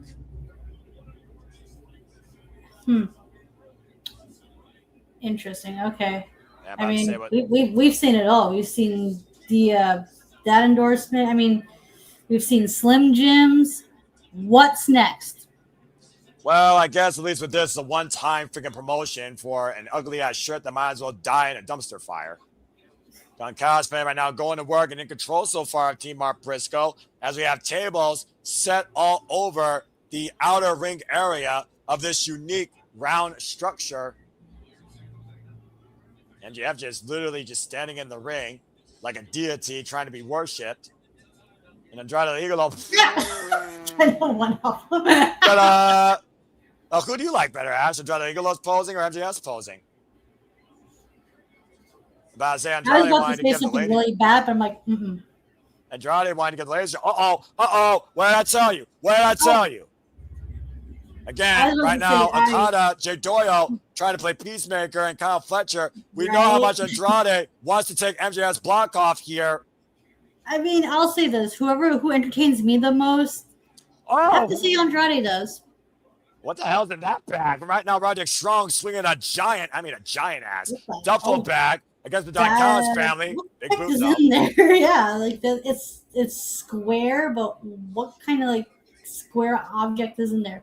Please don't tell me there's bricks. Oh, please don't tell me there's bricks. If it's bricks, I blame you. And Kung Fu there just clocked Okada, former AEW International and Continental Champion. Because I We're like talking these about the types of backpacks. matches, We talk about but- the backpacks and just say, what is that? It's a Super Nintendo. No, that's a Nintendo. What the hell? A Nintendo? Nerd. Why not even a Sega Genesis, dude? Come on now. It's the better system. Okada right now being teed up against a N64 controller being battered here. That's almost worse than the freaking weapon used in Ghost of Yote. Wait, is that an N64 controller? Yes, that's an N64 controller. Oh. Now Fletcher. Ran into the Jesus, clothesline that one's so wrong. of that cord. Wait, And now, is that a cartridge? which But game I don't is think it? I don't know. Damn it. Insert and press play. Bring us back to the 80s, why don't you? Do. Oh! That was kind of funny, I'm not going to lie. What's next, Ash?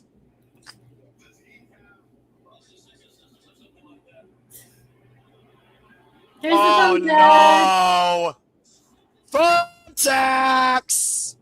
MJF's undoing last year at AEW All Out. And Kyle Fletcher busted wide open, now shining red. Kyle Oh, Fletcher those knows are the different thing too. controls, not the N64. Oh, you're right. It's the N64 NES. The N64 is the weird one with the weird pointy shape. Yeah, the And right three-prong now- controller. Yeah, exactly. Excuse me. I never owned a 64. I own the better controller, the Sega. Whoop. And right now, sidestep. Roderick Strong on the move. Wrecking ball, drop kick, sends Jay Doyle into the steel cage. And Jay Doyle hoisting up Roderick Strong. And hoisted up and swung like Wait. a pendulum. They're doing a really good job of making Doyle look like a monster here because he's just been dominant and like showing so much power. Well, I mean, you're inside Deb's door. You throw caution to the wind. You know what I mean? Yeah. I'm still trying to recover, by the way, from the Oh freaking no, instant he's getting class. choked out by the controller now. Well, he's got 10 seconds. Will he continue? Wait a minute, Ash. You were just saying that instead. Uh-oh. Long-darted shot in the corner. O'Reilly face first near turnbuckle. Isn't that crazy that the Nintendo system's older than Kyle Fletcher? I mean, you're not wrong, but you're kind of right. Hey, want to know a Accurate. fun fact? Yeah, sure. High kick. The Mario Kart for the Super Nintendo is 29 days older than me.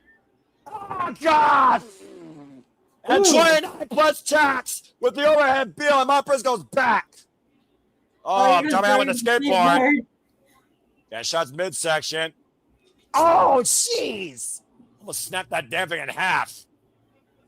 And MJF right now wrecking the eyes of the man that he beat to regain the Triple B, the AEW World Title. Good grief.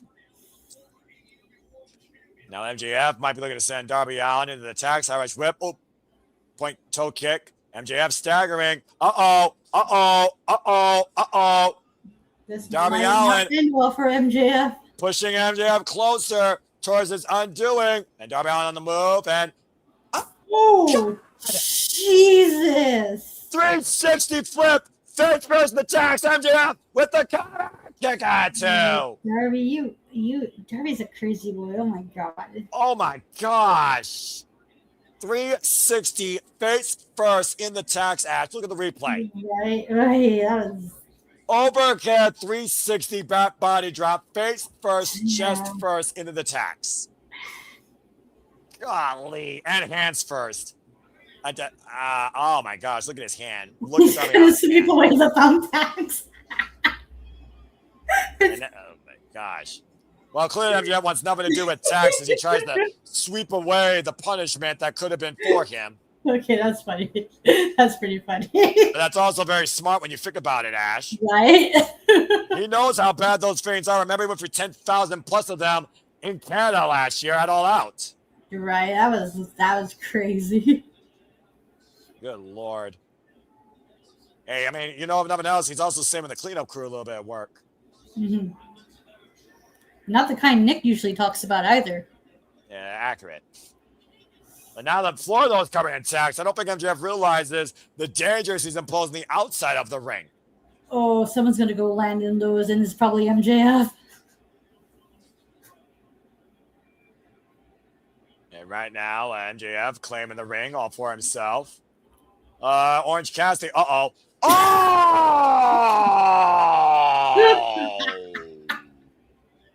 Right in his tiny pickle with the broomstick. What's in the backpack, Orange? Sunglasses? I was saying, what is Orange Cassidy? Good Aww. luck tonight, Willow. Aww. A little luck for Team Orange. Briscoe. Those are orange slices. Oh my god. I mean, you might as well get a little bit of nutrition while on the job, right? Fucking Yeah, look, even Bryce Orange. Remsburg gets an orange. Got to give the citrus what you want. I just said that, folks. Yes, I did. This is why I love AEW. You can be weird and it makes sense. This is. We were gonna get into some like ridiculousness. Like, goddamn. The alternative professional wrestling, all elite wrestling where the best wrestle and the cartoony shenanigans follow. And right now, Kyle Fletcher, I wonder if he likes tangerines. Uh-oh. Oh, wait, citric acid in the open wound on the blood. That's searing stinging of that citric acid. Ooh, that's gotta be painful. That's gonna be like. I've seen everything, though. I've never seen oranges used like that as a weapon. That was just Kudos, that was right? Like, kudos for Fletcher for being a trooper for taking that, because damn. About to say, now Kenosuke Takeshka. Oh, baby. Well, shit. Shall we revisit Double or Nothing match with Okada and Kenosuke? Teaser for a possible rematch at All In, perhaps? Well, considering the 1-1, I wouldn't count it out. Or who knows, maybe Okada's looking for some redemption and he wants that title back. Is it redemption or is it revenge at this point? Because remember, Kenosuke Takeshka was the one ousted by the Don Callis family. Why and not Kenosuke also proved he was the strongest that night at Double or Nothing. Why can't it be both? And Kenosuke throwing himself up here as Okada right now is being teed off against Kenosuke. Oh my God, what an elbow. Clocking the Rainmaker.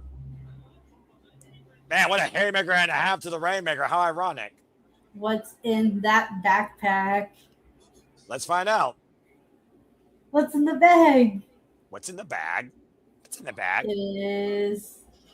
Trying to change here, and Kenosuke and Okada showing a bit of concern. It's the middle here. fingers.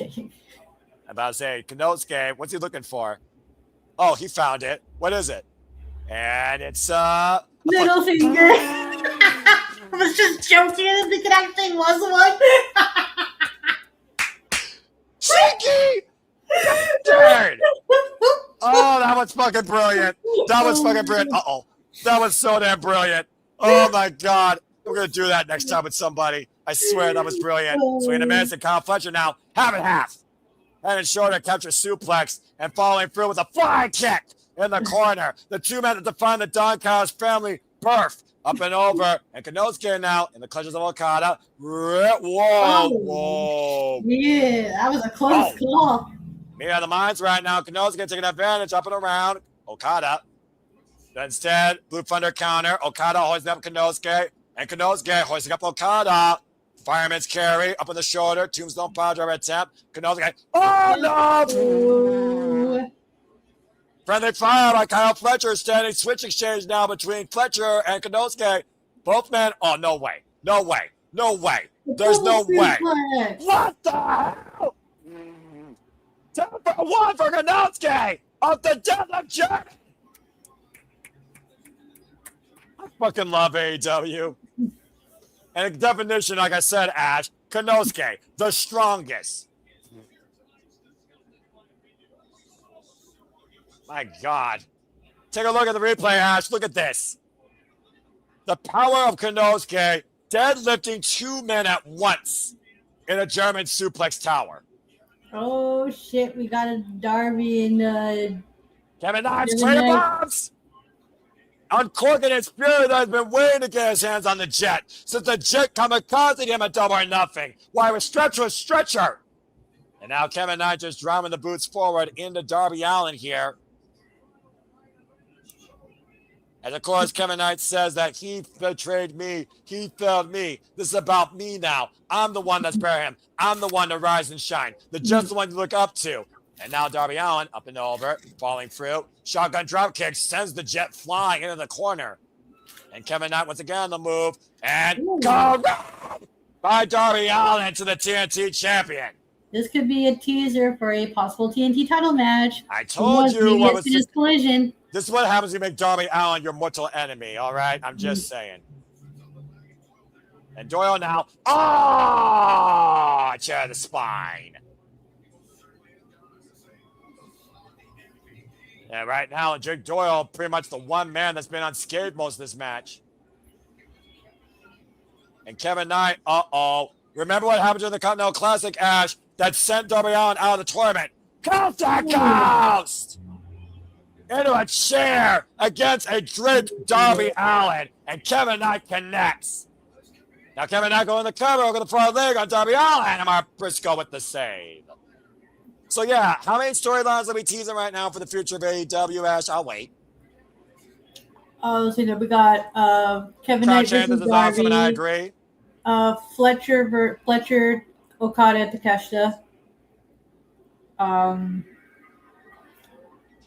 Hello!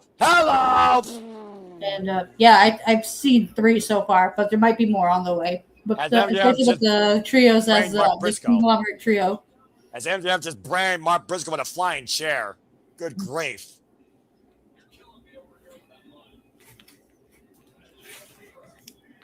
The amount of freaking, the energy, the competition, the moments. And we're still not done yet.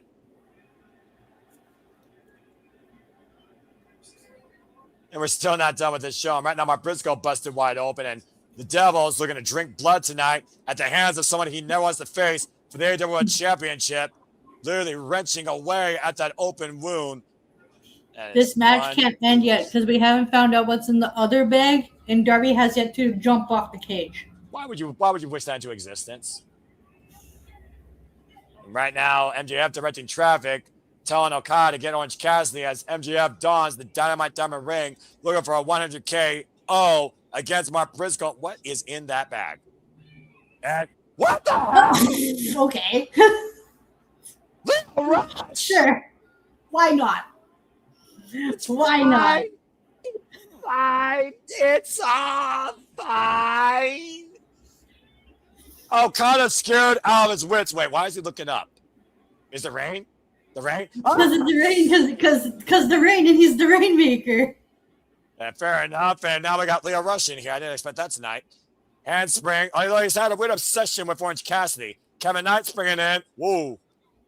And right now, the evasive nature of Leo Rush coming out. I wouldn't mind seeing this for the TNT Championship, honestly. And then Kevin Knight go, though, and whoa, God! Wow! And Kevin Knight, whoa, wiped out. Kyle Fletcher wiped out. Now Andrade, oh, hello. Remember, how you know? How you know? Ash, how you know? How you know? Leo Rush with the rush hour. Andrade, oh, God, what a stunner. By God, what a stunner.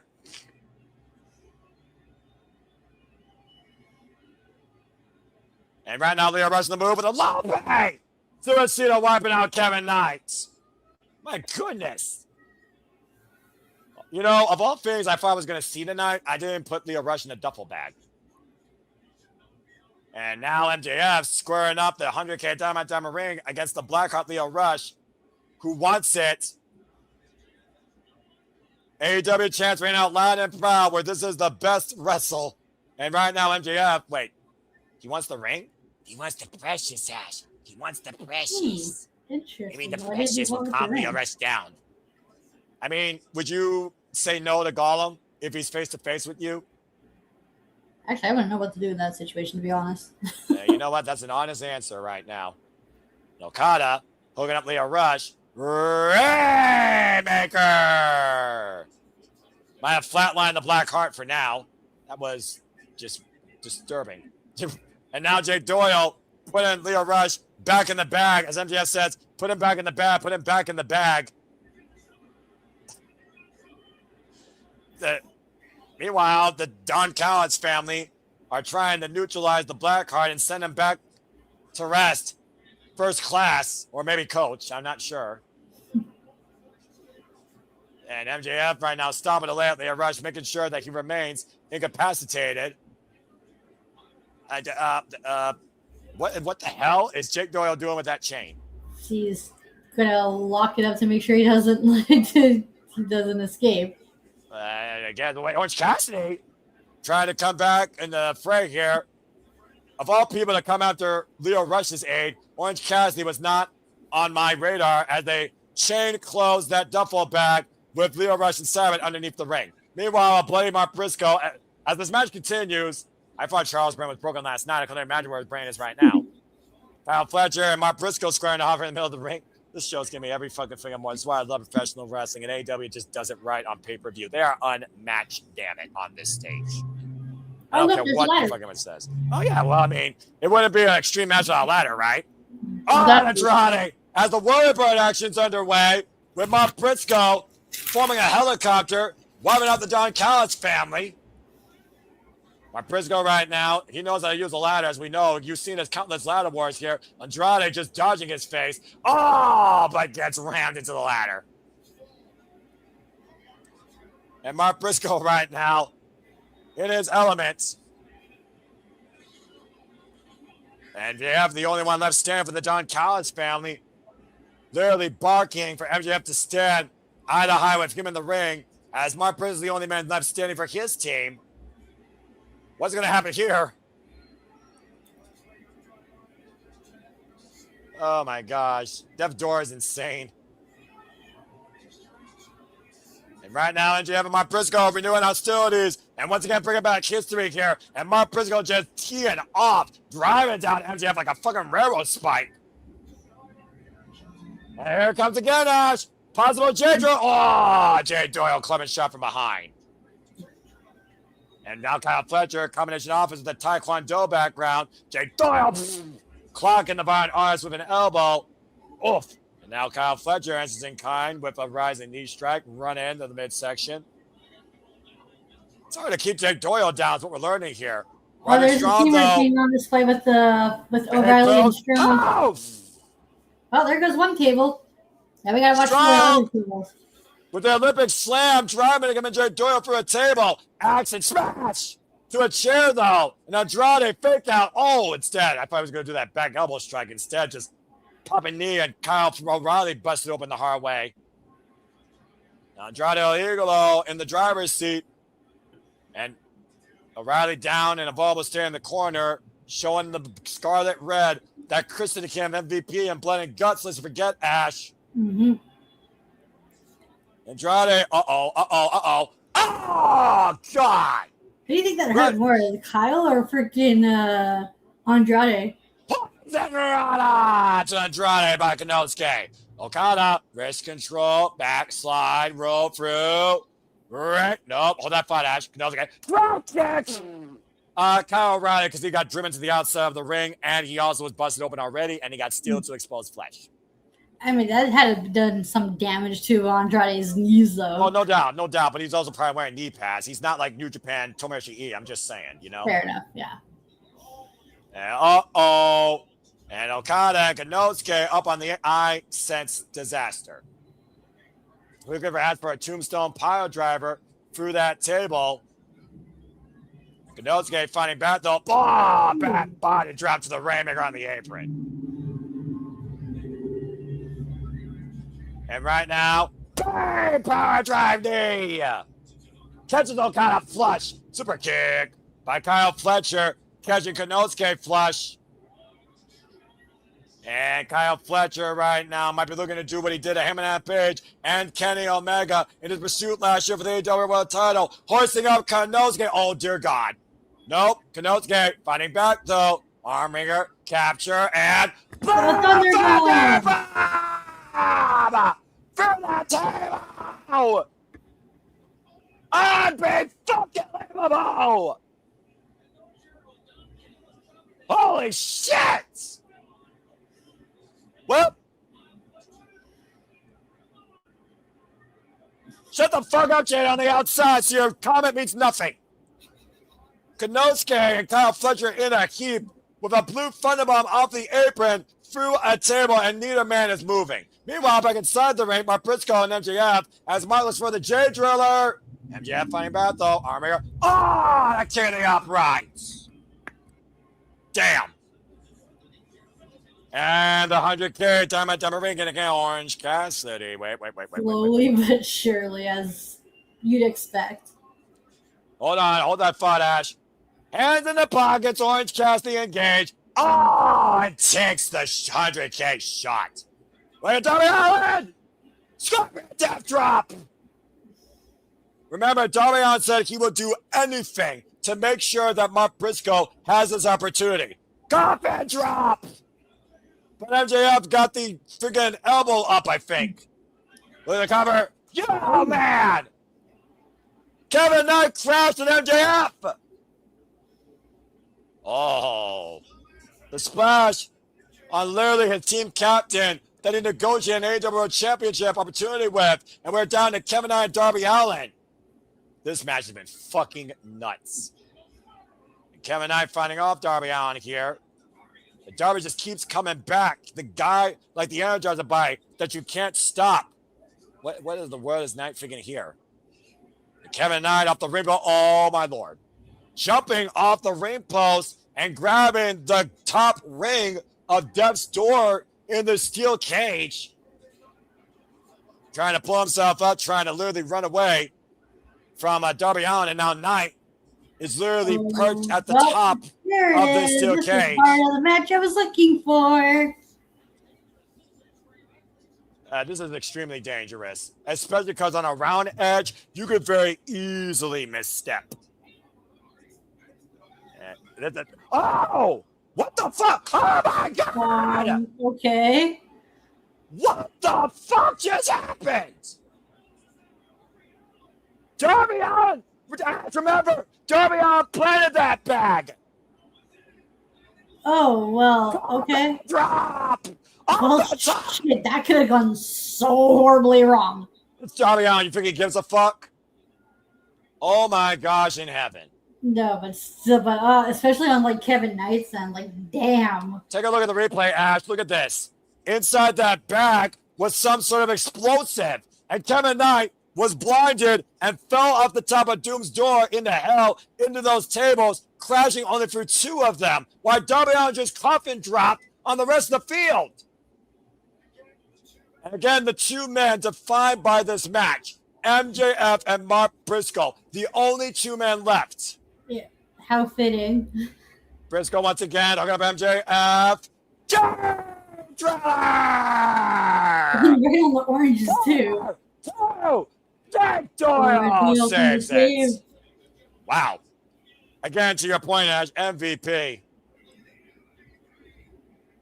Literally the difference maker, the instigator, in making sure that Mark Briscoe does not get a shot at the AEW World title. Now Doyle teeing off against Mark Briscoe with a chair of the spine. Good grief. As Doyle, again right now, just teeing off against Mark Briscoe with this steel chair. This has been the most fucking insane match I've called in AEW so far this year. And J Driller, though, MJF's got to be on his feet. Mark Briscoe, though, again, the shot of the AEW Championship hangs in the balance. MJF, though, gaping. Wait a minute. Hold on. Wait. He wants Andrade to deliver the shot. Remember the last time that Andrade and MJF tried to work well together, there was a miscommunication, Ash. Yeah. About to say, these two are not going to, this is not going to work. Andrade is not going to work with MJF. He's not going to do what MJF says. And MJF ain't going to stand for it. Very resounding no by Andrade El Idolo. And we'll see if Andrade decides to do what Don Callis has instructed him to do with the promise of an AEW World Championship match. Now hoisting up Mark Briscoe. MJF right now scouting with the Dynamite ring. Tries. I'm trying to just drop MJF with spinning back elbow. Oh, he's gunning after MJF next. Fuck Don Callis' agenda. Andrade wants that AEW World Title. Well, it looks like Andrade is going to be the next to leave. About to say, Dick Doyle asking what he's doing. Uh-oh. Again, tranquilo. Oh! Well, that's one way to take Doyle out of the equation.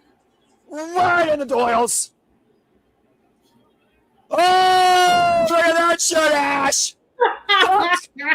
Fuck Don! Fuck MJF! Andrade just left the Don Callis family! Well, that's one way to make an exit. And put him on Briscoe to end this! The Dorada to Jay Doyle! Yeah, Driller! Cover! 2! And Mark Team wins!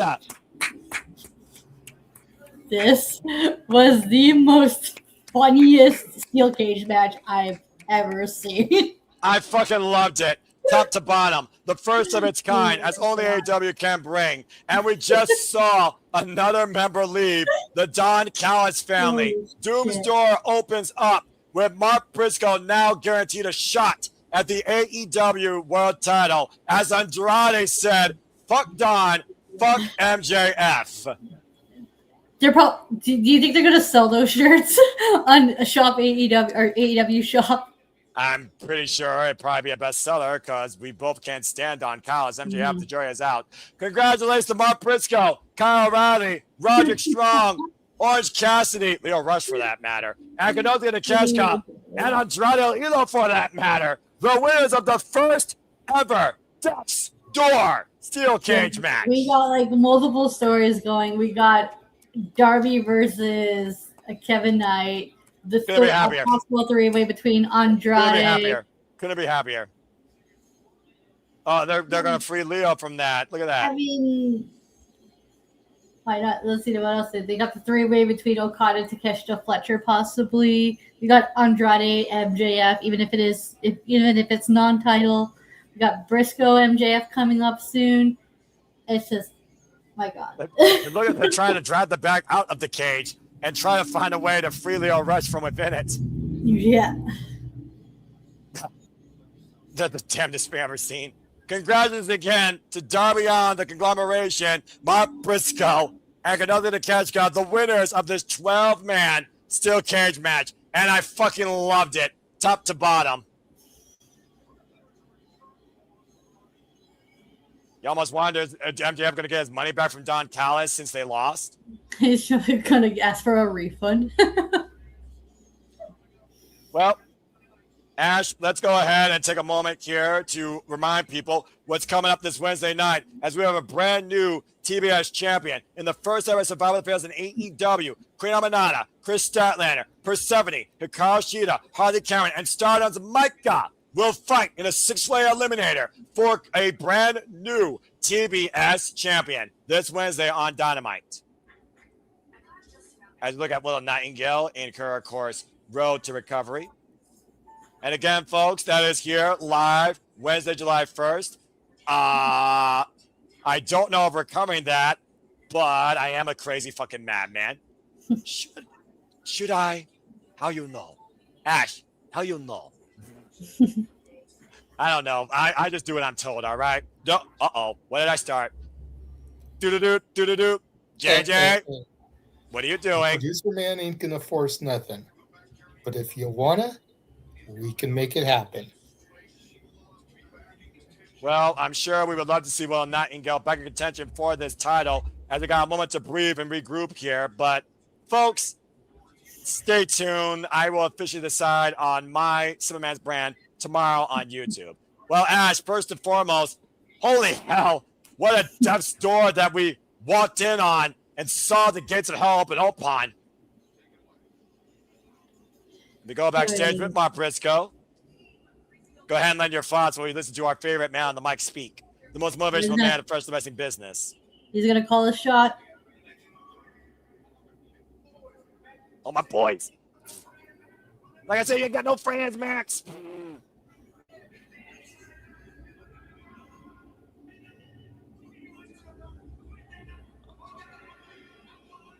Wednesday night on Dynamite. Well, shit.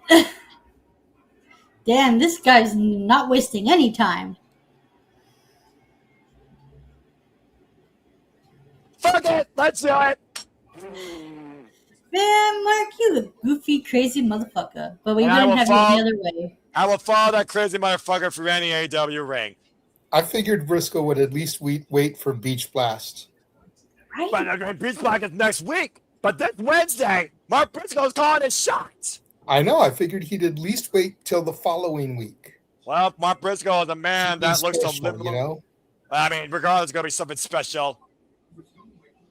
Well, again, it's not official yet, but I'm sure Tony Khan AEW will officially update us, and we'll update you if that match is official. But Ash, on the night where we saw the return of Switchblade Jay White, Andrade said, fuck MJF, fuck Don Callis. We saw the first ever Death Store where Team Mark Briscoe won. The Divine Dominion show domination over Thunder Rosa and Olympia. Maika punched the survivor with the Fittest at the expense of Sky Blue. The Young Bucks were able to win that interpromotional freeway. Shota Umino retained against Pac. Monster defend against Bandito. Yeah, exactly. Thugler defend against Starlight Kid. Desecrated her match, the Stardom present, the Stardom logo. And Myra Mercedes Moné gave us a match for the ages in women's professional wrestling. It all comes down to this. As ladies and gentlemen, all elite fans, wrestling fans, we have finally made it to our main event. It is now time for Will Ospreay versus Swerve Strickland for the Owen Hart Foundation Tournament. Ash, here we fucking go.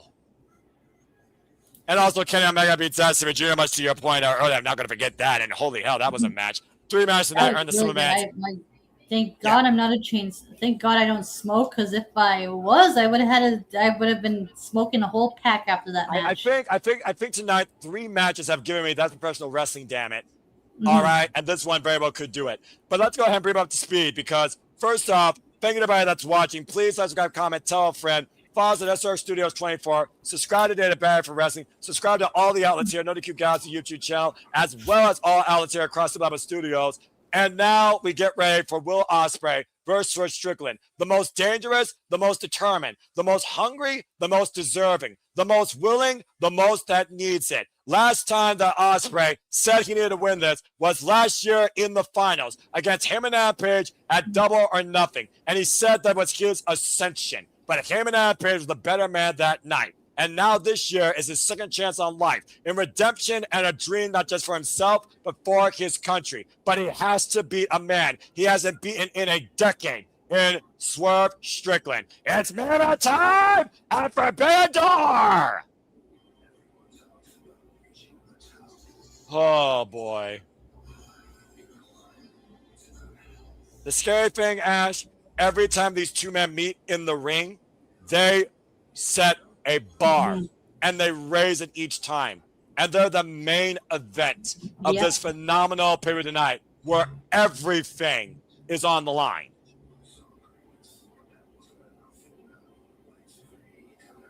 Let's look at this video package on Will Ospreay's resurrection after a vendetta of revenge led to a once-in-a-lifetime opportunity offered by Jon Moxley to be turned into the most dangerous weapon that he believes Ospreay can be for professional wrestling.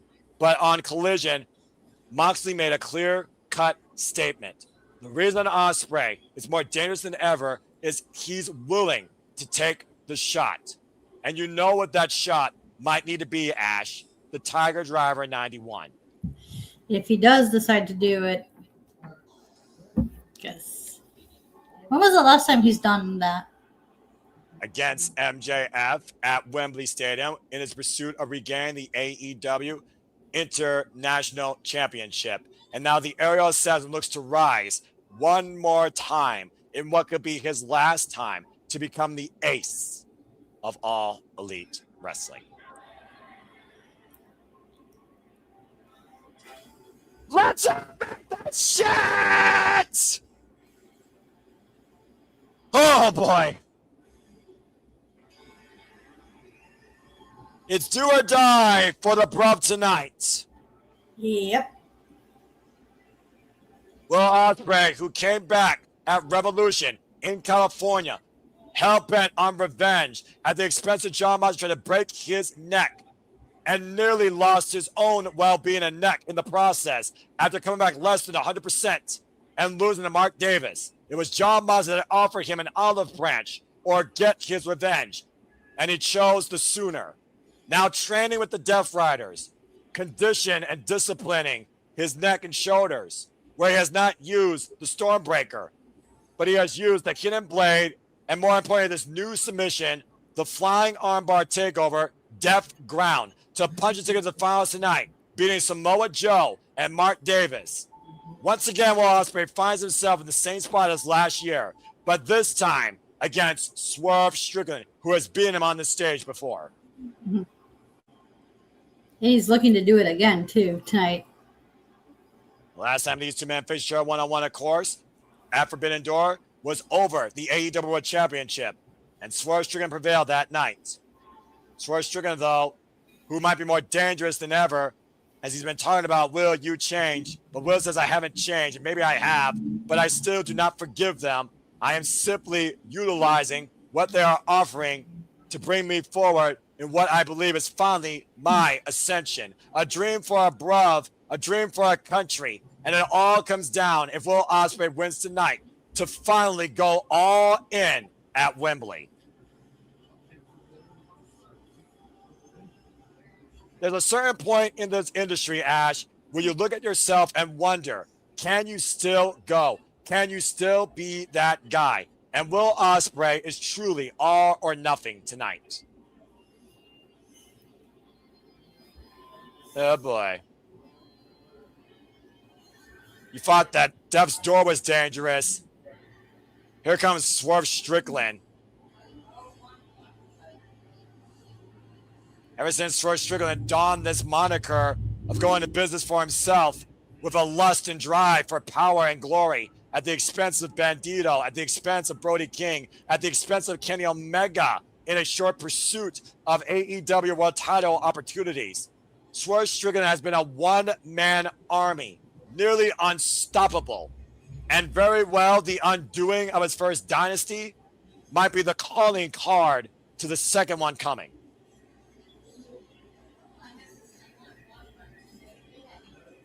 What's going on for your head right now, Ash, seeing this entrance? I'm wondering, like, what's Swerve supposed to be dressed as? Swerve Strickland right now, adorned heavy metal. And the chance to become the main man once again as a mogul to worlds in all elite wrestling. Okay. I don't know what he's channeling besides something extremely dangerous with that get up here with a mock of a freaking biker gang overlord and someone ready to stick a sickle in someone's throat. Okay. And maybe it's like a Slash or some sort of like dark vigilante. I'm not even sure here. And the fact of the matter that this time last year, these two men were fighting together for AEW's very well-being and existence. Yeah. 1 year later, find themselves finding each other for the very state of AEW's future that they want to control, that they want to lead, that they want to be the AEW World Champion. Let's go down to Renee Paquette for the sports takes. Once again, bringing forward the story, of course, that I just illustrated.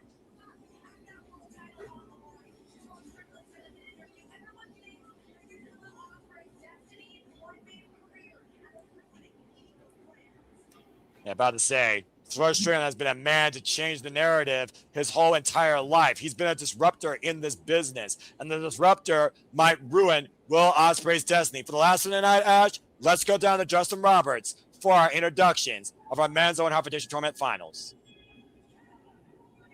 Dapper Yapper, dressed to the nines as always. Oh, baby. The Cathedral of Pro Wrestling might lead one man to heaven and leave the other to hell. Big 5-2! Swerve Strickland, 35 years of age, 17 years involved in this game. Beat Will Ospreay for Forbidden Door in 2024, and Ospreay has not beaten this man in the last decade. Will Ospreay, 33 years of age, 15 years involved in this business. The aerial assassin, formerly Commonwealth Kingpin, still yet to be AEW World Champion, but has been undefeated since being aligned and training with the Death Riders, Ash. It's our final of 3 main events tonight, Double or Nothing, as we have broke 500 here. Thank you all. And here we go! Wow, they're just like going at it already. It's like wasting no time. Well, considering how volatile this situation has become and the importance of the circumstance that surrounded Ash, we can't be surprised to see either of these men show any let up. The Irish whip and Swerve on onto the ropes, the big boot here. So let's go ahead and talk about your barrier techniques. What does Ospreay need to do to finally take the Owen and go all into Wembley?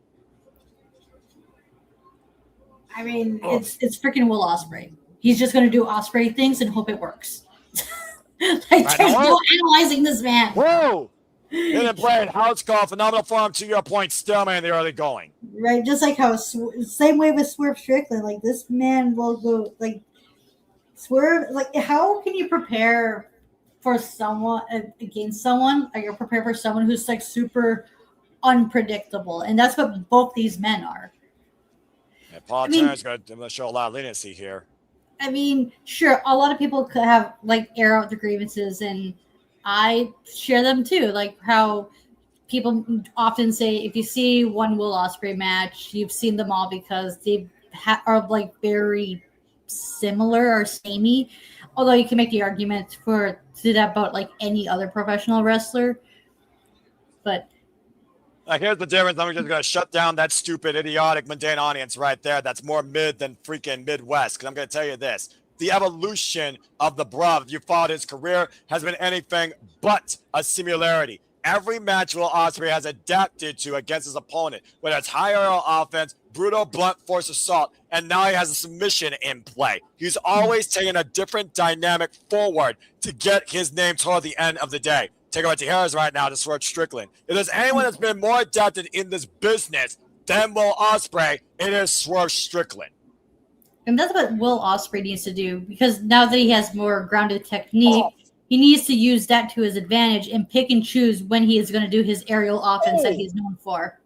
Sweep out the leg of Swerve Strickland in the corner, and right now, the Irish whip, after Swerve's probably looking for another big move, tends to a drop, kicks into the outside. Swerve Strickland coming back also from an injury that happened last year at the Forbidden Door at the expense of Kazuchika Okada in the pursuit of the Continental Championship. And Ospreay, of course, who was left on the shelf after Forbidden Door last year in front of his country and family at the hands of Jon Moxley, went into double fusion neck surgery, only to return this year and Revolution with a slingshot plunge to the outside, woman out Swerve Strickland. You also wonder how much advice did Will Ospreay take from Jon Moxley. When Swerve Strickland was talking about that brittle, vulnerable neck, and Ospreay threw a sucker punch, Moxley told Ospreay, are you really going to let this get to you? Because words can only hurt you if you let them. You're better than this. And is Will Ospreay even better than what he was prior to this? The result of this match will foretell that for sure, especially since in a bygone world of the United Empire, ruled by somebody that has gone to devious means and winning by any means necessary, just lost the IWGP Heavyweight Championship to Yosuji. Yeah. And it is official, Ash, by the way, before you talk, MJF will defend the Interworld Championship against Mark Briscoe this Wednesday on Dynamite, and we will be coming here, folks, at the Super Reliable Studios. Not Fish Chapter 10. And Caleb Newman is looking to get that title back, even if it means having to win the G1. And the first time ever, Survivor the Fittest will crown a brand new TBS Championship in a Ring of Honor staple on AEW soil. Long dart in the corner. Oh, man. Turned sideways with that boot on the run-in. Now Swerve rolling in for the pop-up. Flatliner takes Ospreay down. Now goes for the cover. Bat press. Oh, not even a 1 count. You were We got saying. an action-packed match in front of us, just like how we're going to have an action-packed upcoming Dynamite. AEW, where the freaking consistency of high caliber in-ring competition wrestles weekly. Right now, Swerve Strickland, and this summer of AEW is in full swing forward to All in Wembley, and it goes for a beach break and a redemption. And we already got an AEW World Championship match on July 1st. Talk about fireworks before the 4th of July and Independence Day. Well, I At least mean, for us here in the States. well, I mean, here in Canada, we can have fireworks on July 1st because that's when Canada Day is. Well, I mean, happy Canada to you in advance. And Swerve right now with a cheap shot to Ospreay here. It's amazing how fast this match started and how slow Swerve has taken it. And that's the thing about Swerve Strickland. He is very good at setting the pace to his advantage. Again, Swerve Strickland looking to follow through. And the net breaker, as you see Swerve focusing on that neck, looking to be the disruptor to Will Ospreay's destiny. And he does not mind breaking Ospreay's neck in the process. To your point, Ash, when he beat Kenny Omega, it wasn't enough. It was important that he did it, but he said he needed it. And I think the aftermath was the extra thing he needed to exactly remind himself who he is. Irish whip, and Ospreay caught up by Swerve Strickland up on the shoulder. What is this? Oh! Drop down. He's targeting that neck real bad because if Swerve had it his way, he is going to finish off Ospreay with that vertebreaker like he did. Who was it that he? Daniel Garcia. That's it. Yes. Yeah, when Daniel Garcia saved Will Ospreay from that vertebreaker and took it. And of course, we saw what happened when Bandito took it and Brody King took it. That led to both of them being eliminated in Swerve's road to the finals. And again, folks, we'll be going all in Sunday, August 30th at Wembley Stadium. The Cathedral of Football comes to the Cathedral of Professional Wrestling once again. And we will be coming here live at the Cibar Studios with City predicting a live watching event and Predictions League breakdown. Stay tuned for all of that in August, Sunday, August 30th. It's Nana, of course, who's been the ride and die family of Swerve Strickland on the outside, further instigating the boss's violence, dangerous tendencies. Wow, Ospreay popping up like a pimple on prom night with a jumping against a Guri. Ospreay, of course, former IWGP World Heavyweight Champion, IWGP Junior Heavyweight Champion, and Never Heavyweight Champion. And, of course, turned the IWGP United States Championship to the United Kingdom Championship. And spring. Oh, that corkscrew kick catch Swerve. Also assistant producer for Pro Wrestling Eve, the leading all-women's wrestling promotion in the UK that had their Wrestle Queendom earlier this year, their biggest show in Pro Wrestling Eve history and the biggest women's wrestling event in UK history. Pop up, pivot show you! Springing forward with a phenomenal forearm, now the cover, hooking the far leg, and gets a 2 count. It's almost like a fever pitch here because you really want to see which person makes the most first critical mistake. Now Ospreay following through. Oh, man, driving his boot through Swerve. Swerve Strickland, of course, who won the AEW World Championship back at Dynasty against Samoa Joe back at 2024. Braining Swerve with a forearm to the back of the head and neck. Rearranging the neck and the head right now is Swerve Strickland. Ospreay, wait a minute. What's he doing here? Might be looking to sink the sword through Swerve Strickland's head. Hip, whoop. Swerve was ready for it, though, catching Ospreay with a single up kick. And now Swerve up and underneath, hooking up Ospreay. Backbreaker over the leg. Another thing we got to consider here, the familiarity, but the power game by these two incredible hybrid all-round athletes, Ash. Yeah. I argue since Swerve Strickland, okay, it's Lobo. All right, I knew it had to be inspired by something. Okay. Makes sense. Again, I'm not familiar with pop culture. The only pop culture that matters to me is professional wrestling, damn it. And game shows. And Swerve Strickland right now. Oh no, he's villain monologuing. He's villain monologuing. That's going to be his downfall. And that's a dangerous tool to use against Will Ospreay, especially. And long-term history with these two men goes all the way back to 2022 at Warrior Wrestling in War of Attrition. Oh! Just clocked that boy. Was, oh man! This delivers a second stiff elbow to the former AEW World Champion. But we also know as Swerve Strickland is a very dangerous man that can take a lot of heavy, lethal offense. Wall kick. Samazaguri rocks Swerve Strickland. Irish whip reversal. Hands. Yeah, well, Ospreay's trying to set the pace back to his standards. That's... And up and over. I don't know how Ospreay does it. Hoisting up Swerve Strickland. Looking to step forward. Swerve able to pop out and escape. Now Ospreay set up and over. Oh, wow. That's a power slam. Deep on the front. Right on the neck, too. You see how Swerve planted him, right? At high on the back of his head and neck. What an incredible sudden exchange, to your point, Ash. Good Lord, I don't think Ospreay knew what hit him.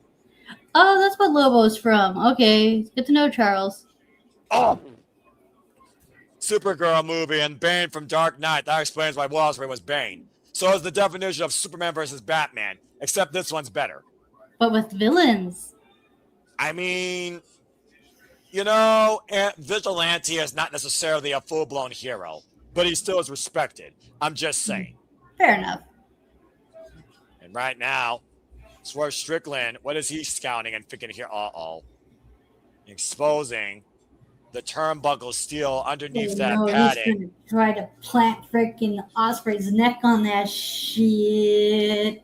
You heard what Swerve said. It wasn't a warning. It was a declaration. I will do whatever I have to fucking beat you again and go to Wembley. And you see the way he's looking at the turnbuckle with the hammerlock, though. And Swerve! Driven shoulder first. I figured to that exposed turnbuckle. Now Ospreay working over the arm. To my point, Ash, what the Death Riders trained Will Ospreay in. Dissecting a man's arm for that death ground flying armbar. Ah, a double stomp. It's so weird seeing Will Ospreay do limb work because it's a nice change of pace. I'm not complaining. I'm just saying like how it's going to take a while for me to get used to. And death ground. But Swerve is telling the outside, but it doesn't matter. And again, it's Swerve doing that to preserve himself, to get in Will Ospreay's head, because Will Ospreay knows he can't win out there like that. Mm-hmm. You got to do that on the inside, Ospreay. Technically on the outside. I mean, Prince Nana throwing a cup of coffee into the eyes of Will Ospreay. Ospreay, though, Ospreay now in a hot pursuit. Again, it's behind the referee's back. That's why he wasn't ejected. But if Prince Nana is not careful, Will Ospreay might deck him with a hidden blade or take his arm in the process. But Swerve, though, taking advantage. Pop up. Oh, my God. High angle apron power bomb in the back of Ospreay's head and back. Oh, no. Yeah. I say this about Will Ospreay. It is amazing how he's able to do the things he does at the pace he does. Injuries, nagging injuries, be damned. Well, that might be exaggerating a nagging injury that he'll never be the same from again. And now, oh, no. Swerve with Ospreay in position. Ospreay right now in the world of trouble. Catapult, I think, across the bridge of the nose into that exposed turnbuckle. And thanks to Prince Nana's interference, Swerve Strickland has found a new opportunity for devastating results. And, of course, Paul Turner leading it with his count. Leading with both competitors on the outside because he knows what's at stake here, and we have to have a winner. Mm-hmm. Now, Strickland right now just taking a lot of time here, not following up on Will Ospreay, who is now shedding crimson red. Ospreay busted open truly the hard way here, Ash, bleeding like a sieve. Yeah. Leaking like a faucet here. Oh, man, that blood is flowing heavily through right now, giving Ospreay the Crimson Mask Award of the night. I mean, Swerve did warn Ospreay, though. This is what you're going to get. This is what I'm going to do. This is what I need to do. And he didn't lie, Ash. You almost wonder if Ospreay is literally seeing Wembley stand fade before his eyes, being thrown back inside. Right. The fact that Ospreay has dreamed of this opportunity was a little boy watching people walk in, seeing chairs being set up in that facility to headline that show for professional wrestling that he holds so near and dear in restoring the UK scene in pursuit of becoming the AEW World Champion would be an unmatched dream in the life of Will Ospreay. Again, Paul Turner with the gloves in hand, checking if Will Ospreay can defend himself and continue forward here. And Ospreay right now being wheeled up to his feet. Oh, gosh. Right hand just decking Ospreay. Prince Nana, of course, saying to Swerve, you do what you have to do. Very confident right now. Swerve Strickland's chances. Yes. Oh my God. Swerve, stop building on Milwaukee. What the hell, man? This is going to be your downfall. Yeah, I mean, again, Swerve Strickland has always been his own enemy, if we're being perfectly honest here, Ash. And Ospreay fighting back from underneath, teeing off here, not looking to take any of Swerve's BS, hoisted up. Oh, man. That strength and that rage, that moment of fury by Will Ospreay, just literally in cover two, count only, infuriates Swerve, and he dropped him at a suplex, stalling drop suplex.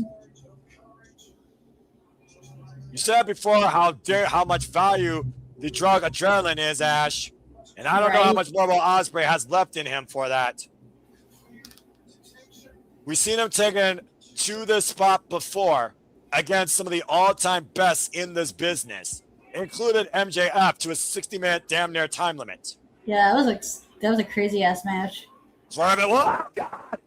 Catch him in a Spanish fly out of nowhere. Was that the last gas and a desperate defensive move, though, by the Bravo? Right, there's a desperate move to get him to get momentum. Yeah, an act of desperation to create momentum. That's what I'm trying to say. Ash, I knew you would get it out. I'm going to make sure you're going to get it out, damn it. And right now, we're going back to live action in this match, and Ospreay is back up to his feet, swinging for the fences, trying to hold on, ripped down by his hair. Now Swerve floating over, hook on the head, hoisted up again. Oh, the camera stunned on there. Great counter, deep roll-up cover. Two, hoisted up, in position, stepping through to your point. Styles Clash connects. Center Ospreay slow to shoot the half, though. Now for the cover. Two win the O. Gets a two count. Swerve over the shoulder over. You saw the way the legs were displaced, by the way, Ash. The leg was not over the left shoulder. Mm-hmm. And right now, Ospreay finding a whole nother gear that he may not knew he had when it comes to fighting for a dream you may never get again. Here that blade! Oh my gosh, it's Swerve just throw it off! And Ospreay on his own! I've never seen that before. You're right, that's a new one for Swerve. Just basically just fucking bitch slapped Ospreay. I mean, the blood loss, you wonder, did you get the blunt impact of that hidden blade? Again, how disoriented was Will Ospreay on the run-up, though, Ash? Right away. Man.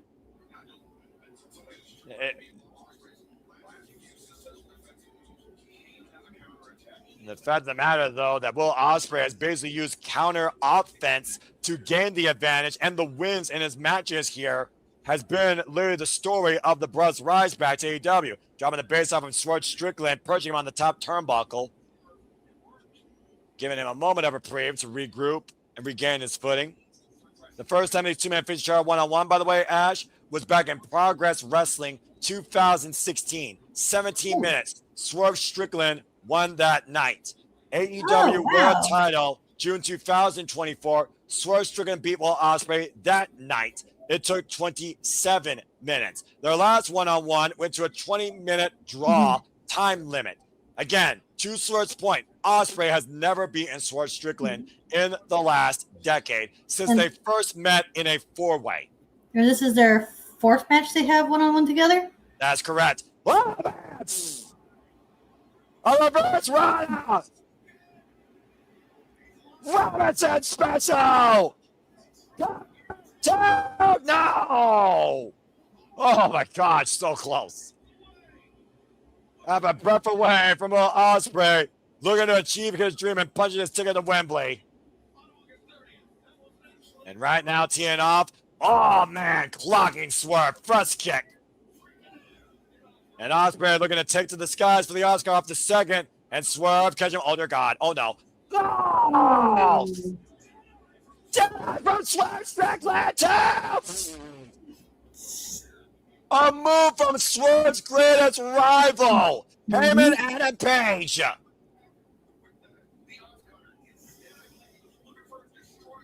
It felt like for me, though, that Ospreay, looking for the Os cutter, couldn't do it and was trying to turn into a destroyer, and instead Swerve hooked him in a deadeye. Heyman's finishing move. Mm-hmm. A Of course, person. Heyman and Swerve to find a rivalry and their own spots in AEW for the Yeah. better part of 2 years, Ash. I was about to say, though Hangman they have hit all Ospreay and Swerve have history with Hangman. Oh, for the Swerve stomp, I tweaked the ankle there as Ospreay got out of the way, and Ospreay on the move, up and over, sunset flip to the outside, Swerve holding on to the ropes, and once again, Ospreay He's going to has do Swerve's another position. cross touch, but this time onto the outside, or so we Except- thought. Well, Swerve's maybe about to making sure he say. doesn't do so.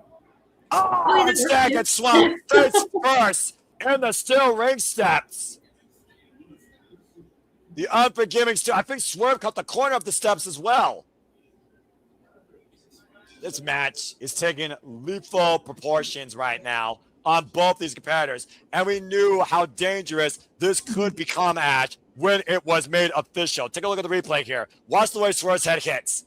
Oh, Ooh. gosh. Ouch. Nasty. Right in the corner of the steel ring steps. I'll be surprised if he's not busted open, even if black can't crack. Easy for me to say as I'm heart black. Oh, there he is. Oh, shit. Swerve Strickland now seeing red. A crimson mask now on the most dangerous man in AEW. And Ospreay seeing blood in the water. Attacking a kid's prey, looking to become the ultimate predator. To seek the ultimate trophy in the All-Out Edition tournament. To punch a ticket to Wembley. Now driving Swerve relentlessly in the steel ring steps. And this is the violence that the Death Riders have also instigated into Will Ospreay. My goodness, blood's pouring out Will, blood's pouring out Swerve, blood's pouring out of this heated rivalry in a step to ascend to greatness here at Wembley Stadium. Now Ospreay moving the steps out. What is he thinking here? I'm kind of scared at what's going through these two men's imaginations and what they're willing to do to win this. And Ospreay. Oh, there's going to be a table spot. Yeah, well, those tables haven't broken at all tonight. We saw Kenny Omega trapped in a ground octopus, a Noki special by Zack Sabre Jr. earlier tonight, and that was the only time we saw the announce tables used for their tops. Is he going to try to do the tiger driver over it? Through it? God. Ospreay right now and Swerve Strickland in a very precarious situation. Paul Turner pleading Ospreay to stop, and Prince Nana once again trying to distract Ospreay. And again, right now, Ospreay had enough. Whoa, swing and a miss. And again, Swerve.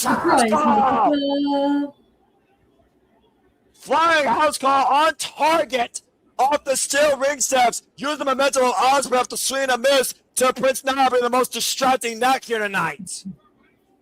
Perhaps punching his ticket close to the Wembley Stadium as both these men are down the outside. Take a look at the replay here, Ash. Boom! Right on the neck, too, again. Talk about, again, your fragile-ass neck. And literally He's going to do the rear breaker on Ospreay? Oh, dear God, no. He did this to Kenny Omega, let's forget, on the announce table, Ash, when he first said, I needed this. I needed this. We've seen him use it before. Ospreay said if he gets this, he's done. He can't deal with that. And you see the panic, you see the sense of urgency on Ospreay. And Paul Turner is also starting his 10 count. Remember, we need to have a winner here. Oh, man, back elbow creating separation. Both these Can men the still. Owen win off the count out? I would think so, but I don't think they give a damn. Oh, okay. Dear God. Oh, my God. He's going to do a Styles Clash through the announce table. Oh, my gosh. Off the steel ring steps, in position, stepping over. Styles Clash connects. to the death of the announce table. Deplorable actions by Will Ospreay with devastating effect. Again, those deaths, Ash, they don't fucking give. No, but still, that had to hurt regardless. Good Lord. How blood tells a story of two men willing to die for this business, to be the man to lead all elite wrestling. That is Swerve Strickland and Will Ospreay. Oh my gosh in heaven. Swerve Strickland right now on the blood's on the floor, blood on the desk, blood christening those stainless steel steps. And Ospreay going back inside the ring. It feels like to me that Swerve Strickland's wound has been further exaggerated from that spot, Ash. And right now, Swerve getting back in at the count of 9. Ospreay springboard drop kick. To the side of the head. Ospreay on the move at the second rope. Ospreay! Cover! 2! And Swerve gets the shoulder up again. Just barely, though. Well, devastating move, effective but not emphatic to your point with the exclamation point. The lengths these two men have been willing to go to destroy one another, to surpass the other. Ospreay right now waiting for Swerve to get up. Oh, hook kick. Coming around the corner, and Swerve rebound with the ropes, and another hook kick, staggering Swerve Strickland. Ospreay right now, and again, teeing off on Swerve here every chance he could get. Relentless assault. The balance right now literally shifting in favor of Will Ospreay. Rolling elbow! Got Swerve Strickland to his knees. Gotta say. Oh! Straight to the face. And now Ospreay just driving his elbow in the back of the head of Swerve Strickland. Paul Turner right now checking on Swerve, though. Ash, this was the same way that Will Ospreay concussed almost Shota Umino, and Red Shoes Umino called for the match to stop. Now Paul Turner might be looking for a literal TKO. Yeah, that brought a lot of discourse about like how certain moves should be banned, and whether or not Ospreay is dangerous and whatnot and shit like that. Well, when you're considering yourself the most dangerous man in AEW, you would expect to be more dangerous than what Will Ospreay can throw at you, right? Oh, and Paul Turner push out. Hit it, Black next. Well, that'll do it. 1, 2, no! Damn! Strickland refusing to let Wembley die tonight. The stairs of Blizzard's undoing might be a second coming in pursuit of the AEW World title. Ospreay's done everything except the Tiger Driver. Well, again, was John Moxley's word ringing true? And will that be the one shot he needs to call to win tonight here in AEW? He might have to at this point because Ospreay's done everything and Swerve is kicked out of it. Right now, looking up for a high-risk move, Fireman's Carry, as the blood continues to drip out towards Strickland. Instead, hammers down on Swerve. And now Swerve attacking the back of the head and neck. Well, Ospreay now. Oh, gosh, and oh, no. Oh, my God. Is he going to stomp on his neck in that position? Oh, please, God. No. Stop! Jesus. Ospreay literally with a blind kill shot delivered to him. Just the way he folded that boy. You see the blood still trickling down Swerve Strickland's face. Pools of blood literally defining the disruptor of this business. What the hell is going to happen here at this point after this? How are either of these men going to be the same again? But again, there has to be a winner, Ash. We have to have a winner. Swerve again looking for the cop killer. Will Ospreay able to escape. Double leg Nelson.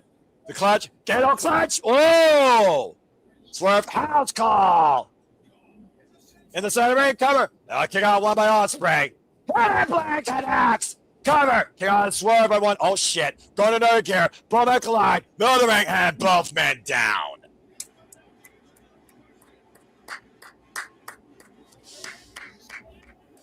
I think the fans is standing room only right now, Ash, inside that building. Mhm. Seeing what is going to be the death note to one of these two men's chances going all in at Wembley.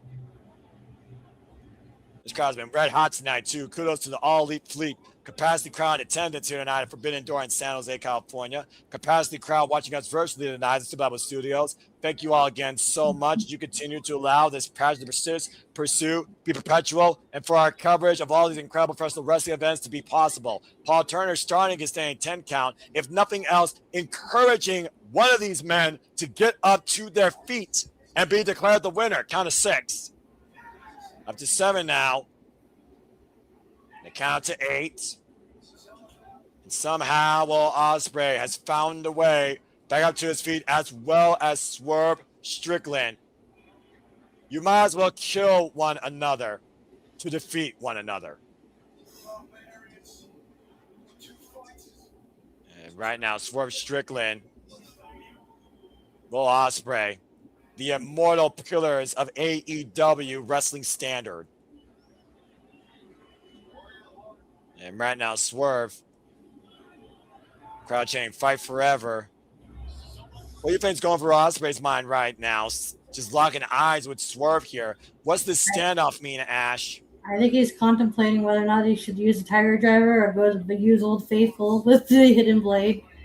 Well, the fact that Swerve's taking off those gloves and exposing those knuckles, and Ospreay took off the elbow pad, much like the shootout with him and Adam Page, we might be seeing a standoff here of lethal proportions that might define the winner of this year's Owen Hart Foundation tournament. Whatever meets in the middle will be the decider of who is crowned this year's Owen Hart Foundation tournament winner. This is it, Ash. Ospreay, Swerve in position, locking eyes, ready to ignite. Whose house? And Ospreay blade. Expose elbow. There it is. Starbreaker. Come in, 1, 2, no! Oh no, that's a different move. Yeah, Ospreay needs to do the Tiger Driver because he's done everything and Swerve's kicked out of. Not enough. Or does he go to? Oh, hit a bad no, Mr. Kick, Swerve, push Paul Turner into the ropes. Oh, get in the uprights. Paul Turner didn't see it. Nut shot, goddamn. The timing of Swerve Strickland. The timing of Swerve Strickland is insane. Says I needed this. Might be looking to finish Ospreay off now. Oh dear God. Oh no. Come Killer! Cover 2 and Swerve. No! Neither man will die. 2 and 9 taps. Time stood still in that moment for Swerve Strickland, for damn fucking sure. Now what does Swerve have left? Right. Like, what other moves does Swerve have other than the kill shot? And play by Swerve connects. It's Swerve that delivers the death-defying blade of Ospreay. And once again, hooking Ospreay up. Big pressure! 1, 2, no! Ospreay lands! Defiant till his life expires!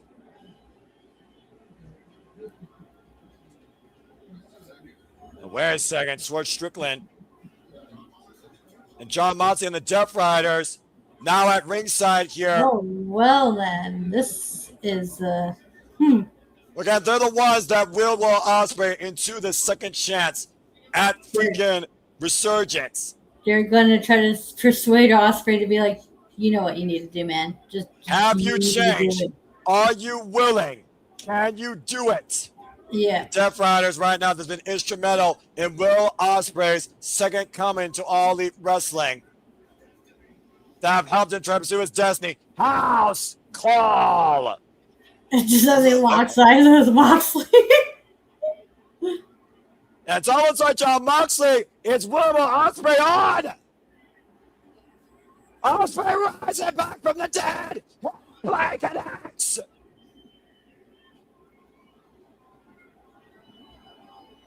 And now Ospreay scouting Swerve Strickland from the opposite side of the ring. Ospreay. Buckshot lariat. Slingshot. And a play. 2. No. Damn, they both use Hangman's moves. Swerve with the dead eye, Ospreay with the buckshot. Holy fucking hell. And once again, Ospreay. Death Rider. Paradigm shift. Not done yet. Death Rider. It's not done yet. What's it gonna do? What's it gonna take? What's the final tool? Oh my God. There it is. Tiger Driver! 1, 2, 1, we fucking win!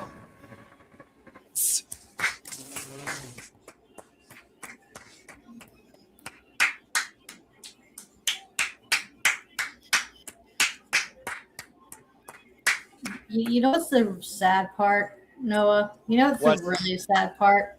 What's that? I watched this match and I felt nothing. Well, I felt everything. And the bottom line, Swerve Strickland and Will Ospreay delivered everything. It was Will Ospreay's tournament to lose, and he fucking won. Will Ospreay is the 2026 Owen Hart Foundation tournament winner. And now has punched his tickets to Wembley Stadium and to challenge for the AEW World Championship. And there it is, Ash. Yeah, Tiger Driver 91. I'm not saying the match was bad. It was good. Hell. I just don't feel anything with it. But good for Ospreay for winning. Will Ospreay officially on his road to ascension to achieve a dream of a young boy with the backing of his country.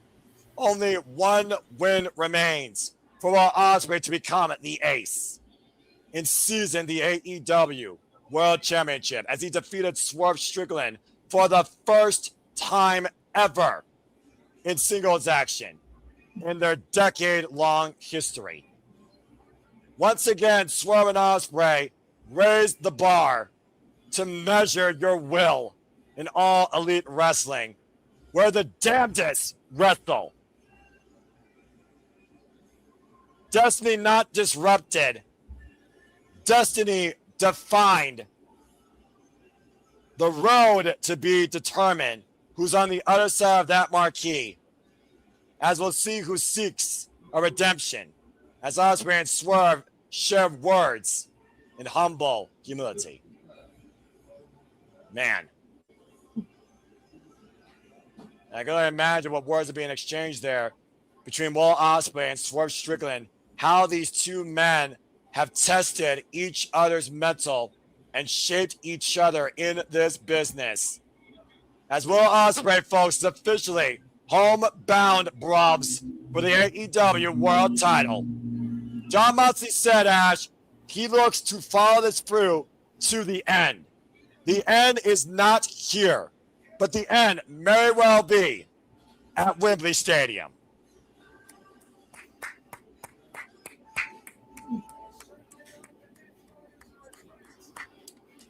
He may not trust them. He may not forgive them. But I damn sure bet that he respects them. As Claudio and Moxley hoist up this year's winner of the Owen Hart Foundation tournament in the men's division, the aerial assassin Will Ospreay is now fucking all in. This has been, once again, one of the greatest pay-per-views I have gotten to witness and experience, where absolutely everything was left out there. And still so much more to come.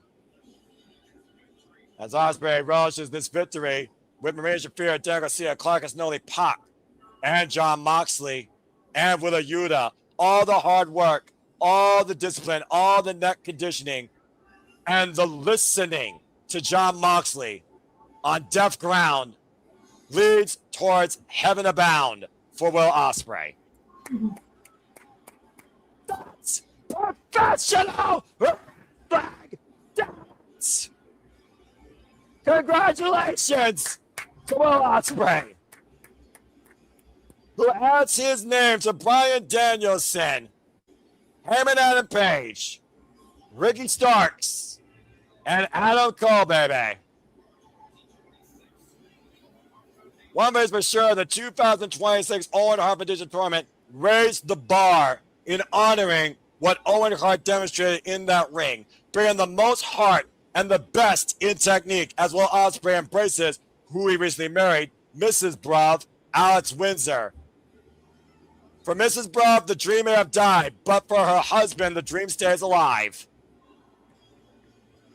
Holy fucking hell, what a night. Man. An absolutely hard-fought, hard-earned, hard-deserved journey to victory to go home and be in Wembley Stadium at All in London for All Elite Wrestling. That is the greatest graphic I've seen this year. AEW Forbidden Door might come close at the end of this night, but one thing's for certain, we will see you again very soon in AEW. Actually, this Wednesday for AEW Dynamite. For Ash, for the American Wrestling JJ Williams, I'm the Seminole Foster, reminding you that we are Sabre Studios and telling you this is AEW, where insert blank wrestle. And until the next time we see you in the X or on YouTube, make a positive impact in life. Have a good night. This has been AEW Forbidden Door, and this has been a fucking phenomenal, once again, high caliber, professional wrestling delight. Bitch. Cut the fucking feed, JJ.